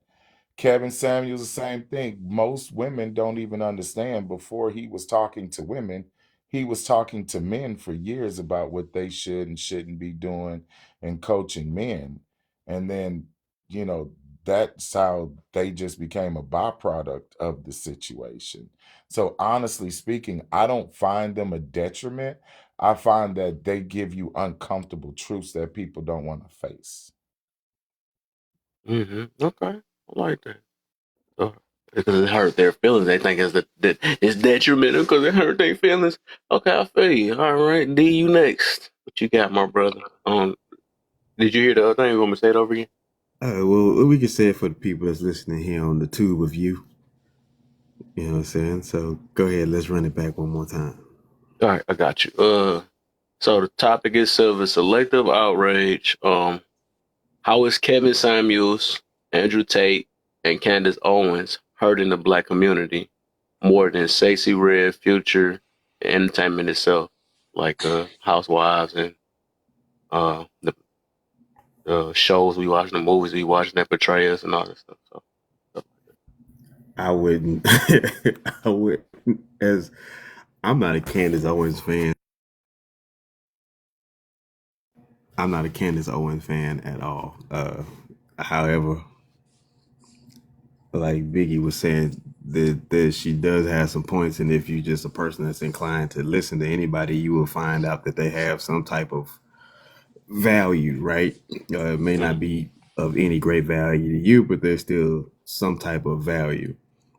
Andrew Tate and Kevin ain't bothering nobody. They just too busy trying to tell men to get back to being men and leave standbyers on standby. So I don't even understand that whole thing. But is Sexy Red really bringing the community down? Absolutely. I mean, let's be honest. Sexy Red only exists because that type of rhetoric and behavior has already been in existence. Let's not play. Let's call a spade a spade. She been around. She just got some TV time now. Yeah, a lot of stuff been around. We talking about the influence part though. That's the problem. I mean, but and who being influenced? But let's like think about kids. this, right? And when we say an influence, how she got here? She got influenced by somebody that was already there. She was influenced by somebody with the tattoos and the color in the face, and claiming to be the raw dog queen. That was influenced way before anything else. That was somebody in proximity of her. So find that clown and tap him up real quick. I'm trying to follow the story, but please excuse my ignorance, because what I'm thinking, if I don't think we can ever use an individual to determine a movement or community or society. I mean, if someone is wayward or stuff like that, let's stop looking at them for guidance or stuff like that. I mean, I don't know why we place a lot of value on Candice Owen, even when we think she has flaws. I mean, I believe the Black community is stronger and bigger, and it's gonna overcome the world, but it's not based on individuals. And I'm just trying to understand, just humbly. The problem is tolerance. We as a collective have too much tolerance for these things. And I'll tell you now, 30, 40 years ago, this wouldn't have been the norm. This was not the norm 30, 40 years ago. It's the norm now because people have too much tolerance and too much fear of evil people and wicked people. They have no fear of God, no fear of the Lord, and people fear wickedness. They fear evil people, and that's the problem. And when I say fear, I'm talking about reverence and honor and respect. We need to honor and reverence and respect people who are actually doing our people well, who are helping our people financially, social, economically. That's where those should be our superstars. But instead, our superstars are people who go out there and misrepresent Black people as a whole. And that's nowadays. That is the issue. And, I'm not big on telling people what to do with their lives. I'm not here to tell people they should be married at a certain time or have kids at a certain time. Some people are not able to have children for genetic reasons. Some people are not able to get married for financial reasons. Some people have to take their time when it comes to these things. But I support people who are doing the right thing to the best of their ability. And that's the bottom line. We need to not be petty, and we need to be patient with ourselves and with each other. And we need to be open as to how we receive the help that we need in order to get where we need to go. And so that is the issue here. We have too many people misrepresenting who we are. And we need the right kind of people. Like back in the day, we had Claire Huxtable, Phyllis Rashad, we had Diane Carroll representing the Black woman. And now look at what we got. I mean, seriously. And you act like that wasn't an agenda? That was an agenda back in the 90s, mid 90s. That was an agenda. First, they made every Black man look like a hoodlum, even if you were going to college, even if you were well educated, even if you had a regular job. They made it look like every single Black person was this. And obviously, the majority of us are not even that. But this is what happens when we tolerate too much. And so we have to be less tolerant, not more tolerant, less tolerant of these things to see change. Thank you, Amanda. Amanda, I like your articulation and your language. I'm falling in love with the accent. But the thing is here, like with this day and age and how things have moved so far, I've seen the Black people do mighty wonders without relying on a particular personality. And I mean, look at the athletes and no, not even the athletes. Look at the singers, and I mean, we're already there over the clouds, and so we cannot allow an individual to determine our direction or our success, and that's why we Sir, should really. I do Sorry. apologize, sir. I have to interject. In America, individuals represent the collective when you're a person of color in America. Okay? I have to make that very clear with you. In America, this is the difference between your country and our country, because you have people in power that look like you. But where we come from, most people in power do not look like us. So what we have to do about that is make sure that we're represented properly.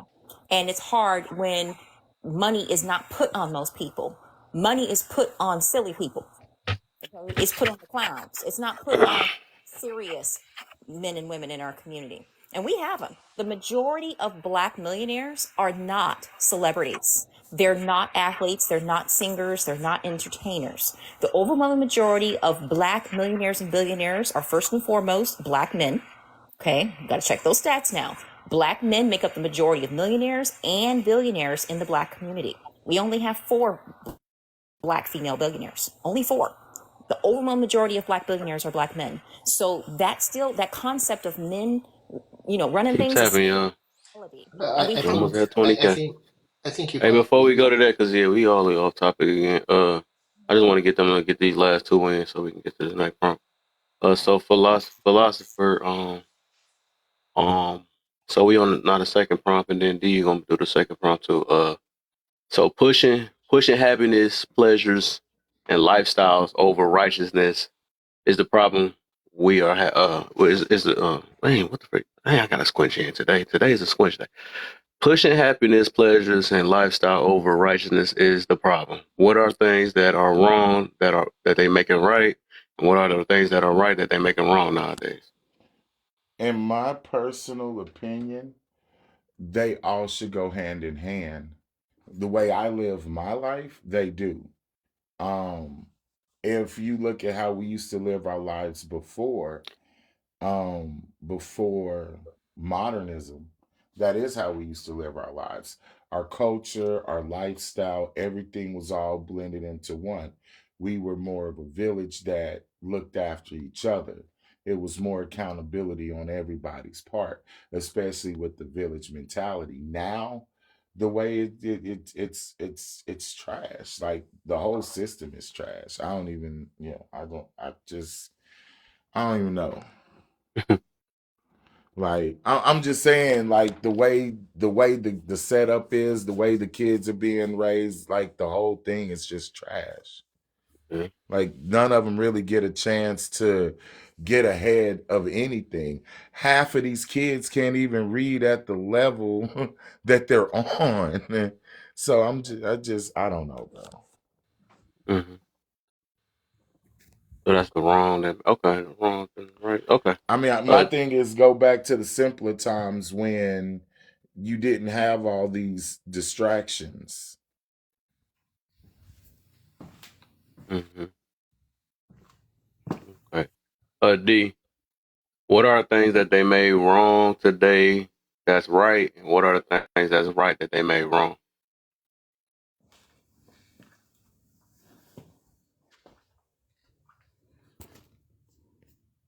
D, you there?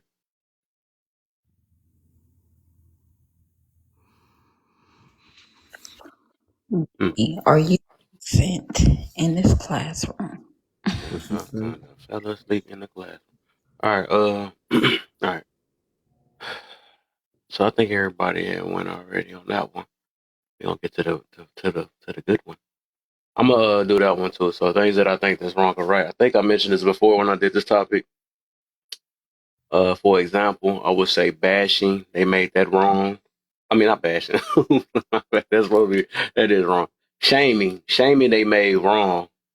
And it used to be something that you do to let a person know what's like that you're going down the wrong path. So shaming used to be necessary, but now they made it seem like it's a bad thing. They call it bashing now. Um, Telling people to live a free YOLO life or whatever. I think that's something that's wrong that they're making right now. Do you boo boo and all that stuff. That's wrong that they make it right. Let me see what they made right. That's wrong. No, things that are right. That's wrong. I would say, uh, holding somebody accountable. All of a sudden that's a problem. Ain't nobody asked for your unsolicited advice. We used to check one another.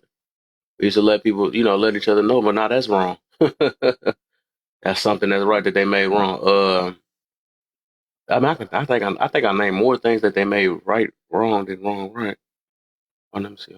Oh no, I'm thinking stand backwards. Let me think of one more before we go. Things that they made wrong right. I think somebody mentioned that before. Telling men that they can be women and women can be men. I think they made that. That's something that's wrong that they made right. That we should operate. I guess we should. I think that's the same thing with the happiness. But I was say operating your feelings, but that we should express ourselves more than controlling ourselves. I think as an adult, we're supposed to learn how to control our emotions rather than express it all the time. Ain't nothing wrong with expressing it though, but just knowing the time and place for it. But that we live in a life that you have to let it out. We're traumatized. We don't want to store it in and all this other stuff. But we traumatize off our own freedoms. Have you ever noticed that? Our own choices we get traumatized by. That's some silly stuff though.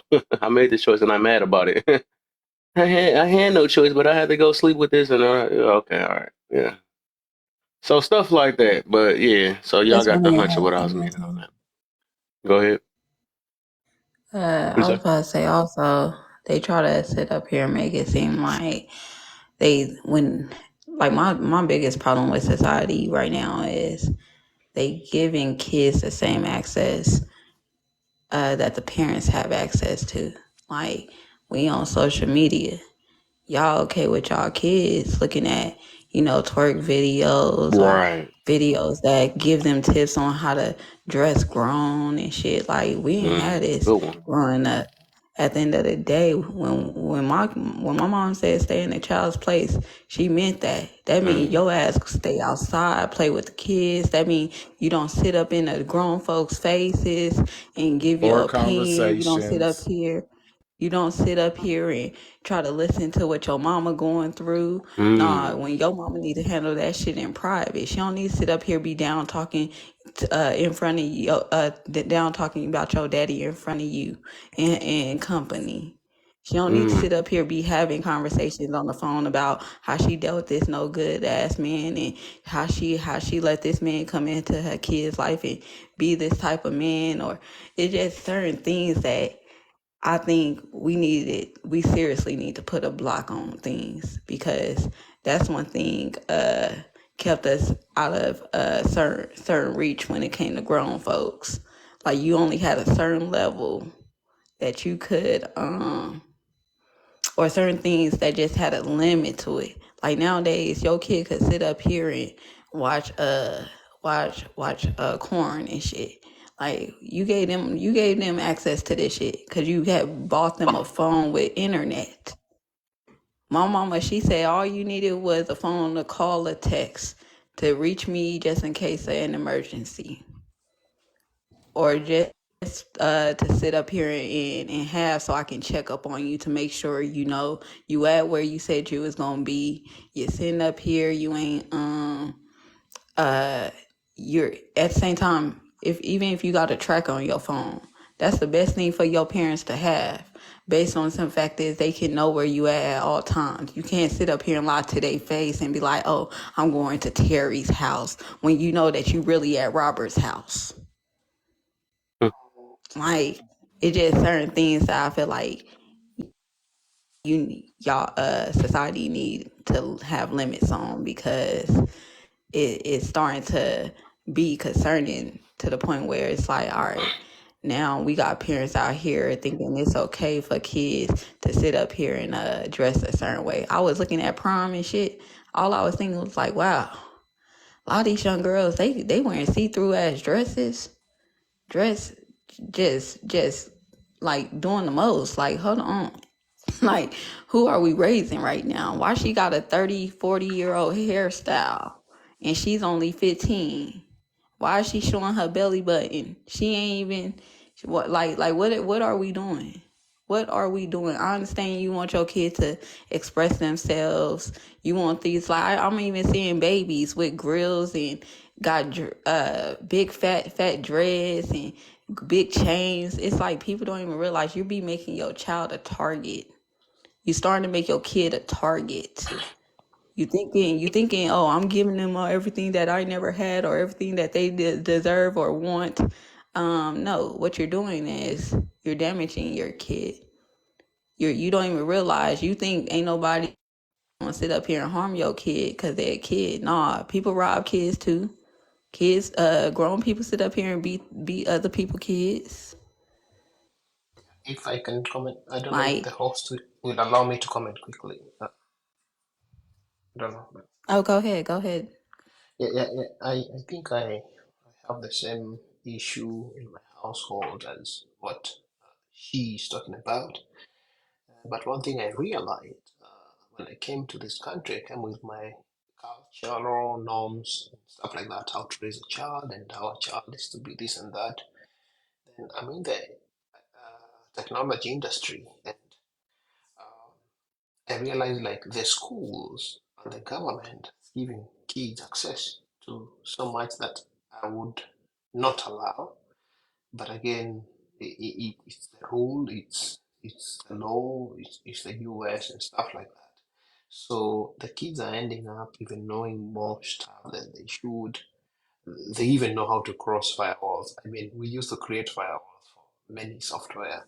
And I'm like, there are many even softwares that I think the government should regulate. They're not regulating, but the kids in high school are using these softwares to block even your GPS, your view of them. I mean, it can be showing they're in the house and they're not. So technology has grown, and the biggest question that has come up is like, can the traditional parents keep up with technology with regards? I think that should be another question for maybe another meeting for our host, like technology, parents, and today's technology. Because whether we like it or not, the kids are gone. I mean, they're gone. We try to raise our children with a Christianity setup, but the technology is taking over. Then the US government has given the kids even more freedom. And there are things you cannot do to the kids. There are things you cannot tell them, stuff like that. So I think the only solution is just to love the kids, make them your friends, trust in each other. Because if you try to go after them, I mean, there's a lot of pathways, there's a lot of ways they can, and they are available to all of them. And I don't think there's a way we can say we'll block these kids from doing this and that, stuff like that. And sometimes kids are just going through their stages of life, stuff like that. But it will not be the way we grew up. It is so different, and it's gonna change in the next few, because now we have people chasing the AI, and the AI technology is gonna even take things even more like away from parent-child relationship. So I think it goes back to that. Those who trust in the Lord, they shall be strong. They shall stand strong. Like Mount Zion. All I know is That's all that I can the say. older Yes. all I'm gonna say is that all I know is for sure the older generation is definitely letting the younger generation lead them, because it's like almost when I look at society today, it's like, okay, your child sitting up here showing you a dance. Now they got your big grown ass up here doing the same dance, trying to sit up here and learn this shit with them. Like, what is you doing? And then you got younger people up here on these panels telling people who's 50, 60 years old, 40 years old to, oh, you need to learn how to talk, in a way where it's like, oh, you're talking harsh. No, your little young ass don't need to be up on this app if you're too damn sensitive to grown folks talk. Today, that's why your young ass need to be in a place where children be, because only a child is sensitive to words or trying to like, I don't know, like I come from where you couldn't tell a grown person sit up here, oh, you need to learn how to be a soft parenting. You need to learn, like, nah. What you need to learn is to get out of certain people conversations and face, and not trying to sit up here and tell another grown person how to act or what to do. Like, that's my thing. Like, I'm like, why is we got kids up here arguing about marriage and relationships when they ain't even experienced no real relationship in their life? You ain't never even got an apartment on your own. You ain't even got a cot on your own. What are we talking about? You ain't got no real responsibilities, but trying to tell somebody how they should be living and what they should be doing. Nah, get your life right. Focus on what you doing so you won't be like some of these older folks. People need to raise their kids right, but they can't raise their kids right if they are not taking the time to build their lives right. They need to stop being impatient when it comes to building the foundations of their life. Take the 5 or 10 years it takes to build your life right. Once your life is built right, then you can raise a kid right, and the kid won't be all up in adult conversations because they'll be raised properly. And then the kid will know what to do and what not to do, depending on what's age appropriate, because they'll be taught what to do, what is age appropriate. And the problem is kids are not being taught properly. That's the parents' fault. That's the parents' responsibility, and it's their fault because they have no business having kids they can't raise. So the bottom line is kids need to be taught how to think, not necessarily what to think, because that depends on the situation, but how to think. A lot of people are making moves emotionally. They're making emotional moves instead of logical moves, instead of critical thinking moves, analytical moves. And this is the problem. We don't have enough people analyzing things and critically looking at things anymore. And it used to be popular to critically analyze stuff back in the day. It was much more popular in the 90s than it is right now. Now you get into critical thinking, people act like you just made a curse word when it comes to critical thinking. And that's the problem. We don't have enough critical thinkers. We have too many emotional people running around telling us that their feelings are hurt. Well, welcome to it. My feelings get hurt all the time, but nobody cares. Nobody cares about my feelings. And some days I gotta put my feelings in a cute little velvet box somewhere so I can make some money. You think I'm going to be able to make money remotely online and all my feelings are hurt? I can't talk to hundreds of people a day because my feelings are hurt by all hundreds of people? I gotta put those feelings away so I can make money, and so do you. Okay? We don't have to be butthurt. Real quick, I'm looking at the comments, man. Please, be respectful, Miss Loyalty. We don't tell the people to shut up in here. If you want to tell the people to shut up, you can go ahead and leave. We don't disrespect anybody in here. So if you want to be respectful, stay in here. But if not, you ain't got to go home, but you ain't gonna be in here talking like that.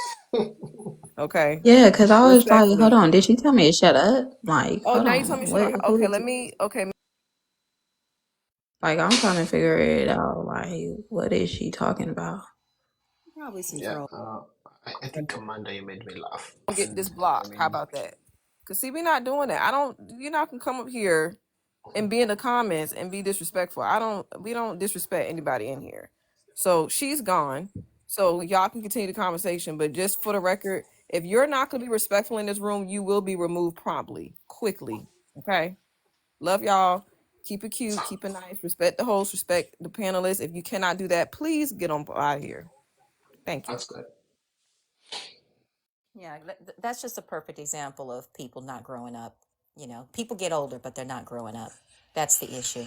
You know, and growing up means putting your cute little feelings, just like I do the same. I got to put my cute little feelings in a velvet box somewhere, just so I can make, because I got to talk to hundreds of people a day, and I don't have time to get butt hurt over hundreds of people. You know, I won't make money. So nobody makes money like Amanda, that. what do you do? What do you do, Amanda? I'm just curious. I'm an insurance broker. I'm an insurance agent. Ah, wow. Yeah. So talk Yeah, about truth. We got to tell good. people they don't want to hear in insurance, right? We got to tell people, look, I can't insure that because this, that, and the third. How come? Look, these are the rules. I got to follow the rules. I got to memorize them, and then I got to follow them, and then I got to relay them. Okay, don't shoot the messenger. But that's what they do here. That's what they do in the United States of America. God bless our country. Tis of thee. They shoot the messenger. They shoot the messenger. And then they wonder why sexism is so rampant. I'm not for sexism. I'm a woman. I do believe in equal work for equal pay all the way. But it's just very difficult for a man to do that. And he has to walk on eggshells with you. But when it comes to the man he hates, he can work with the man he hates. Okay, he can work with him because they'll have a beer after they get done, talking, right? But the woman, it's like he's afraid of a lawsuit Are because you she sure? knows Are you something. sure you're not a comedian? Huh? I didn't hear you. Are you sure you're not a comedian? I'm sorry, I didn't hear you. I'm saying, are you sure you're not a comedian? I mean, you're Oh, funny. a comedian.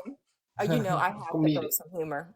As an older woman, I have to throw humor on this because the reason why they're hiring women either my age or older, that it's hard to hire young women because most young women have this problem, and that's why a lot of them hate older women because we couldn't have this problem back in the 90s. We couldn't afford to. We have to make money. And the majority of people we're making money with are men. Some of men, they like each other. Some of these men, they don't like each other. But it's really interesting how these men can work together, make money, even if they don't like each other. I find that very interesting. But in the Navy, my petty officer was like, I can give 50 men guns and they'll go after the enemy. If I give 50 women guns, they're going to go after each other. No. I'm not kidding you.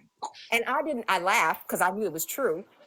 My petty officer was right. I mean, it is what it is. And that's why women need to get it together. It's not because we don't have the intelligence. It's not because we don't have the ability. Women can do great things. We've proven that. But one thing that women want to go after is each other. They want to go after each other's necks. And that was a perfect example of it because women can't even handle the truth from a woman. So how's she going to handle the truth from a man? She can't even handle it from a woman. You see? And so this is why we're having such a chasm in the generational gap right now. Because when I was growing up, we had to hear our grandmothers, we heard our aunties, we heard our mothers, we heard all kinds of women tell us all kinds of things we did not want to hear, okay? But they told us what we need to hear so we can compete in the world and win. And if you want to compete in the world and win, you have to hear some ish you don't want to hear. You understand? Your little feelings are going to get hurt, but you're going to win. And if you're going to compete in anything, I was in ballroom dance. I competed in ballroom dance. They talked about our African booty, our black booties. They're going to talk about stuff. They're going to talk about your body. But if you want to win, you're going to handle it like a woman. You're not going to sit here and, oh, you're shaming me. Oh, slut shaming. Oh, you're not going to go there. You're not going to win, Jack. I don't care what you try to do. You're not going to win in life with that attitude. You're going to have to take what you dish. Okay, because you got attitudes too. I notice all these girls telling people to shut up. They're going to have an opinion about stuff. They go on all these lives and they spill out their opinions. And God bless the children. God bless them. but they can't take what they dish. The issue is not, do they have an opinion? The issue is, can these young ladies take what they dish? Because I don't say nothing I can't handle. If somebody wants to come to me and go, oh, I don't like you, I'm like, okay, all right, but I'm the that's going to tell you the truth. That's all. God bless you and the children. You know what I'm saying? Your laugh be scaring me. I ain't gonna even lie. We got that week. They gonna laugh even harder. I be forgetting to tell you that too. Like that laugh be scaring the mess out of me. I've been thinking that all the time. Like, you about to take care of somebody. But matter of fact, I'm gonna get back to the topic though. That's funny because I was just thinking about that. Somebody wrote. So actually, I want you to start it though, because this is I feel like this is right up your alley. I want you to start this one. Then we gonna go to we gonna go get you then Domi, and then we gonna go to D because he just got him back up in here now. Then we gonna go to main thing philosopher and. Right here, but all right. So we gonna start off with you though, because I feel like this is literally right up your alley. So we got a scripture that we gonna use. Say so in the Bible, it's clear. The Bible is clear. It says Ephesians 6:12, for we wrestle not against flesh and blood, but against principalities, against powers, against the rulers and rulers of the darkness of this world, against spiritual wickedness in high places. So let me do your little laugh you be doing. How is this not true? And we continue to blame skin color. Yeah, laugh your laugh. So how you feel about that? Yeah, unfortunately, it's true. You know, we blame skin color because it's only skin deep. We don't want to get deeper. We're afraid to get deep because the moment we collectively get deep, we have to look at what we're capable of doing to solve the problem. And some people don't want to change. You understand? It's easy to blame white people, men, other women, dogs, cats, right, green people, aliens. But when life requires, like I said, when you're competing, if you're a competitor in anything, you want to fail, you want to throw away your money when you're competing, go ahead and blame somebody for something. That's how you burn your money. When you're competing, you're spending a lot of money in ballroom, first of all. I spend a lot of money in that. And when you're competing, you have to win, because you're spending too much time and money, okay? So anything in life you're competing in, the first thing you're going to do is take responsibility for your role in what's happening, so that way you don't burn your money, you don't burn your time, you make sure you and your partnership are strong, and you're going to make sure you win. Because it's about winning. It's not about how you felt that day, how somebody, got butt hurt or whatever. It's not about that. You are too invested in what you have to sit here and let something petty and trivial burn your money. See, a lot of people don't put a lot of time and money into stuff. They quit when things get hard. Okay, that's not my story. I had to put 20 years into things. So when you put 20 years into something, okay, I don't care what it is, you're not going to be quick to be blaming people. I don't care whose fault it is. I'm going to do what I need to do to make sure I redeem my 20 years. I'll do what I have to do. And a lot of people today will do what they want to do, but not necessarily what they have to do. And because they're not invested. So you have to part ways with people who aren't truly invested. Money-wise, time-wise, they're not invested. You see? And that way you'll stick with people who you have the right people around you because they're invested. And that way you'll get somewhere in life. But the number one issue that people have is they're surrounded by people they call friends, but they're not invested. And we don't know how invested you are in this situation either. So you got to actually look at yourself and say, how invested am I in this? And can I afford to be invested? Is it even worth my investment? So these are the honest questions you have to ask yourself. And when you're competing in this whole wide world, this big old world, okay, it's bigger than race. It's bigger than color. It's bigger than that. How invested are you? Is it worth your investment? Are the people surrounding you also invested, money-wise and time-wise? And when you got those right people around you, and I've had them for me, 20, 30 years. I've had these people in my life. So that's why you're able to win in spite of the drawbacks. You got to have the right people in your life who are invested in money and in time. Because if you don't have that, you have nothing. It won't matter what you try to do. You can't have silly people around you.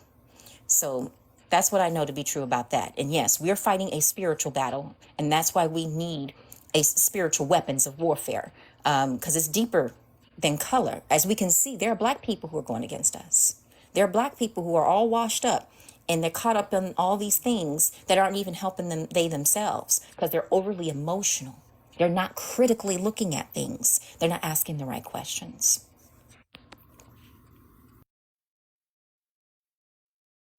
Hey, okay, all right.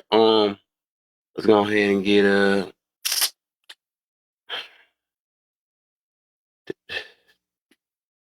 Domi. You do you know any do you know that Domi there? Okay. All right. So let's go ahead and Yes, get right D here. in here. Right here. All right. I'm ready now. Yeah. Yes, Domi. We're The gonna get thing back to is, Domi now. Okay. yeah. Uh, I don't know if I can ask you to repeat a question, but I think you're talking about the so spiritual weapons. basically, why are we? So it's a Bible verse, right? It says that we now wrestle against flesh and blood. I think somebody blocked the wrong person. I think. Yeah, we don't wrestle against flesh and blood. Now, the weapons of warfare are not carnal, but they're mighty through Christ. So yeah, I was about to say, yeah, we say that we don't wrestle through flesh and blood, and through the. Let me look at it right again.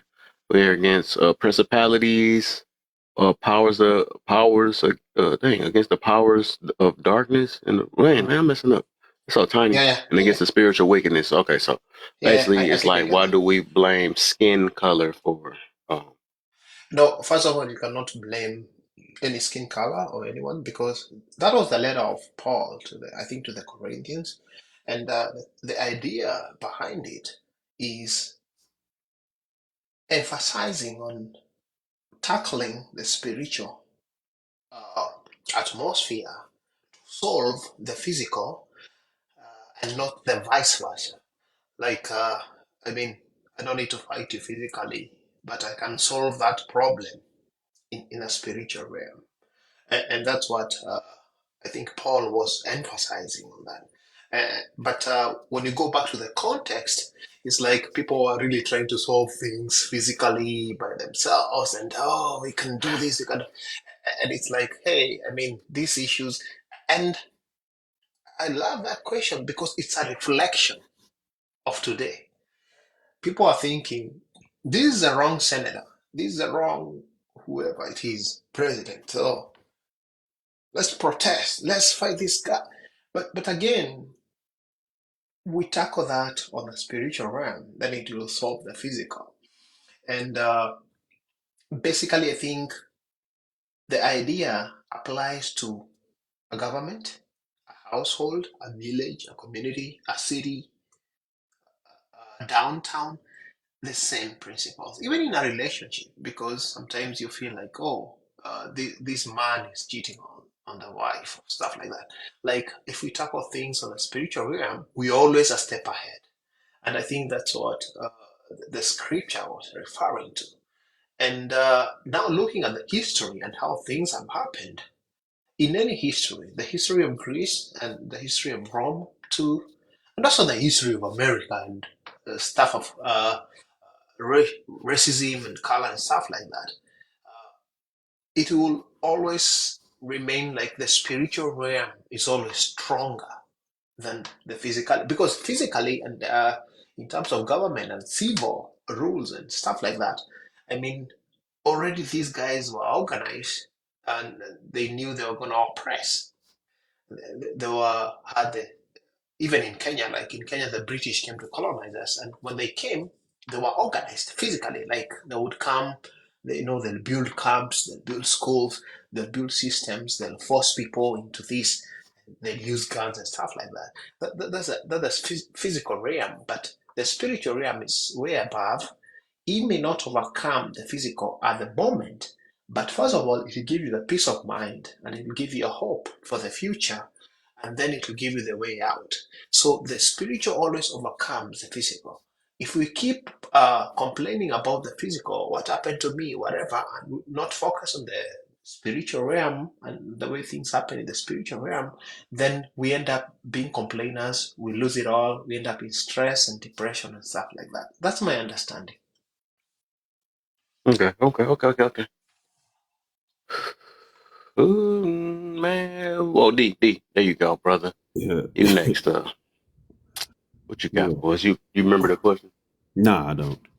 All right. So the Bible verse it says, it said in Ephesians 6:12, for we wrestle not against flesh and blood, but against principalities, against powers, against rulers of darkness, of the world, and against spiritual wickedness in the high places. How is this not true? And we continue to blame it on skin color. I don't know how we blame spiritual essence on skin color, but okay. That's always getting interesting. Well, one thing I gather out of that was to stay focused, because people like to pretend that they can always operate on another level or playing field while being in this realm. And the fact is, yeah, maybe occasionally you may get there. You have to manifest some stuff. You have to separate some stuff. You have to clear out some stuff. You got to remove a lot of things to really get into those places and to build up that energy and have that connection, be in divine order. But, people like to pretend like you just snap right in and out of it. It's like, okay, all right, the one thing for certain, two things for sure, there is a God. It may not come by the name that we all recognize him as or whomever, but there is a God. And if atonement says that we're going to have to answer, we're going to have to answer. And that's just that. So basically, like I'm saying, it's just about, to me, staying focused. That's the only way you're going to get to anything you ever got to anyway. Okay. Maine. Yes, Kev, yes. Yeah. So I say it over again. So in the Bible it says Ephesians 6:12, for we wrestle not against flesh and blood, but against principalities, against powers, against the rulers of darkness of this world, against spiritual wickedness in high places. How is this not true? And we continue to blame it on skin color, aka flesh and blood.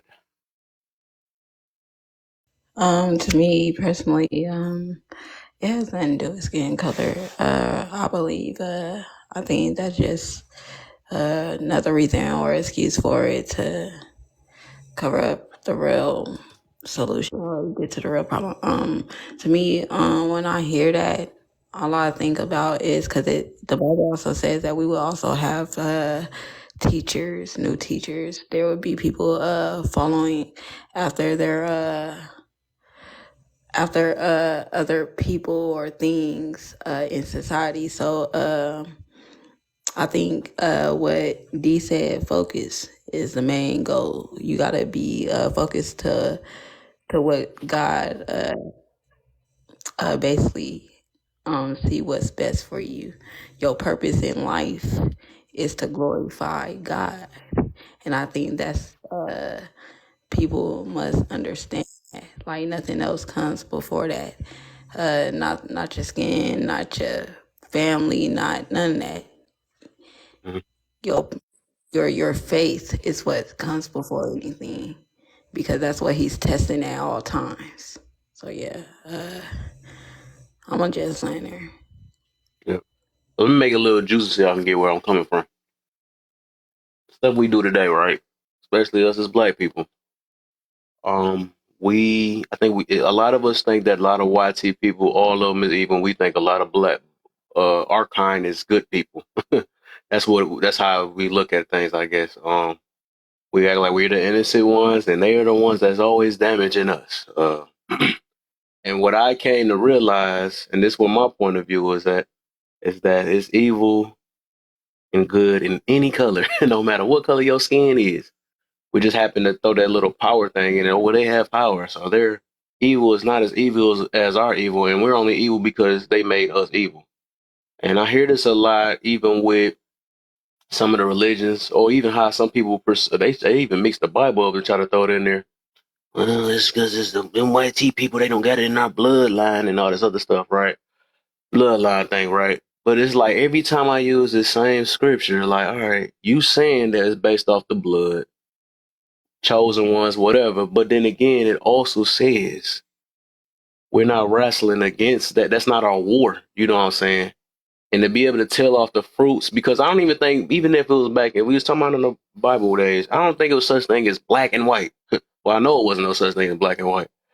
I think we're only living in the America type mindset. And I like to think a little beyond just that. I think it was so many different versions or tones of us. Even YT people probably black. We probably don't know. You know what I'm saying? We just never know, because I already said that I believe that all of us is mixed to a certain extent. We're not just one solid, one color, because it's been thousands and thousands of years of mixing. We don't know what our grandmas, the great grandpas, and all that stuff was doing. We just don't know how far back. I mean, and that's how far back it go. We only just go as far as just the now in America, and slavery only happened then, and like it didn't happen way before 3,000 years ago. Like it never happened. Like we the only one that experienced slavery. But my whole point of this is that we do have this view that, and I notice this a lot. We just act like we innocent, and white people is bad, and it's the same thing we do with and that's why the war always go that way, right? That's why they think the same way, because they brainwash the same exact way. Well, all the black people bad, and we do, you know what I'm saying? So it's the continuous war, and it made me realize, because I have I got YT friends, I got Chinese friends, I got all type of friends. I'm just saying based off this app, I just talk to them, right? If you just listen, it's really the mentality. That's the war we got going on. It's the mentality. It's the, I mean, if you want to say the spirit and all that stuff, or how we built and stuff, all that. My bad. So I think we only just stuck at, and I think that's why that's why I was really trying to get on Amanda about. That's why I asked her. I said, what's so special? Even though we had the same thing, history book, I guess they say, well, black people made everything, whatever. Black people probably came in different colors too, whatever. I don't know why it's the superiority thing we always trying to do, and I think that's what we be fighting for every day anyways on here. Is freaking we gotta have power. But even with the power, right? Our power, not my cuz in 1,000 years trying to pop up in here. But it's like, even if we do have power, like who thinks that, like, we gonna fight over power? I think we was fighting over our own selves way before that anyways. And we just be swearing that we the innocent one. That's the only thing that be getting to me, that we think because we black, we innocent. I never got that though. So basically, like I said, just to cut that off short, that's what I'm getting to about this other prompt, is that we do not wrestle against flesh and blood. It says that in the Bible. And yet we continue to wrestle against flesh and blood, and have this thing where you have to be evil because you don't look like me. And that's just what's been happening. So that's where I'm coming from. What's up, cuz? Yeah, and sorry. You there? Yeah. Hold on real quick. Oh, what I don't know up, if he though? muted or not. Oh, there you go. I'm What up, finna man? This my other cuz. I know y'all been seeing De Niro a lot. This my other cuz I was talking about. But yeah. But yeah, that's the angle I'm coming from on that one though. So, a matter of fact, did you hear everything I said? I only caught the tail end. Oh, okay. All right. Okay. So I'm gonna get, because I know it's two more people that got to get caught up on that, because I know they ain't answer. I just wanted to throw that in before they answer, so they can know where I'm coming from. So, philosopher, if you're there. Yes, sir. I'm here. Oh, there you go. Here we go. I caught you this time. You ain't running away from that phone. All right. So yeah, how you feel about that? What I said?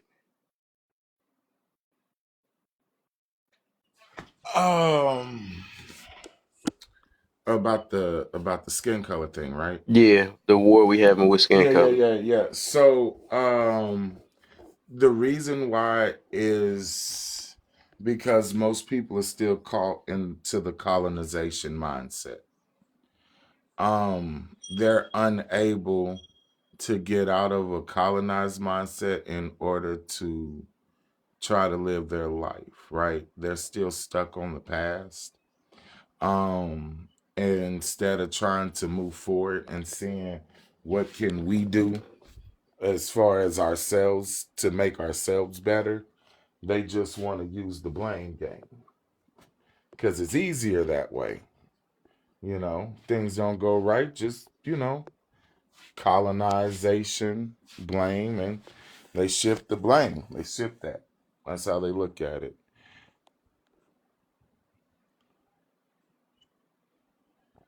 And honestly, I think it's a detriment to our people for that too. And just to jump in quickly, I don't think the scripture really was addressing the issue of color. It's just talking to people, like Ephesians 6:12, like we do not wrestle. So I think you can put in the issue of color or stuff like that, but the scripture applies the same to everyone. And another thing I know, there has been a lot of discrimination and racism and stuff like that, but we are all called to healing and from bitterness. And I cannot speak to people who got, I cannot speak to anyone who has gone through this, but I think this scripture was just written to the Christian. Sorry? No, I don't know. I think someone was trying to say Nah, he was something. good. He was my cousin just unmuted. He had his background. Oh, yeah. So I think generally the scripture was written the way our host told us, like mentioned it. It was written to all Christians, and it was saying we do not wrestle like against flesh and blood and stuff like that. I don't think it had Oh, anything he to good, do good. with color, in my thinking. Well, he specifically mentioned color, so that's why I asked. Oh, yeah. Like, Yeah. he specifically mentioned color. That's why. Right, I was about to say he threw me off. Right. But you was right. You was right, philosopher man. You was on point. Oh, okay. So let me get Gary in, and then I'm gonna get my cousin in, because I can get him in on this question. Gary, how you feel about that, man? Man, this opens up a huge can of worms, and I Yeah, this is a deep one though, and that's why I wish I had a lot of more people in here though. It's deep though. it really is. And if I can't say that. If I say stuff like that, that's where you get called coon. So, but I don't know. I just look at the things a little differently though. That's all I'm saying. yeah, I feel like everybody is problematic to a certain extent. yeah, and if anybody wants to chime in at the same time on some of the points that I hit, then I'm welcome to that also. Okay. Man, so I'm gonna read this real quick over one more time. It says, "For we wrestle not against flesh and blood, but against principles, or principalities, against powers, against the rulers of the darkness of this world." This really is relevant in today's society, in my opinion, with the way society is going and the way everything is so extremely profit driven. And then, obviously money being the root of all evil. Well, money in itself isn't evil, or you working your The job. love of money. Yeah. It's not evil for you to obtain money. It's when it becomes, when you have this very small group of people that are ultra wealthy that are seeking for total control of supply chains when it comes to food, things of that nature, in the name of profit, in the name of gaining more money. Gates with the whole farmland stuff. There's a company back in the day, Monsanto. They made a bunch of these farmers sign contracts when they were buying seed, and they didn't know that they're buying seed that won't regrow the following year, and they have to rebuy that seed. If they don't, and they try to grow from seed, they would get their farmland taken because they signed some kind of contract when they were buying it. Obviously, the whole thing with this small group of people is divide and conquer. If you have a united people, it is very hard to defeat them, to, control them. It's all about total control. There's a lot of profit involved with control. And then, flesh is involved because I think the easiest thing for people to point out when someone does something like this is, okay, what's different? Obviously color. You know what I'm saying? But this color difference is a small group of people that don't represent your neighbor. You know what I'm saying? Your neighbor's not out here doing these type of, well, I mean, some might be, some ridiculousness, but most of them aren't out here doing things that's going to make your life more difficult or create outrageous inflation that makes it harder for you to live, or they're not the companies like, what is it, Blackstone, BlackRock, Vanguard, companies like that have several small companies that are buying up the majority of single family homes, and then they turn around and hire a third party company to manage them, and then they rent them out, and they're responsible for the huge inflation of rent costs. And anybody who speaks out on some of these small groups of people that have this uber control, like Kanye, for instance, they get banned or called called out on their pointing out any kind of particular group for doing this, and is he wrong for that? Okay, yeah, because it's not all of that particular group that's doing that. It just so happens to be that these are those people that that are doing this in with what he's got going on. So sorry to interrupt quickly. Are these proven fact? What you're saying, like small groups are doing all this? Is it like a proven fact? Well, yeah, it's a very small group of people that have the capital and in order to control the majority, to monopolize things, to monopolize our housing industries, our food industries, things of that nature. When you corner a complete market in that manner, you can do with it as you please in the name of profit. Going back to money being the root of all evil, it's there's nothing wrong with getting rich, but making society suffer in the attempt to get even more rich, uber rich, is when you become dehumanizing. Like with a lot of our foods don't even have seeds in them anymore. Everything's genetically modified. I was reading a study on our tomatoes. Our conventionally grown tomatoes are genetically modified. A natural non-genetic modified tomato has 9 times the iron content. So we would have to eat 9 tomatoes to get the iron content of 1 natural tomato. So it's just a lot of things. A lot of our foods are actually illegal in a lot of other countries because they're known to cause conditions, inflammation, things of that nature. But what do we do about it? We turn to the pharmaceutical industry to give us a petroleum-based synthetic supplement to treat the symptom rather than looking at the actual cause. So yeah, there's just it's a small group of people that have all the control, that are scratching each other's back in the name of money and profit. Mm-hmm. So that is what I would equate to the darkness of this world, the powers, the people who lack the same principles that the common man has. Okay. Cuz, you there? Yes, sir. There you go.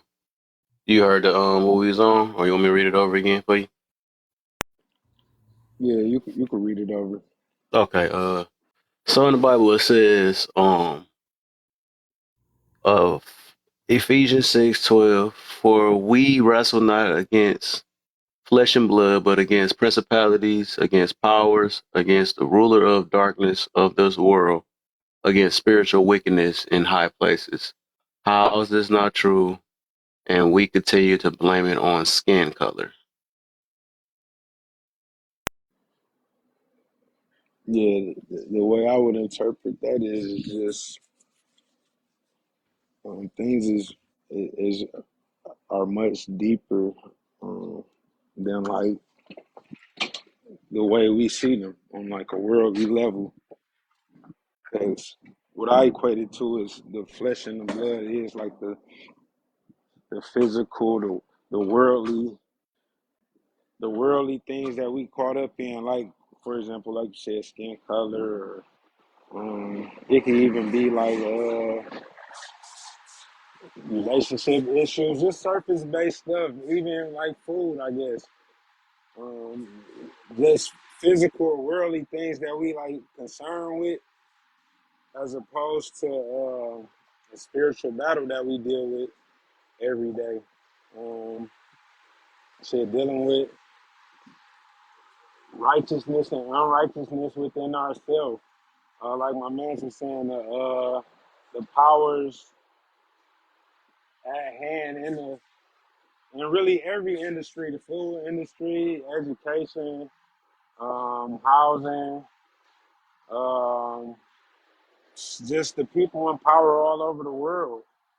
Countries warring over things that's really made up and not really real. And my thing just be like,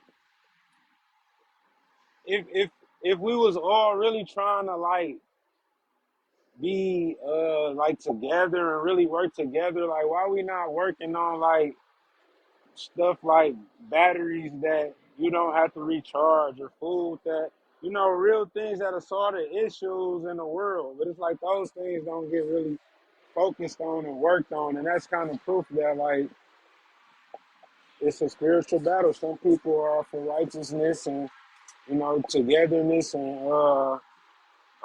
cooperation, and then others are not. You know. And that's a fact. I Uh, feel it. yeah, that's a nice comparison. Thank you, one.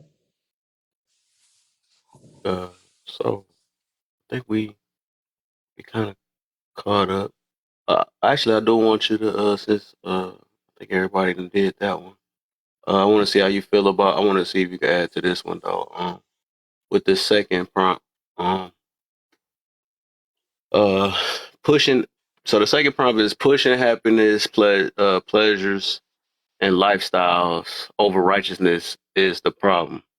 What are things that are wrong that they making right, and what are things that are right that they're making wrong nowadays? That you say from your point of view. That's on you, cuz. That's on you, Who? cuz. Okay. I like that. You know me though, as far as like the wrong and right thing, we God, always have our I we, already we know. always Be have doing. our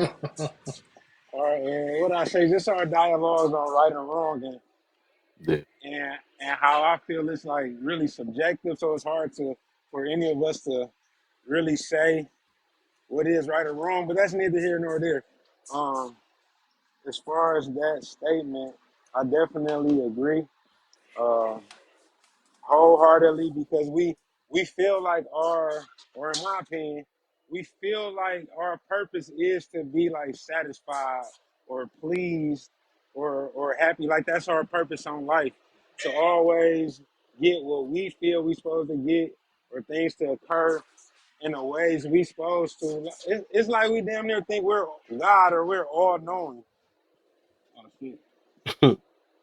Hold on one second. So, so one, what you're saying is that happiness is imperative. I'm just trying to understand. You're really helping me in this.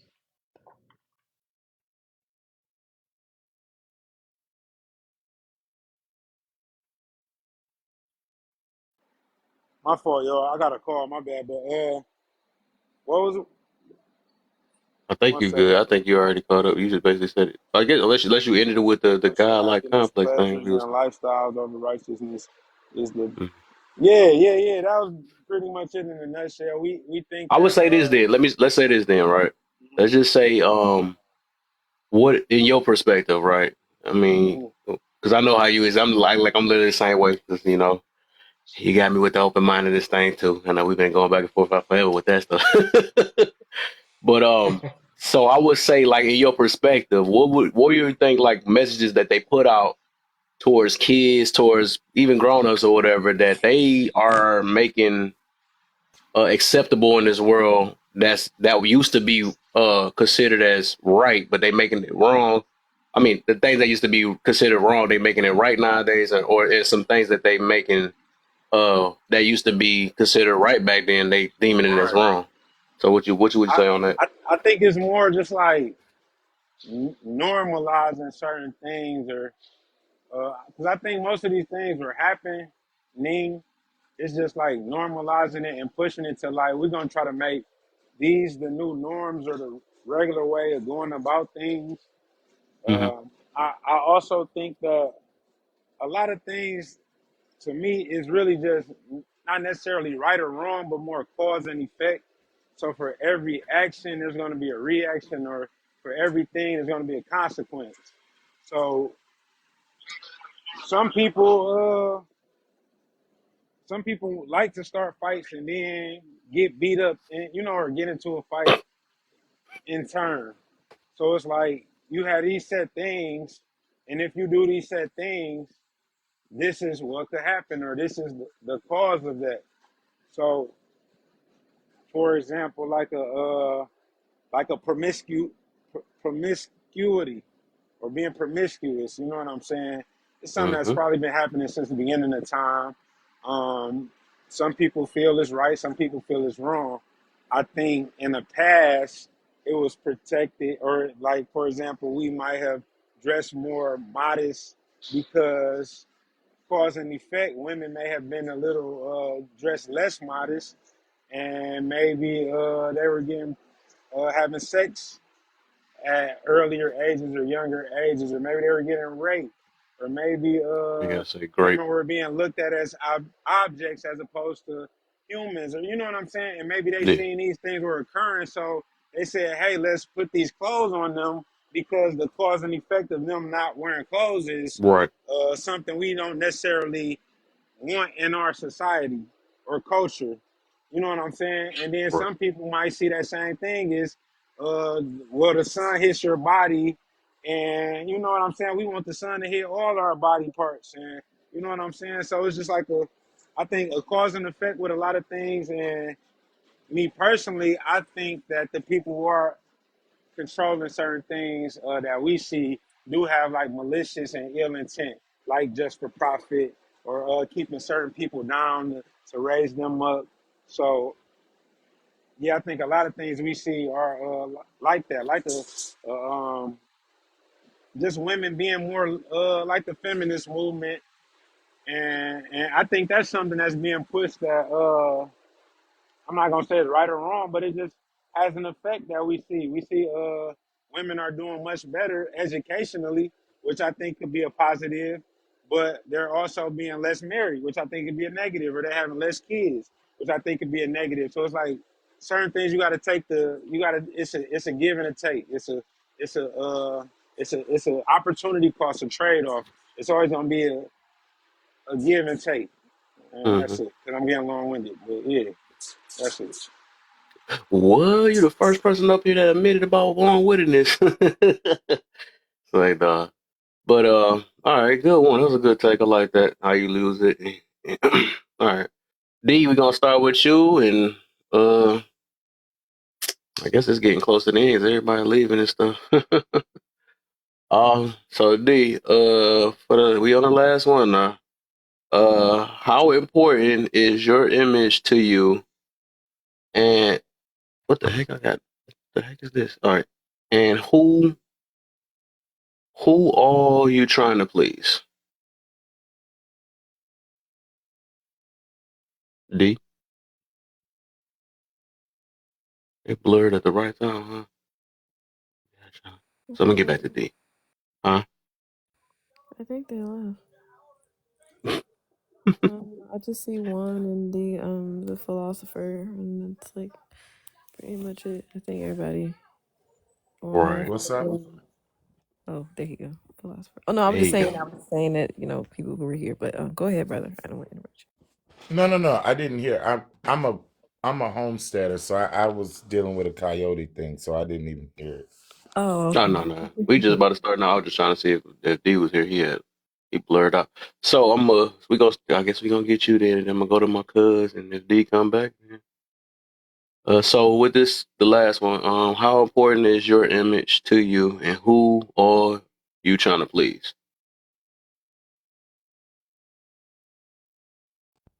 That's interesting. My Mm-hmm. image, I really cared more about my image when I was younger. Mm. Honestly, now I could give two shits what a person thinks about me. We getting somewhere. I mean, like really, I could care less. But when I was younger, I wanted to be seen in a certain way. Um, especially when you saw everybody else not living up to their potential.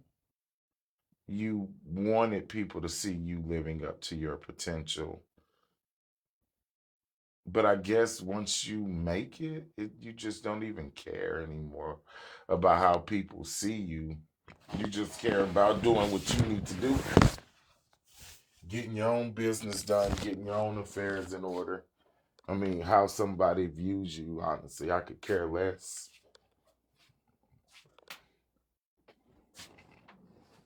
Mm. Yeah. Anybody you trying to please in this world? Mm, nope.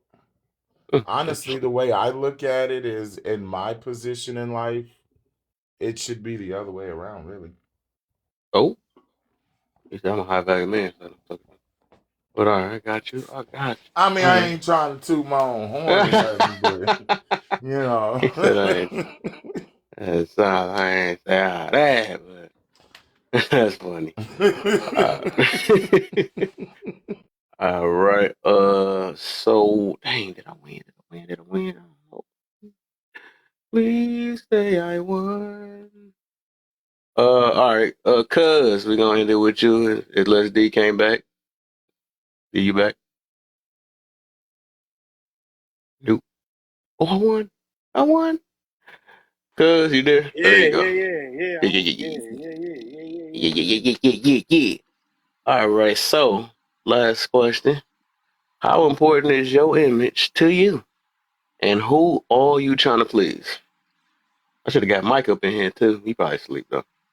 How important is my image to me? Mm-hmm.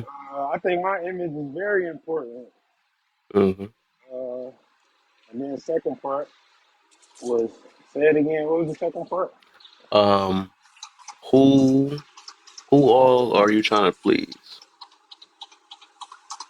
Who all am I trying to please? Uh, I felt like in the past I was wrong, but I tried to please all the wrong people. But now Right. I try to please God and myself, honestly, Mm.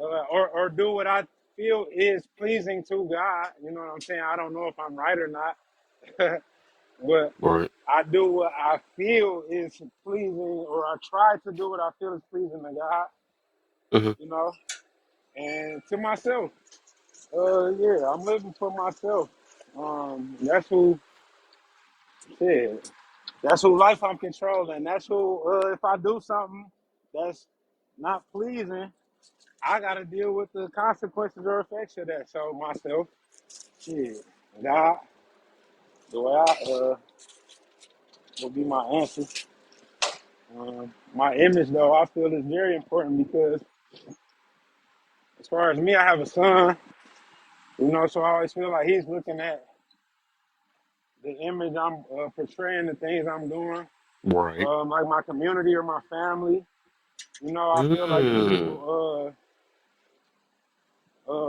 you're an example, and people who are around you and love you gonna emulate things you do, maybe consciously or even subconsciously. Sometimes we're gonna take after this. the people around us or the people closest to us or our loved ones. So, yeah, I think image is important. I think for both of those questions, my image when I was younger, I didn't think was as important as it is. And in the past, the people I was trying to please, I feel like were the wrong people. So, yeah, that's kind of a cool question. I think both of those have changed as I've gotten older. Okay. I guess I'll say do the last one. So I would say, how important is my image? Um, just like you said, yeah, in the past, it was the image was everything. But I realized me focusing on my image was more stressful. That's why I focus on character more than Yeah. anything. And sorry to cut you off. Can I ask you mean physical image like how my Just how clothes people look, how my perceive you. That's face all. look? Okay. Yeah, how people perceive you. So, Okay. no, I ain't talking about plastic surgery and all that. It's like not in a chipped up body. It's like no, I'm talking to. But yeah. So I'm big on character. I want to build my character, and however they see me as, I realize what my thing is like when we focus more on image more than character, I realize that become a problem and it becomes stressful because it's something that we not really about. So we want to be a good person. I want to be nice and all this other stuff, but I'm not. I rather be kind and nice. That's why I learned that thing too before. So it's like I rather build within myself, so I don't have to struggle on being something I'm not. Just to get past. Even though we have to, I understand we got the what's that called, code switch sometimes. That's with everything. But I do focus more on character. And whoever I please is just whoever just built off the type of character I am and stuff. So I do want to. I mean, wishful thinking. I mean, everybody think they good and all that, but I just do want to at least have better please the ones that might look up to me on certain things or whatever. Or if I had kids or something like that, I really do have to focus on image more on that situation though, because I know kids look at things a little different until I get a little older and show more of my the character and maybe more the strictness and how life is though. It's just timing though, because I realize it's like even with that validation thing, huh? My fault. Keep going. Oh, oh no. I was saying even with the words of affirmation stuff, even though I don't know, to me, right? I really feel like that's for kids, but I do understand kids need stuff like that, or they need to hear something every now and then because they need to really know about themselves or understand things about themselves until they figure out that they can find this validation with self or this affirmation with self. But I understand with kids, you have to, show a certain image. You gotta lead by example and practice what you preach and all that stuff. And you also have to tell them that you love them so much and all that. I think as an adult, we got to pay attention more of actions when it comes to love and stuff like that. That's the only reason I got something really against the words of affirmation thing with the love language. But I do believe, yeah, as kids, yes, you have to talk to them. So, like, that's what I mean. And, like, it's funny because with the kids, it's more of an image thing than character, right? And it's more of words of affirmation than action. Because even though the kids pay the action, so it got to be both of them. But they do need to see it and hear it though. But as an adult, I think it's more of character and actions rather than just words. Because anybody can fall for words. I can say I love you and then not show you the same thing. You know what I'm saying? That's the only reason why I have those things against the words of affirmation. And it's all them signs I got something against. I feel like all five of them, it's a problem if it's just the extended. I mean, if it's just over, if that's the only thing we see, like quality time, quantity, even though it'd be quantity time for the most part, and it's like, you got to all that stuff need to be balanced. I'm big on with life, everything got to be balanced though. But yeah, I think with that, and then like I said, who I'm trying to please is maybe the people that look up to me. That's all I get. Uh, but yeah, that's all it is. And God got to be first though. Um, self, God, self. and the people and the ones I love. You know what I'm saying? But I noticed that everybody, even if they love me, I can't please them all the time. Though that's the reason why I got to kind of make them third, because if I'm so focused on character and doing what I feel is right for um do what I feel is right for my lifestyle and the betterment for people outside of me, and it might not go the way they want it to, right? I realize I can't please everybody. I mean, I'm actually going through some situations like that with somebody I'm connected to real close to, and it's like I had to realize I can't please this person, as much as this person I might like as a family member or whatever, my family, somebody in my family, whatever. And I'm like, yeah, I can't do everything you want me to do. I can't be what you want me to be, man, because I got a whole different mentality. So I'm like, I can't operate the way you want me to operate. But that's what I'm saying. You can't please every last human. That's what I noticed though. But um, that's the reason why I gotta pick that third. So that's my view on that one. Anybody want to add to, take away? It is what it is. I think I like what you said because you got me even looking at it different. I think the It's image. your fault why I look everything different now. So, hey, That's why payback. communication and dialect is important between Yeah, people because it allows us to understand shit from each other's perspective. And you can yeah, agree or disagree or agree to disagree, but it more gives us like empathy towards other people's way of yeah. living, which Yep. which can sometimes be different than Mm, ours. yep. Um, what I was getting to though is I like what you were saying with the character and image. I Yeah. guess I was kind of looking at them kind of similar, Hmm. but I get what you were saying. I think it's an issue when your character don't match up with the image you're portraying. Because when I was thinking image, it's more the character is what's behind the image, but that's not necessarily true all the time. And that's kind of what your answer was showing me. Like, yeah, you can have an image, but if your character is different than this image you portraying, that image ain't really shit. So I think as long as your character matches up with the image, then that image is fine. But when you literally just showing this fake front, like this really a front image that's literally just an image and there's nothing behind it with true character or actions, then yeah, Yeah. it's definitely character over image for sure. It's people. The thing is, that stuff is deep though. I'm actually might have a live with that too though, because I noticed this whole world dang there like that. We so focused. That's the reason why we got insecurities and all that stuff. We so focused on image rather than character and stuff. So we tearing ourselves up because we want to fit in or be popular and all this other stuff. So it's like that's why we front we try to front. I mean, try to stun on each other and all this other stuff. And I know that's what made me look good and all that or whatever. But then we get stressed out by the stuff that we try to deal with. Then we think people hating on us and all this other stuff. So it's like, and I'm doing a lot about that though, between character versus image and stuff. Because that's what a lot of people like. That's why they don't like the image looking bad. Somebody say something bad about your name. If your character is what it is, and you confident in the type of character you are, ain't nobody can do it. I mean, the way you people perceive your image and stuff, it just don't affect you. Internally, that's with self.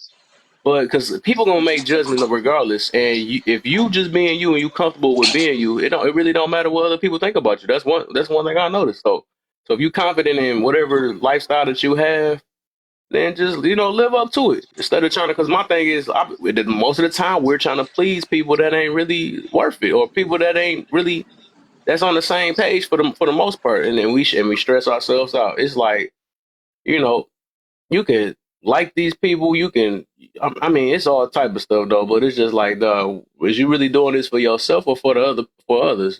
But like I said, I can understand when it comes to kids and stuff. That's where you have to do a little balance with that. You have to really focus more on image than character on that, because some stuff your kids might not be able to take. You being real, but at a certain age, I do believe you got to start really, um, you know, because you can't like say if I was a dude, right? internally, I know if I wanted to express myself, I probably wouldn't want to do that in front of my kids and stuff. I just don't want to do that. I want them to know that, I had to have that image, right? That Daddy can take on everything. You know what I'm saying? Stuff like that. And, it's a time and place to, break down or something like that or whatever. But if they saying Be they dad vulnerable. looking soft every last second and stuff, it's just like I can't, I'd rather not, I'd Right, rather they not gonna give show up that. hope. Like, damn, Yeah. dad can't even handle that. I know I can't. Right, dad can't, dog. Right, Right. exactly. And my dad, he did a wonderful job at that because I had never seen him break down. Maybe it's when I got a little older and stuff, I did, but when I was young, I never seen it, and that's why I was like, man, he's tough, Gotta you know what I'm feel saying? And something I in always us. looked up to Yeah. that shit. Yeah, even though he got the other images, but that stuff I gotta unlearn. That ego ain't no joke, boy. That's all in our family. That ego and that pride, it ain't that junk is something else. But hey. But yeah, but that's And, what I and, got. and So I also think though it's it's it's layered now though because times are different to where your character I think does precede your image, but in the they times we do. living in now, your your image can be tied to like your livelihood to where people are making sure all their money off of their image. Like for example, Right. somebody could you could be a community activist doing great things, take care of your family, and someone can like attack your image online or whatnot, and it can have real real life ramifications on shit, your money, the food you putting on the table. Yeah. I get you on So that too. Yeah, that it's makes to the sense too on point to that where you too. got to even protect your image nowadays, True. whether your character is flawless. You know what I'm saying? True. That makes Just sense. because somebody is online or somebody is tarnishing your portrayed image, and it's like, damn, I'm actually solid as hell for real. That's a good one. Like a You see Ryan what Garcia with the boxing. Like the way they was really painting him out to, oh, he going crazy, he drinking, he doing Oh drugs, yeah, I but was saying that too, right? he just came in and he probably was getting it in at the gym. His character was, I'm going to the gym every day, and he whooped on that boy. Yeah. But all the media and everybody was, yeah, he need help and he need this and he need that, and it's Right. like, no, it's not even that. That's a good one. I ain't see. Look, that's why I got you here. See what I'm saying? I swear, dog. When me and Cuz we used to work with each other, we came with the deepest conversations ever. We talking about all type of stuff. I swear, it's like All day, I think if all we was to day. talk long enough, that's probably why God separated us. I'm gonna put it that way. We would have found out how Einstein thinking himself talking to. Oh, this is the tree of knowledge. Exactly, dog. Because it was like we were trying to combine so many opposite thoughts or difference, or like, no, why is this and why is that? He I told swear us to the not to head. pick from it, right? Yeah, had me thinking. I'm like, bro, I gotta bring this online. No, for real. We really had this before it started, bro. For real. No, And you even the said times it. we And used to you go said it. like be sipping in front of a store and stuff, chilling, coming with some deep Going downtown for conversation. real. Yeah, bro. And you put it together. You brought it to Yeah, fruition, bro. yeah, That's what's that up. junk, yeah, that junk crazy, man. Man. What's All really right, crazy Carrie, I though, know I you know still we in here. having our my bad. Huh?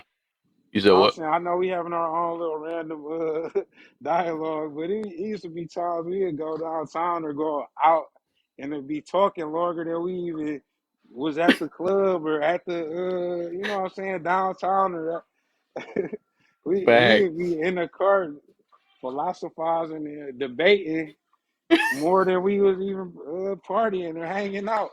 He said, I get you on that, but do you get that on that and on that? I get you on that, but I don't agree with that, but I might agree with.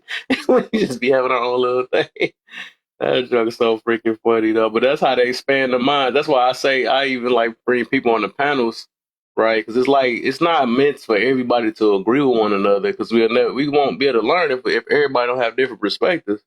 You know, so that's why every now and then, shoot, sometimes we gotta be able to. I get, that's the word patient, right? So we gotta be patient. Sometimes we gotta give chances, give a little grace on certain situations, just to see what other people, why they think a certain way and where they come from, what their background might have been. You know what I'm saying? As long as they stay respectful, that's one thing. 'Cause a lot of people, don't. But it's just it teaches you a lot of how other people go through when you're not them. You know what I'm saying? Because sure, we always think about just ourselves, and like I was even hearing a couple of people from earlier and stuff. And it's like everything came from them. I'm like, man, all right, it's like you demonize another, but not even that, but it just makes it seem like you better than other people because you grew up a little different. But it's like, though, you got to think outside the box. Like, okay, be grateful that you didn't grow up without a missing family or something like that, or a father and all that stuff or whatever. But like, be grateful for that. You know what I'm saying? We ain't gotta. Oh, I feel so sad in a sarcastic way and all that stuff because you could have been one of the ones, and that's where empathy and all that stuff come from. You know what I'm saying? And that's one thing I started developing more on this app because I used to had to, and I ain't gonna lie, this junk has made me become a little better and more understanding. It's often that's if you use the app the right way. Some people just, it's just an app and stuff, but it's depending on how you use it and stuff. Because this stuff is actually making an impact on my outside life. It's teaching me more about forgiveness and grace, and it ain't helping me with that video game. I still cuss that video game out. I ain't gonna lie. But otherwise, when it comes to the outside stuff, it just made me view things and be more patient with people and stuff or whatever. Because I realize everybody don't. It's not like me. You know what I'm saying? We not like each other and stuff. So I just can't be mad because somebody don't think the way I think. You know what I'm saying? That's what a lot of people need to be like. Just be grateful and be thankful instead of be talking down on everybody and stuff. You must be trash and all this other stuff. All right, man, you lucky.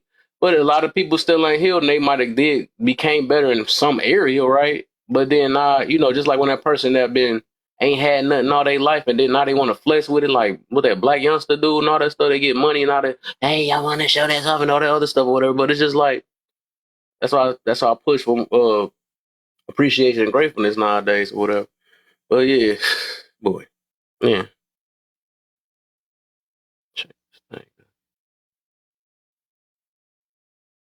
But yeah, man. I'm surprised this thing ain't shut off. It was hating on me all dang on day. This thing was straight hating on me. As soon as I swear, I start mentioning God and stuff. I was like, shut off. This ain't the app for that.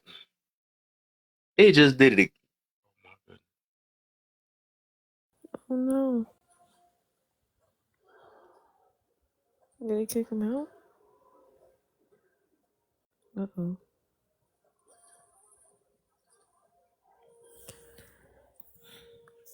TikTok been tripping.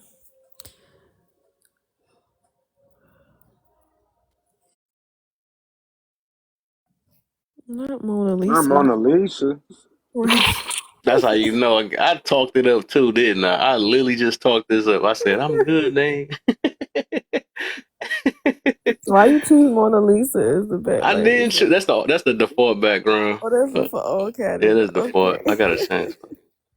Okay. Man, that's I'm crazy. over here listening. Mona Lisa staring at me. He Yeah. said, hey, I see you. We gonna talk about that. I told you as soon as I say the word God, let's try it again. Dang, that was getting me hard. I'm like, dog, in the middle of me talking about that, We man. gotta do more prompts. I can't stay up no later, I know. Kevin. I can't. I'm sorry. The default is default. The default is defaulting. I was Yeah. trying to just, ooh, I want to do this one again. Ooh, I gotta do that. I'm gonna No, rerun that tomorrow. you definitely need to do that one about character image because Ooh, I might do that. what's this one? What does this one say? The lack of what? So Oh, discipline with man is the reason why. I'm getting old too. I need glasses. Yeah, it's about that time. Shut up. What's wrong with you, girl? Something is very wrong. You almost at that. Hey, almost at You that get back in my your days. You about to be able to accountability say it in a wrong. minute. I know I'm about to hit As my soon as I 30. hit that 30, I'll say, back in my Never day. been I the couldn't wait to one. say it. Love to make the excuse. Is in my nature. Oh Lord, don't Oh, yeah, I was no. on the man head with that one. Yeah. Man, I hear that all the time. It's in our nature to cheat and be polemic. Oh, Yeah. stop it. Men need to focus on controlling emotions, not express like women. Agree, disagree.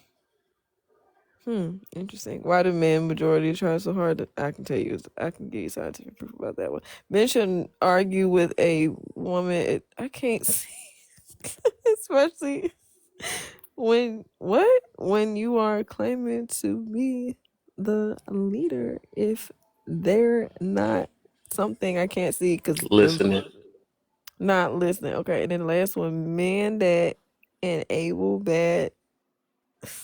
I feel like that kid in class. I behavior, can't read it. Bad behavior of women need to something to buy buy a a dog, dog and be and be alone. alone.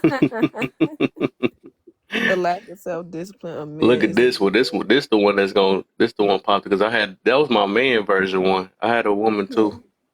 The woman oh. one.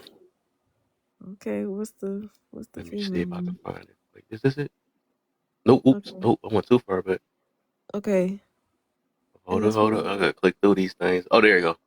Okay, lack of accountability on women. Majority is the reason America. I think it's the first prompt I ever answered for you, Gabe. I think so. You did this one? Oh, I yeah. think I You did a did. minute. Yeah. Is a problem we talk about women too much or too less. Oh, you was here. I remember that. Why do women a lot play victimhood? Oof. I wish we would just divorce ourselves from victimhood and deflection when it comes to accountability. Why do you have to be considered misogynistic, bastards, or pick-me's? I'm a proud pick-me, so that's fine. To call a woman out. Do you believe a lot of women something? I can't. What? Oh my Really gosh, think where that thing is. hold on, wait. Let me. Move these words up a little bit. There you go. Move those You words. believe a lot of women really think they are perfect? Something. My face is covering that part. I can't see the That's word. why they Perfect. That is why they call. call them tens and can't be corrected. Mm-hmm. Yeah, I made it burn on both those prompts. No, but I would say as a woman, we do need to take accountability and responsibility. I think that is Yeah. the biggest thing that we're lacking. But Yeah, I think it's with women is accountability, with men is discipline. I think that's our two problems. because men can't be the big bad wolf in your story forever. That gets old and tired because eventually the fingers that you're pointing at them, you're gonna have fingers pointing back at you. And accountability is one of the best virtues that you can have as a woman because when you take ownership and responsibility, you can grow. But when you are in denial about how you played your part in your life because you are the common denominator and you avoid all of that, then yeah, you're always gonna be stuck. But you really I grow. damn near Oh, go I ahead. damn near agree that it worked both ways too. Because another big issue is that men aren't taking accountability and women aren't being disciplined either. Yeah. Yeah, I was about to say that. I'm gonna tell you the reason why I put it that way, why I separated them. Because Kev, I think it's. I can't have this other prompt because I'm about to go to bed sleep on you. I'm gonna be real with you, but I can't. I'm trying to hang in there. I'm trying to be a real G, but I feel you with the I'm real G. Be a real K. Real K. But it's late. It's 2 o'clock. I done preached today. I I'm know. tired. I know. Okay, I know. But go ahead, Kevin. I'm sorry. Go ahead. I know you good. No, I was just saying that the reason why I think and of course it's on both ends, right? Discipline on that, whatever. But the reason why I say women with the accountability because I think the world help. Well, I know the world help assist the lack of accountability with women. So basically, like if a woman is big, right? That's my favorite one to go to. Are they gonna just say love your curves? They're not gonna say go work out. They're not gonna say that like they're gonna do another man. If even now the system, we see how the system works. We got women that's out here sleeping with kids now.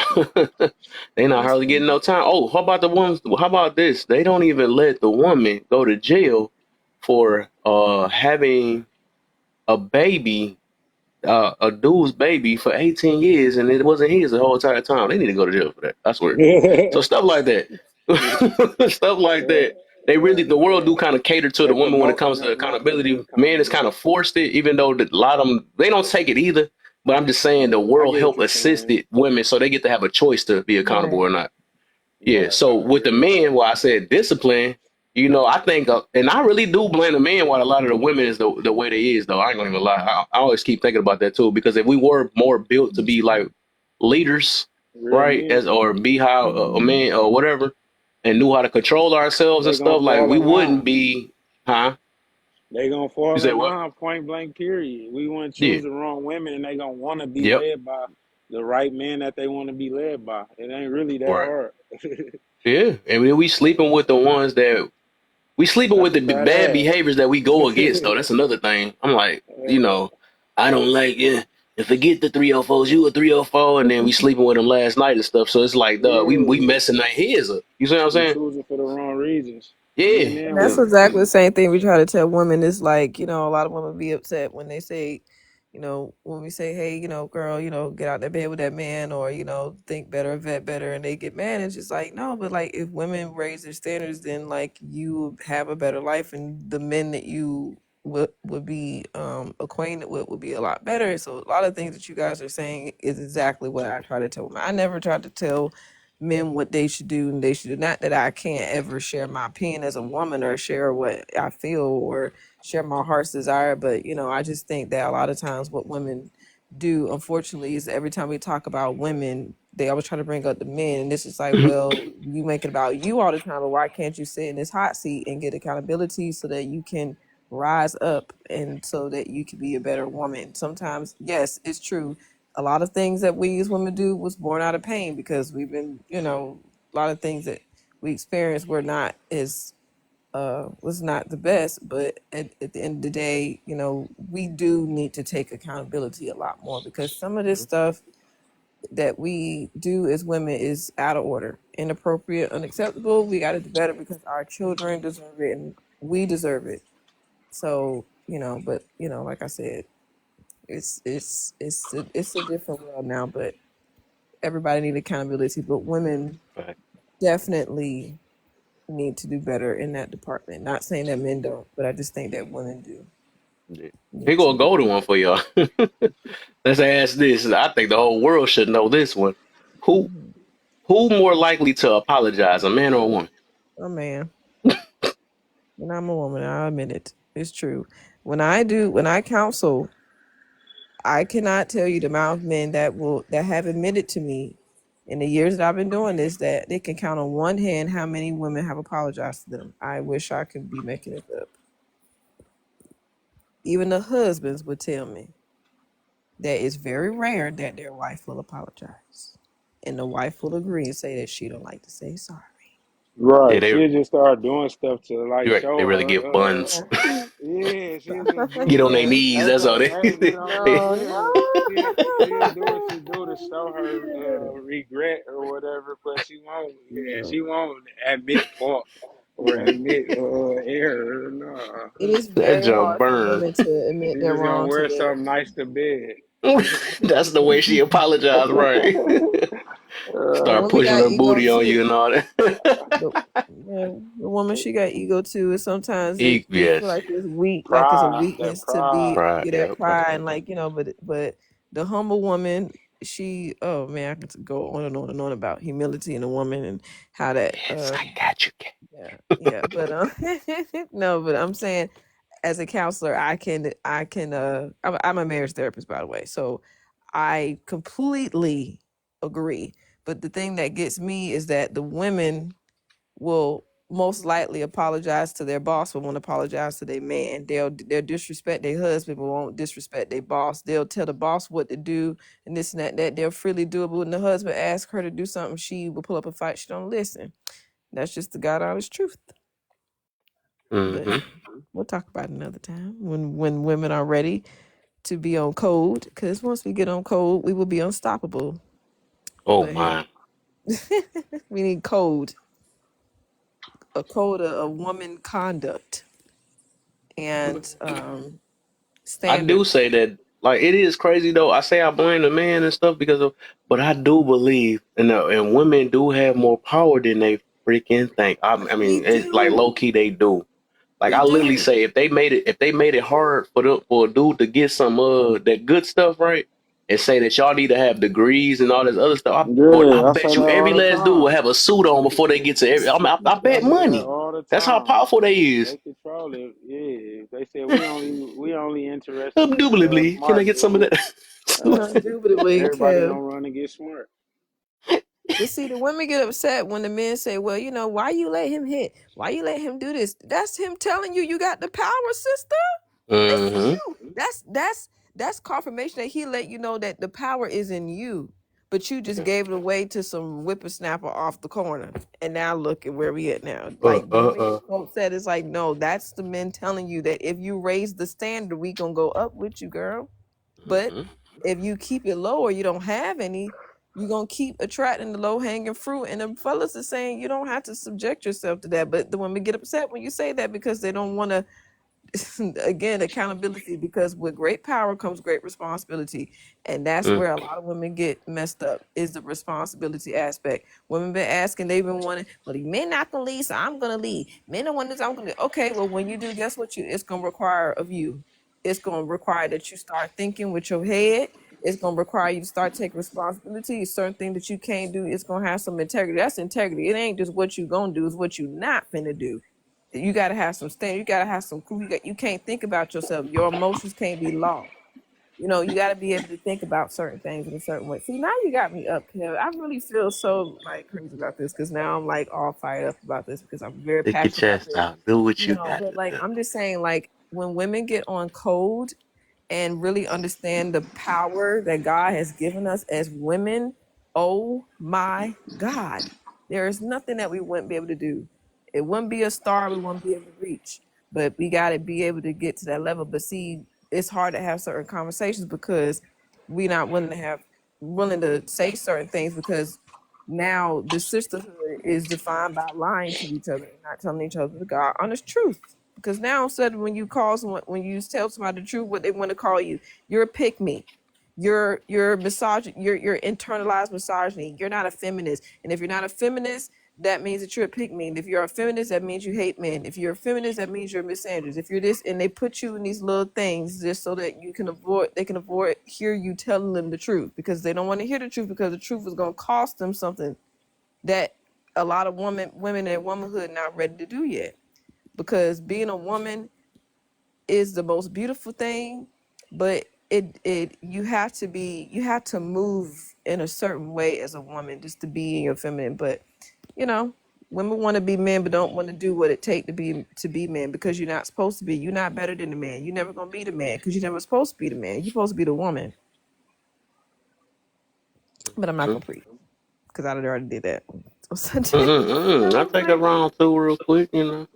No, I'm just saying, but that's why, like, you know, like even sometimes like, I'm looking at Kevin Samuels up here right now. You know, a lot of people were upset with him because he's saying, "Hey, why you give this man 2 children and you didn't require marriage?" And then their answer, "Well, I didn't want men." It's like, well, look at how that turned out. So what should you do? And they made it about him sounding like he was gay. Like, really, girl? That's what we gonna do? Avoiding accountability. What did he call it? Sign language? Shame, insults, neglect, and shame, insults, and the need to be right. Guilt and the need And to be guilt. right. Yeah. Guilt need to be right. And that's what they do to avoid accountability. But That's true. that's what they do. That makes sense because I was getting told up in that room. That's exactly what they were doing to me. That's what they go to. They do it to the women Shame, now. insults, guilt. Go look at Yep. my comments on my page. Go look at my comments Yep. on my page that I stitched with my friend. And look at the women daggone near insulting me on every end and being so uncouth and rude and disrespectful. I mean, one girl, called me everything but a child of God. I had to block her because I said something that I said about that I want for myself, and the women came out and just they'll attack you. Like now, the sisterhood, if you don't agree with them, if you want to respect men, if you want to have harmonious relationships with men, they look at you as if you're doing something wrong, and they're going to try to silence you and bully you and get other people to come against you. That's the sisterhood now. Hey, Sergi. I gotta go to bed, Kev. I can't do this. I'm tired. Okay. You're right. You've been hanging with the big dogs, you know. I appreciate it. Yeah, hang with the big dogs, but this dog about to knock out. Okay, because I'm tired. Right to bed. Seriously. Yeah, I gotta go, Kev. So I'm getting a little sleepy, but thanks for waking me up for the little bit of time that I was able to share. I mean, like I said, I just wanted to kind of chill and just mod out today. So, yeah, this is good. To all the ladies listening, follow me if you want to be about femininity, you want to be about following Christ, you want to be about walking in responsibility, accountability, stepping into your power. I'm your girl. Okay. We not gonna be loyal to victimhood. We're not gonna be loyal to dysfunction. We're gonna be loyal to God. We're gonna be loyal to ourselves. We're gonna treat each other with love and kindness, and we're gonna raise our standards and step up to our power. No more of this blaming men, pointing finger. We got to get out of that. That is not working. We need to rise up to our divine birthright, which is to be women. And I understand that, you know, in our society, we are not applauded for our femininity. We are applauded on how much we can try to be like men, act like men, and say that we don't need them, and then wonder why the men are shying away. A man want to be part of a woman who don't need him. It's just not gonna work. But if y'all want to learn and grow, I got you. Follow me. I'm a marriage therapist. I've been doing this for years. I have experience, not just because of something that was taught to me, but something that I've learned from talking to couples. And some of my clients, some of them are in their 60s, some of them are in their 20s, some in their 30s, 40s. I talk to the kids too, so I talk to everybody. I serve my community. That's what I'm about. So if you're about that life, follow me, and we're gonna be on this journey together. Okay. So that's my little pitch. Y'all follow me. And yep, let's get back to God, our femininity, and upholding the standards of the family. Period. Hey. I'm about. Amazing. Oh gosh. Get it? Excellent. Stop. I forgot all about the soundboard. Yo, you're wild for that. You're crazy. That was wonderful. Yeah, I hope y'all hear her, man. Y'all better be following her. Yeah, 'cause we gonna be in her live soon. Yep, live coming up, y'all. My first live, okay, and thank y'all for 1,000 plus followers. Like, I can't believe it. So grateful. You got some quality followers too. Listen, these panels, and I don't even post a lot of videos. It's when I do, but you know, I post them. But y'all check me out. I got some content in my drafts. I haven't posted them yet, but I got some stuff coming for y'all. So just stay tuned. Okay. But yeah, Kev, I gotta go to bed. I'm tired. I can't fool with you. I can't. Cause you're gonna have me up all night talking about relationships. Cause that's my. You say you had another hour or so. No, It's like that's that little. Oh no, I can't do that. I'm sorry, Kev. I feel it. Rev Kev, you like that preacher that say they getting ready to close, but they Right, when that music started playing again. Right.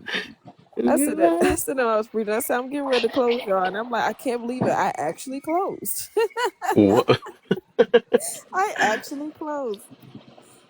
He's like, I like this pastor. Yeah, y'all. So if you're about Christ or you know, you want to up your femininity, I'm your girl. I'm here to support you in your journey. And you know, I'm a teacher, I'm a psychologist, I'm a counselor, I'm an ordained minister. I'm just a lover of life, and you know, that's just what I'm about. So just try to spread some positivity and some hope in the world. And y'all follow my girl Brittany, y'all follow my girl Janine, other women who are trying to push a positive narrative for our women out here. We out here, y'all. We may be rare, but we're strong in number, okay? Or in message, but few in number. Okay, Kev, I gotta go. I gotta go to panel because you're gonna keep me going. No, right. Okay, so see you guys. Right.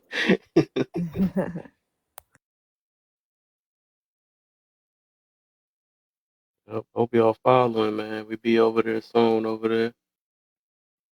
Get her popping, man. We need to get that femininity and, you know, get people a little bit closer to God. You know, for people that clean there want to be close to God, but living a whole opposite way. Yeah, we gotta come from a different. I mean, you realize even when you do focus on that, it's a lot less stress. If you still stressing and you say you got God in your life, it's something that you doing to yourself. God ain't doing that, you. as you doing it though, so you have to focus though, because everybody like to blame everything on God. But sure, God gave you existence, so be happy for that.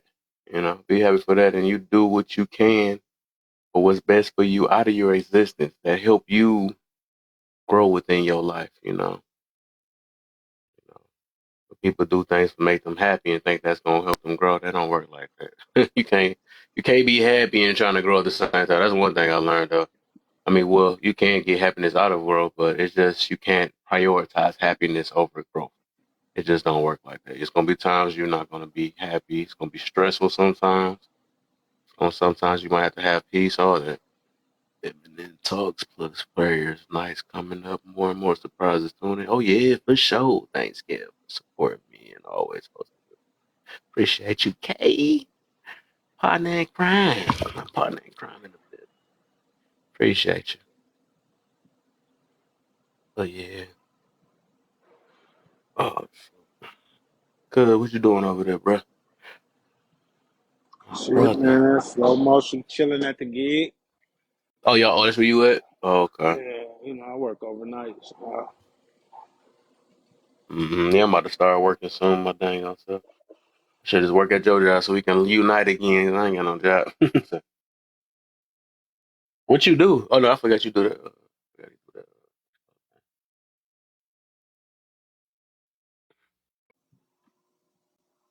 mechanic. that. Did you say that this was a night shift or something? Mm-hmm. You got. Oh yeah, you somebody I need you to teach me how to take planes and stuff. Mm-hmm.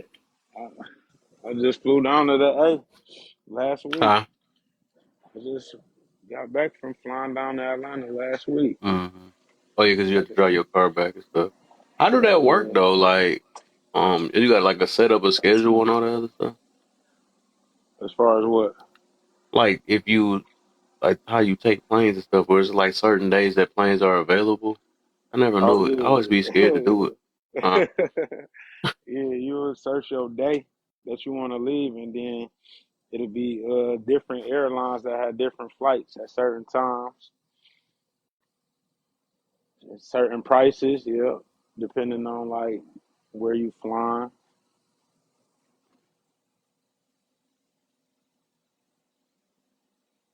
hmm So it's like if they be like, oh, it's not available until. Cause I be wondering, like, even if you do fly out, do you get to fly back in time, or do you gotta wait some days before you fly back? It depend on like you will get a round trip ticket, so you will schedule your flight out and in. So like say if I want to leave tomorrow, I'll go on there and then once I put in tomorrow's date, it'll show me all the flights that will get me from Detroit to wherever I'm going. hmm You know what I'm saying? So it might be a flight that'll take me straight from Detroit to Miami, or it might be a flight where I gotta go from Detroit to Atlanta, then Atlanta to Miami. Oh, But that's how that do. you know what I'm saying? But basically, it'll show you like how you can get from point A to point B on whatever date you put in. hmm You know what I'm saying? Then like certain flights will be cheaper or more depending on the airline or depending on like if I gotta fly to Las Vegas before I get to Miami because it ain't no flights getting me there in time or shit like that. hmm But yeah, what can I? It'd be like equivalent to shit. What's similar to like that process? I guess just like making a point, like making just like an appointment type shit. You would set the date, and then it'll show you which flights is available Oh, I got at that date on that date. you. That makes sense. Uh, I'm still scared to but take you it, you but planning on flying this soon? I might, Oh shit. I might. I'm just debating it. Yeah, I'll probably be flying again soon. I just got my passport. finally. Oh, I have been bullshitting, so I finally would have got that taken care of. I wanna go to Jamaica for real. oh, I wanna oh! go You talking about going? That's what you mean by the passport. yeah, You ain't I gonna wanna turn go to into a Jamaica. passport, bro. Passport bros. Remember, who used to say the cougar? Well, he had some funny stuff. Cougar.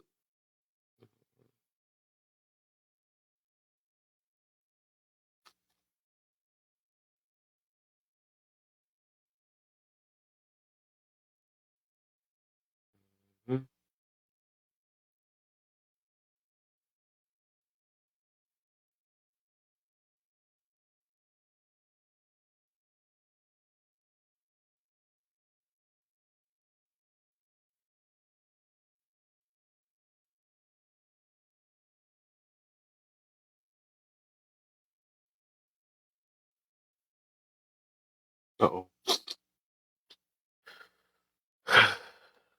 Uh-oh. Cuz must be working, man. Shut it down in a minute.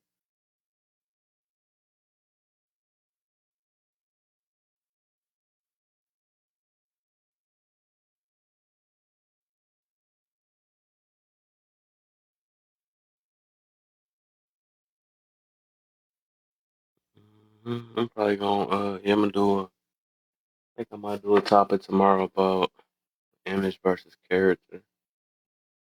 Might. Or I might run that other one back with the healing. 'Cause I think we need to talk about the healing stuff.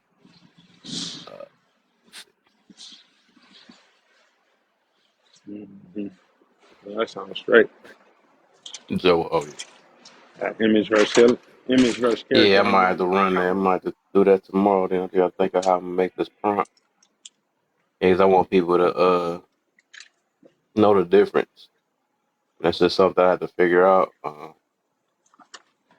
Like, dang. I'm gonna find some questions though. I'm gonna figure it out though. A lot of us be trying to please the wrong people, get Hell mad and yeah. trying, my they're gonna think I'm a punk, but who determined that? You know what I'm saying? Stuff like that. I just be thinking about so much stuff. Say Who that makes that? again. What? Like I was just saying, like when people be like, "Oh, he's gonna think you're a punk or something like that," or "You're this." Like, okay, but who determined that? You know what I'm saying? How Right. do this Them person or impact you. your life? You know? You said what? Right. Who determined that, them or you, by actually Right. being a punk? Exactly. Exactly. All that stuff. It's gonna revolve around confidence, all that stuff, confidence and healing and trying. So I'm gonna think of some good questions to put behind that. Character versus image, and that's one of our biggest issues today, man. I think majority of the world is more on image than character, though. It most definitely is. People rather look the part than actually be Be the part. That's a fact. it. But yeah, I'm about to call it though, cause I'll be on tomorrow. For sure. For sure. For sure, appreciate you. All right. Yeah.